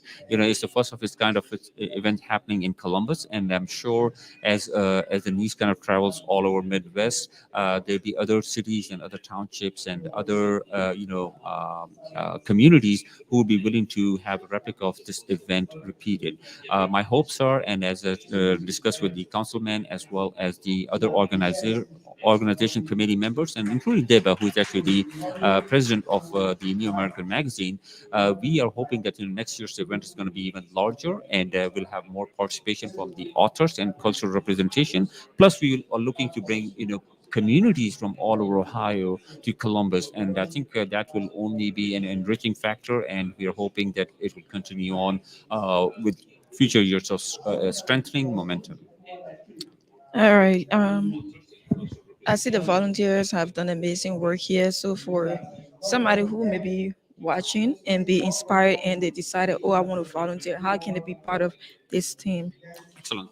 So, as part of the organizing committee, I took the ownership to arrange all the volunteers and work with them. We went through some of briefings before the call, before the event day, and also this morning when we met here earlier before anybody else got here. So it was a great experience to bring people together, especially the youth community, and then understanding and taking their feedback into perspective and putting that into executable action items as well. So it was a great experience overall. So yeah, I mean, we definitely are going to already starting to plan the next year's event, and our hopes are next week when we meet, we're going to debrief and talk about our do's and don'ts for future events. So anybody who's wanting to be part of this event in future, or any other event in the multicultural arena, especially in Central Ohio, they can reach out to us. They can reach out to me on my cell phone. I can give that number candidly as well: 614-209-8742. My name is Imran Malik, and you can call me or text me on that number, or you can call directly Deba, who is the president of the New American Magazine, and he will channel those references over to us. We definitely want to build this momentum, and the whole idea is that once we have done this event a couple of years in a row, then we transition the leadership and the engagement and the execution and the decision making of this event to the youth. And I'm hoping that it will be something that we can, as adults, share our experiences with the youth, and the youth then start running the programs in the future. And I think that will be our direction of transitioning the leadership of this event to the next generation. We want to thank you so much for joining us on this platform. Congrats on the great job you've done for this event so far. And hopefully we'll be back here next year for the same events, which we hope will be bigger than this. Thank you. I right, appreciate thank you that. so And thank you for all the great work that you folks are doing, and keeping the community connected, and also keeping the opportunities open for us to celebrate our diversities together. So thank you, and bless your heart for that. All right, thank you. Do have a fantastic rest of the events. This is the first edition of the New Americans Book Fair happening here at the Carl Road branch of the Columbus Metropolitan Library. We are having our next guest, who is about now joining us on this platform. Sylvia is her name.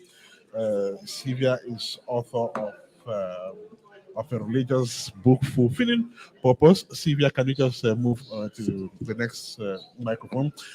Welcome to the platform. How are you today? You can put on Thank your you. I'm doing headphones. How are you today, Sylvia? I'm doing very well, thank you. All right. So it's been a journey to get to this point. Are you excited about this day today? Oh yeah, it's a very unique opportunity for me, for everybody who is here. I'm sure everybody enjoyed today. Yeah, it's very inspiring, and also for the upcoming authors, it's very very inspiring. People are like, oh, I wrote something but I haven't published it, so this is a kind of inspiration for them. All right. So you came in earlier today, and we've been like more than 4 hours, 30 minutes of this event. You run a stand where you're exhibiting your works in the main hall. What has the experience been? Have you had enough networking? Have people come to your stand, and have you been talking to people? And tell us how it's been going so far. Yeah, it's been going very well. So I have really been speaking to a lot of people. They come to my table and I talk to them about being positive minded. That's what all my book is about. It's about affirming the right words to yourself. The words that we speak are powerful and they are life. So when you speak those words, it have a tendency of manifesting exactly what you say. And so I inspire people to say the right words, to affirm positivity to themselves, and not to get caught up with the system and the environment and start professing negative words. And so it's really, really inspiring. And the more I talk to people, the more I see them getting excited about who they are and what they want to be. So I'm very, very excited about it. Fulfilling Purpose, 52 Divine Affirmations, Shaping Destiny. Is that your first book? Yes, this is my first book actually. I have no experience in publishing, and I write a lot, but I never publish anything. Okay. So I just came up with this. I decided to put this together because I know that people out there might need it. Also, I know in their different situations in life, they will need it. Yeah, that's why I had to put this out. When was this book published? It was published 2020. 2020. Yes. All right. And is it on Amazon? Yes, it's on Amazon. Okay. Yes. Tell us about reactions to the book so far. What have people been telling you about it? Oh, I have been getting so much positive feedbacks from it. A lot of people who already they want more. They're like, "Can you produce more? Can you get more? We want more. We want more." So this really inspires me to write more. And I'm already working on a revised edition right now. Okay. Yeah, I want to make it more detailed and. For people, from the feedback that I got, they really need more. They want like, can you get a lot of feedbacks inspire me to do more. So I'm working on a revised edition right now. I believe in the next book fair I'll be able to display it and talk more about What is the it. book all about, by the way? It's about affirmation, um, affirmation of what you are. It's a faith-based book. Um, yeah, so it's a book. Is putting out there affirming what you are, who you are, and what you want to do in life, and what God has uh, made you to be, your identity in God, your identity in God, bringing it together and affirming who you are. Because by words, God created this whole universe, and by word, you can create whatever you want if you have faith and believe in it. So I encourage people in this book, it's about affirming the word of God, affirming what God says about you on daily basis. And that has a way of creating who you really are and what you want to be. That's amazing. There are some people, because I read and I saw that you're also a gospel singer. Yes, I am. That's amazing. Yeah. Tell us about your writing process, because some people will listen to like lower music while they write. Some people will prefer like a quiet space. So what is it like for you? How do you go through the entire process of writing your book? So how I usually write is when I see things, I don't see things. I see things beyond what they really appear to be. Mhm. And so when I think about things, I just begin to think how does this come up? And sometimes I'm a person who likes to be quiet. Sometimes when I'm quiet, I'm thinking of something and I'm meditating on something and I'm getting inspiration. I don't like noisy places. Sometimes when I stay in noisy areas, I cannot write. I don't get coordinated to write. So but in quiet places I find inspiration to write. Mhm. That is amazing. And then why 52 affirmations? So we have Divine. 52 weeks in a year. So Mhm. I designed it in such a way that each affirmation, you get to affirm it the whole week and Okay. get it, because I realize that things we believe in, if it doesn't get into your subconscious mind, you don't remember it. But once it gets into your subconscious mind, it stays. And so why affirming it every day, it's it's like it's downloaded in your subconscious mind and it stays right there. By the end of 1 week, you will remember it wherever you go. Yeah. That's amazing. That was very, very smart to do. Thank And you. why do you think it is important for new immigrants or new Americans to showcase their work, their culture, or maybe their belief? Yeah, because sometimes when we come in here, the system here is quite different. Mhm. There's a huge difference from what we from for some of us that were born over there and brought up there is really really different. So by the time we get in here, we tend to adjust ourselves into the system, and sometimes we neglect our core values, Yeah. and we neglect the things that our belief, Mhm. and we neglect those and we try to assume what we are not. Yeah. Sometimes it doesn't work like that. So we come from a roots. It's when you build on your belief system, and when you're here, you remain focused on what you are and who you are and where you're going. You will surely get there. It doesn't matter what the system is. That's amazing. Where can people find this book? So you can find it on Amazon. It's on Novels, Barnes and Nobles too. Okay. Yeah. Are there more to come? Oh yeah, absolutely. I'm working on, like I said, on the revised edition. I'm working on it, and also I'm working out one for children.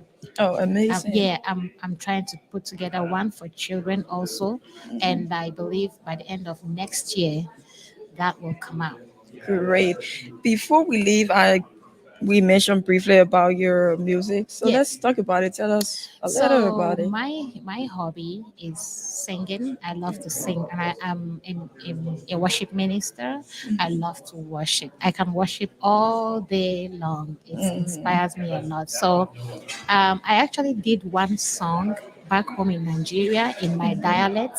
Okay. Yeah, it's on YouTube too, but I haven't really try to work on any other song or put out song there since then, but I'm waiting on the timing, on the right timing for me to do that, because I Yeah. know I still have a calling on that. Yeah. But right now I worship. I love to worship. I'm a music minister in my church, Yeah. so I worship too. So Yeah, and I guess your audience will be looking forward to some music and more books out there. Thank you so much for talking to us, and congratulations on all of your successes. I wish you all the best. thank you so much. Thank you. Thank you for having me.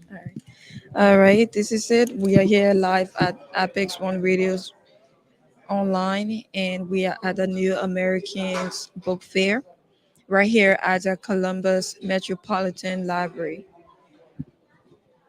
So we just spoke to some authors, and we will go around, show you guys around, and talk to more people out there. For now, stay tuned. My name is Grace Danlette, Washington.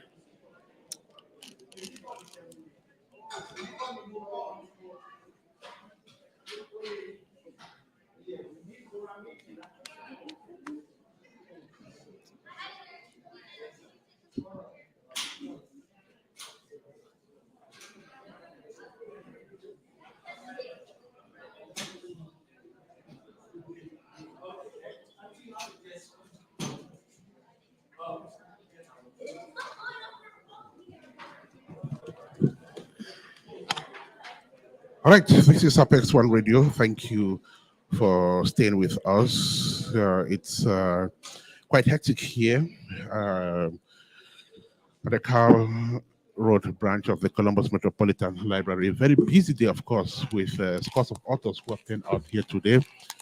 In the course of the day, we'll be speaking with officials of the library as well. They will kind of give their appraisal at the end of their day. So we are receiving, he calls himself a businessman. We're receiving him in the studio. He's just going to introduce himself. Then he will tell us why exactly he's here today. He spoke a while ago, and it was business, business, business. Welcome to our makeshift studio. How are you today? Thank you very much for having me. I'm so excited to be here. Right. So could you just introduce yourself? Okay. My name is Taiwo Oresota. I'm the president of Afrik Business Network. And what we do at Afrik Business Network is that we bring all businesses together. That is why we are here today also, because this is a book fair, and we are bringing, we want to let the authors knows about our platform so that they can take advantage of that. Okay. So excited to be here. Okay. So are you a reader of books as well? Am I what? A reader of books. Do you read books? Oh, I do. Part of what we do at Afrik Business Network, because we realize one thing. For you to be, not to remain where you are 5 years from now, 2 years from now, is it that the people you meet or the books you read? Okay. So we have a book culture, and every Sundays we come together and we read books. Books that will inspire us, books that will motivate us, books that will inform us and make us better person personally and in terms of business, and also professionally. Right. So you're part of an immigrant community here in Central Ohio, and this is kind of basically an event that promotes that community. What is your assessment of this idea, and tell us about what you've seen here today, and how do you appreciate what you've seen here today? All right. I want to start by congratulating you, your organization, the Apex Radio, for what you are doing in the community. I want to start out on what you're actually doing and giving out today. What you're doing in the community is highly appreciated. Deba and I, we've been friends for a very long time. It's my good brother. And I'm also privileged to be one of the committee members that organized this program together. This is a real waking call for everybody in the community, not only to party alone, but this is an opportunity for us to connect together and come together and network together and showcase what we are made up of in our community. This is a very, very good and wonderful idea. It's a great development, and we look forward to more of this. And that is exactly what we're also doing at Afrik Business Network. Oh, beautiful. His name is Taiwo Oresota. Oresota. Taiwo is a leader in his community. He's one of those who want the community to grow, in terms of making value of what the community possesses. Well, I want to thank you so much. So, what is the advice you can give to people in this community who have ideas, but they are feet dragging in terms of bringing out those ideas and, translating them into things like this? All right. For those people that have ideas like this, I would say your network. I would say your network is your net worth. You need places like this to attach yourself to. You need platform like this. You need organization like this. If you have a great ideas, when you move with people that are already doing what you want to do, that's a great venue to do whatever you want to do. So if you have an idea like this, I just want you, don't sleep on it, don't procrastinate, just start immediately. Start immediately. Start by writing it up, start by contacting people, start by talking to people, start by looking for a venue and a platform like this, that, like I said earlier, to make your idea a reality, because an idea is not a reality until when you put action into it. An idea is not a reality until you put action into it. Well, I want to thank you so much for joining us today. Just before you go, could you just drop your contacts on how people can meet you? I know you also have a monthly event that you bring people together to network. Talk about it before you. Exactly. Thank you very much for the opportunity. Like I said, I'm the president of Afrique Business Network. We bring immigrants together. We bring career-oriented people, professionals. We bring everyone together. Our next event will be on October 21 at 5:30 p.m. So look forward to see you. October 21, and the phone number is 614-805-3412. Again, 614-805-3412.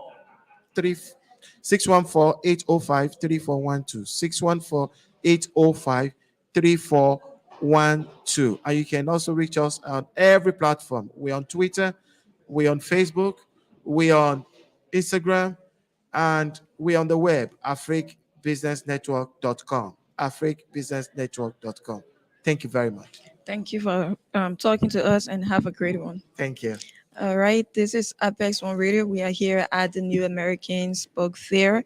We're here at the Columbus Metropolitan Library on Carl Road. So we will go around and talk to more people, more authors. So stay tuned.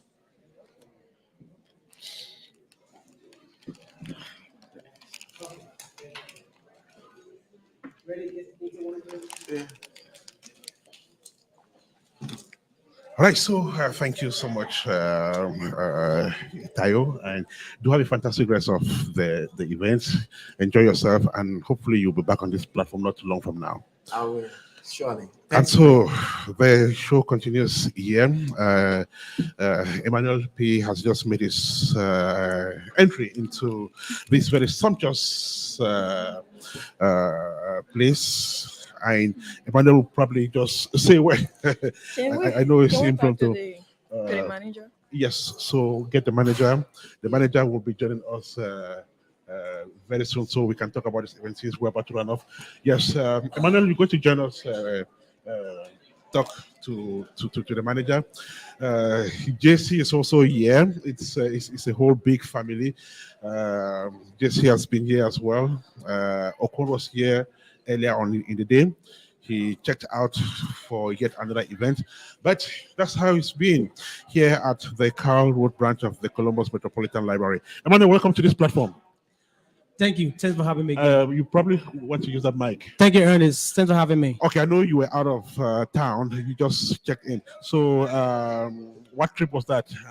And how was it? Just went for our usual business, but I'm glad to be here, even though I'm kind of late. But it's a pleasure again to have you guys, to come to this particular location. So okay, we're gonna have the manager of the Carroll branch of the Columbus Metropolitan Library, Keith Hanson. Emmanuel, you join me so we we have this very important conversation with Yes, Grace. sir. You join us as well. So we have this important conversation with the man who has brought this idea into reality. And so one thing is to have the idea. Another thing is to translate this idea into reality. So the dream finally came through, and it happened when, it has gone into the annals that you were the manager of this sumptuous place when this event happened for the very first time. Tell us, Mr. Hanson, how do you feel today? I'm feeling wonderful today. This is a really, really nice event. It's great to see the community together. Mhm.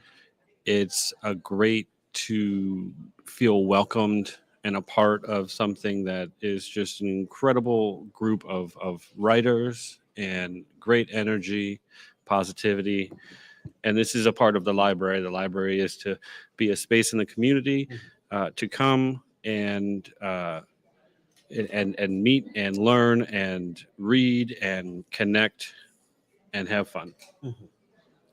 Yes, one of the things that make this particular event special to other people is that, especially people who are like American and the immigrant perspective, the writers here, most of the writers who wrote from that perspective as an immigrant in America here, will tell you their story. So, what do how encouraging is that to learn about other people's history or other people, story who are come and integrated in the American system?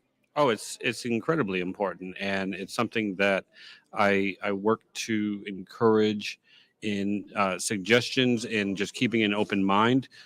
This is our community; these are our neighbors, and this is what our neighborhood and our city is about: is to learn from one another and to grow together, and that can be done so much more when we have an open mind and we learn from other perspectives and we hear where others are coming from, and it's just going to make the city and make our community grow and be much better.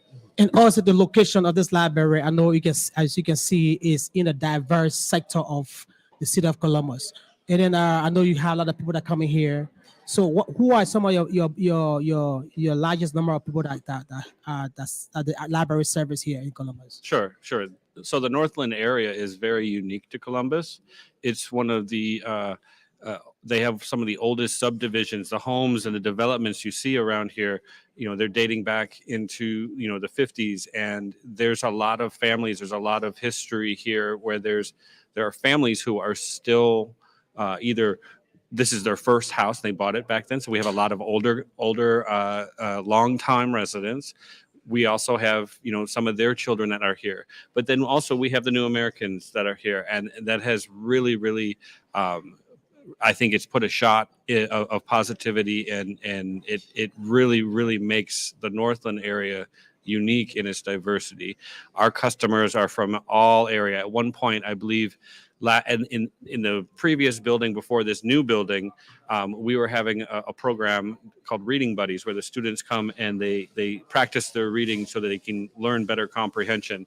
And during that event, we were with some of the kids who were waiting to read, and we found in that moment there was 25 different languages being spoken in the library, and that was just great. And so we had the kids write the alphabet. They'd come and they write on the whiteboard, and to share and to be able to see that and to learn and to it's music to my ears when I hear 25 different languages in here, and we're all here together, and it's great. First, I want to appreciate you for just opening your door to this particular event, which is very, very paramount to the development and growth of the community. So as you can see, it was a very successful event.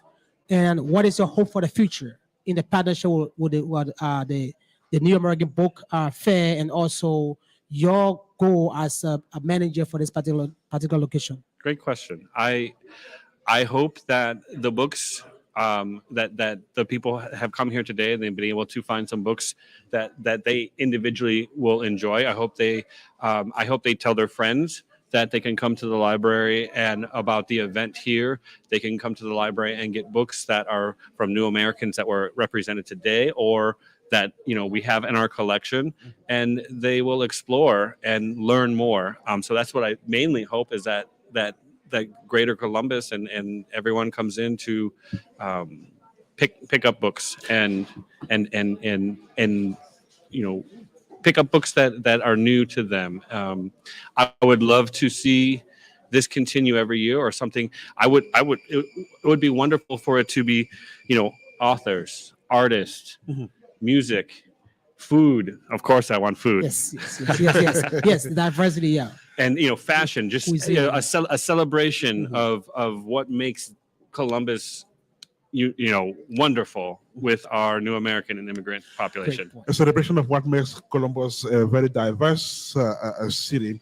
Now, prior to this event, what was the representation of books written by New Americans in this library? The Columbus Metropolitan Library has a collection. They have collection guidelines, and it's very important to try and reflect the community that we serve. Okay. And so I don't have percentage numbers, but I know that it's intentional in the efforts to make sure that there's representation, and it's not just the New York Times top seller authors. We want the books that people check out, but we also work to know the individual communities. So the Carl Road branch, the Northland community, and we know like Northern Lights community. We will know that we may have world language. We have a world language collection that will reflect books that are bilingual in Somali and English, Arabic, English. So our librarians in each individual branch works hard to communicate with those who order the books and purchase them to make it reflective and to meet our customers that we see. Were you surprised to see this number of authors from the immigrant community today? No. I knew that Deba. I knew that Deba worked very hard to make these connections in the committee, and I know that there are a lot of great artists and authors in the community, and I think that's what's so important about something like this is to try and get greater exposure to the general public of this. I mean, as you rightfully said, you will look forward to seeing a more diverse art, music, even cuisine, African cuisine or diverse cuisine, to be part of the next, probably the next event of this particular library process. What are some of the connection or resources that might be? Because I know some people are going to watch this particular show and they might want to be part of the whole process next year.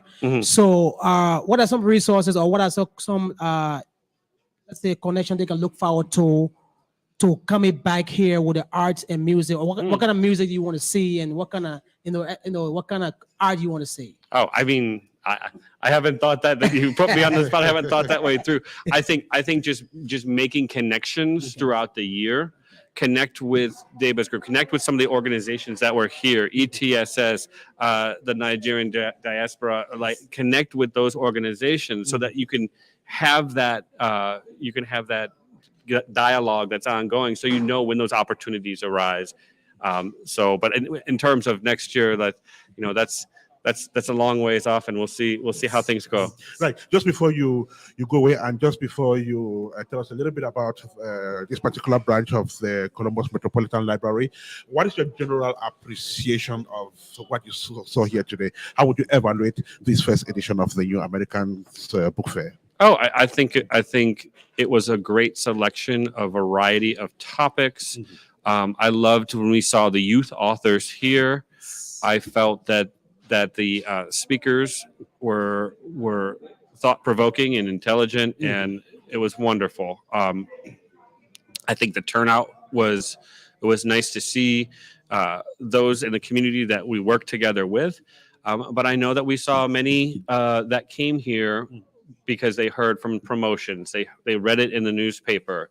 The Columbus Dispatch ran a story about this today or yesterday, and we saw some customers coming in, and I heard it throughout the week that they were excited. So it was a nice mix of people that are regular customers, and there were a lot of new people that had never been to the Columbus Carl Road branch.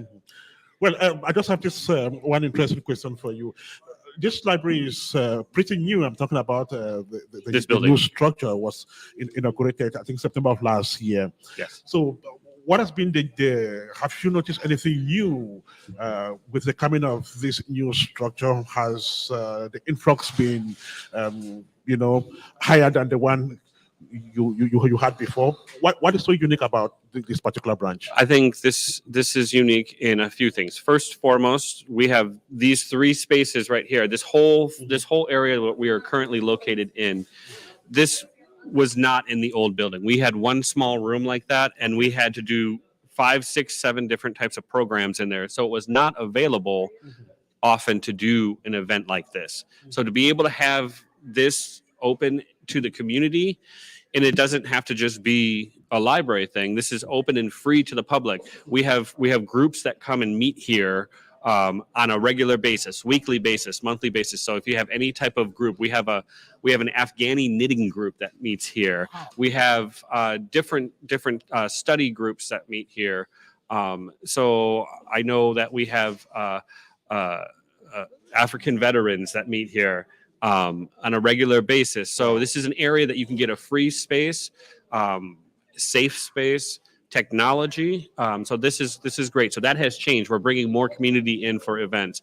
We also have more study and more space to just work. In the old building, it can get hectic. So here we have space.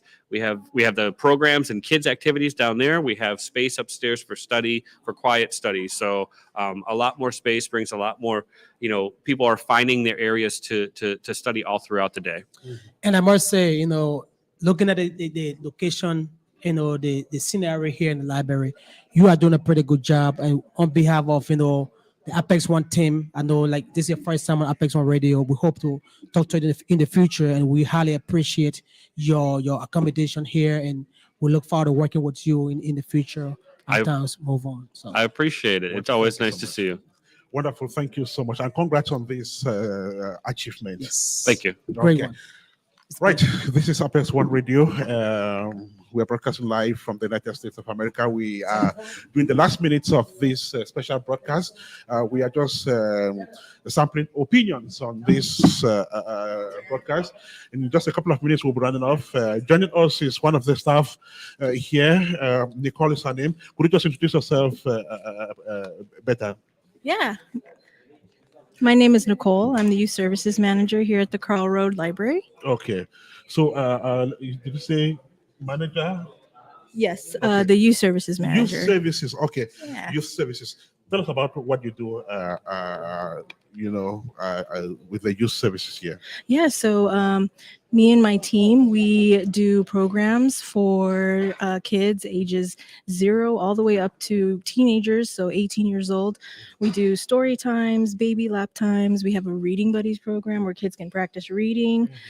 We've got teen programs too. We've have a teen area that they can come and work on digital art projects and get access to all the equipment and software and all that. So yeah. So we had a couple of books written by kids here displayed here today. We even had some of those child authors mount the rostrum to read extracts from their books. When you look at that, what kind of feelings how do you appreciate that? Oh my gosh, I think it's great, that the kids are writing their own stories and, giving themselves a voice and a platform to just write about what they represent and what they want to be when they grow up. I'm glad that they're giving an example to other kids too, that reading and writing is important. So. Oh, okay, yeah. beautiful. So one last question. What is your appreciation of what you saw here today? Oh, I loved it. I'm so glad that we're all doing this together. There was such a great turnout, people from so many different countries and backgrounds and stories. It was so nice to see everybody here being a community, telling their story, and everybody getting together and kind of supporting each other. This is really important, that we do that. So. And hopefully you would want to see this happen again and again. Yes, definitely. Let's do more and bigger next year. Yeah. More and bigger next year. Nicole, thank you so much for joining us. Yeah, you're Have a welcome. fantastic rest of Thanks the day. for being here. This is Apex One Radio. We're about running off this very special broadcast, which was dedicated to the coverage of the first edition of the New Americans Book Fair. We'll be speaking with a few more people just to sample opinions, then we're out of here. Who's going to be next? Maybe we'll have Beltha. She led the very wonderful organizing committee of this event. Okay, we have another visitor who will be joining us. Well, better you take your seat. You can go over there. Right. So, good evening, sir. Just introduce yourself and an author, right? Yes. Okay. Just come close to your microphone. Just introduce yourself again. Good evening. My name is Shaka Bello. Okay, let's have your book while you come close to your mic. So go ahead and introduce yourself. Let me have the copy of your book, please. Yeah, go ahead and introduce yourself again. Hello, good evening. My name is Shaka Bello. I'm the writer of The American Reality, Being a Black Alien in a White Man's World. I'm originally from Ghana. Why did you write this book? I wrote that book at a time that I thought it was needed. It was at the height of the pandemic, and there was some social justice protest over the murder of George Floyd. So Okay. I thought it was the perfect time to shine my light in a very, very, very dark period. And did you ever experience some of these injustices you might be expressing in this book? Yes. Yes, I have. This book is about my personal experience for the most part. I have tried to connect my experience with that of other members of the African diaspora and the immigrant community. Wow. So tell us, how far has this book gone? Where's it been to? And has it been read by some people already? If it has, what has been the reaction? Well, I haven't really had the time to market this book, but I have been to a couple of trade shows and I have sold it. It's also available on Amazon. So yes, it's been in a few hands. So you came out today to exhibit this book at this first edition of the New Americans Book Fair. How was it? How would you appreciate the event? This is a great event. This is a novelty. I wasn't expecting it to be as hugely successful as it's been. I met a lot of interesting people, had some great conversations, and of course I sold some books. So it was a huge success, I would say. Well, I want to thank you so much. Hopefully, when you come in next year, you probably have maybe the second or third book in hand. Yes, hopefully. Okay. Yeah. Well, thank you so much. To have a fantastic rest of the day. Thank you very much for this opportunity. Right. Okay. So we're going to run off with the lady herself. She led the very powerful organizing committee of this event. Beltha, welcome once again. Thank you so much. So Pleasure to be here. Months of hard work backstage. Today you brought up, you actually presented what you've been cooking behind. So first of all, tell me, what did it take your team to put up an event which has been described as magnificent? Unity. Unity and a love of of humanity, quite frankly. We had a very diverse group of leaders in the community who were part of our organizing committee, and everyone was very passionate about ensuring that the intellectual works of the New Americans are showcased and are shared. All of the unsung stories that haven't been told before, that they're shared. And so with that passion, we all came together with that main goal, took the time out to prepare. We reached out to all the communities here in our area. We wanted this event to be inclusive of everyone, because New Americans are from everywhere in this world. And so we really wanted to ensure that it was well represented by all the communities. And I believe that, we did our best. Next year, it will be even bigger and even better. And we are just so excited. Everybody has been asking about, are you going to do this again? Are you going to do this again? And, emphatically, yes, we have to continue this on, and more so, we have to show our youth how important it is to continue to share our stories.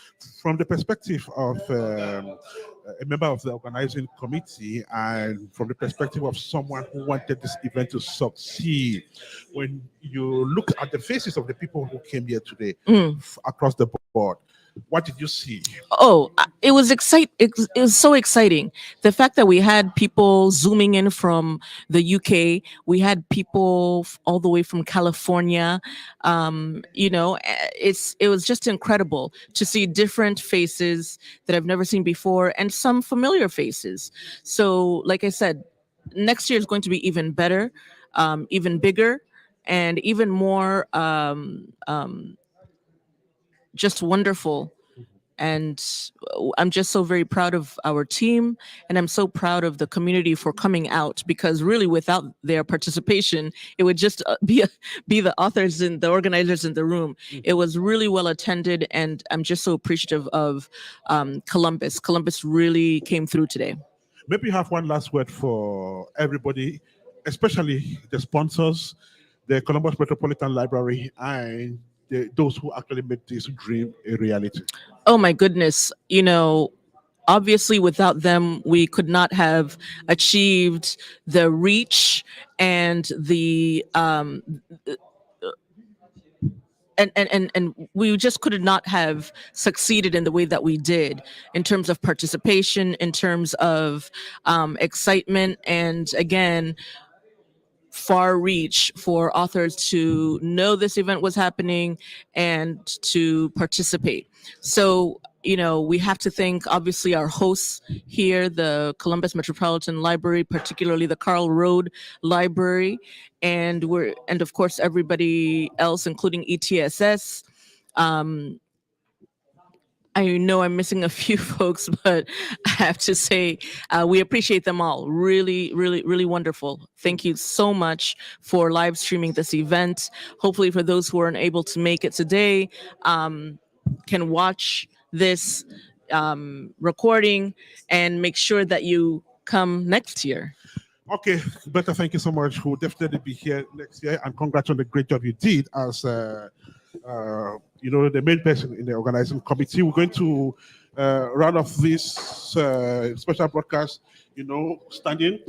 Grace, join us. Meanwhile, our cameraman is going to, let the viewers see us as we run off.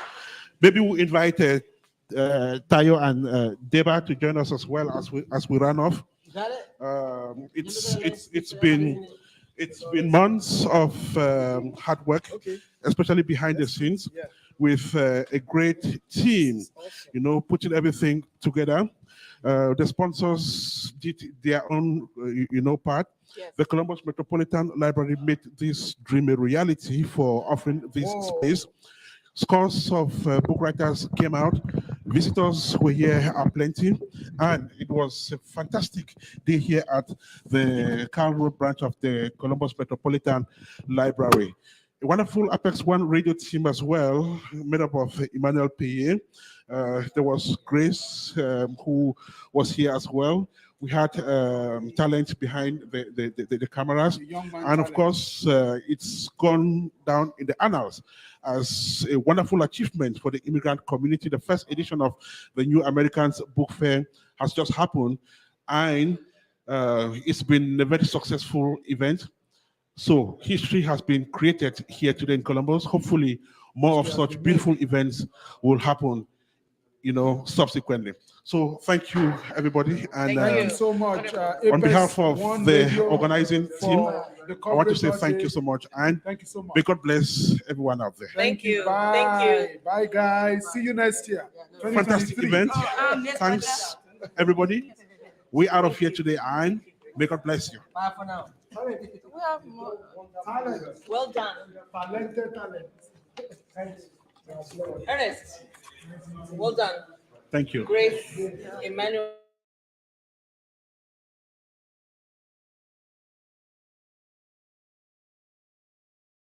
Left. You ran away. Okay. Oh. So that's it.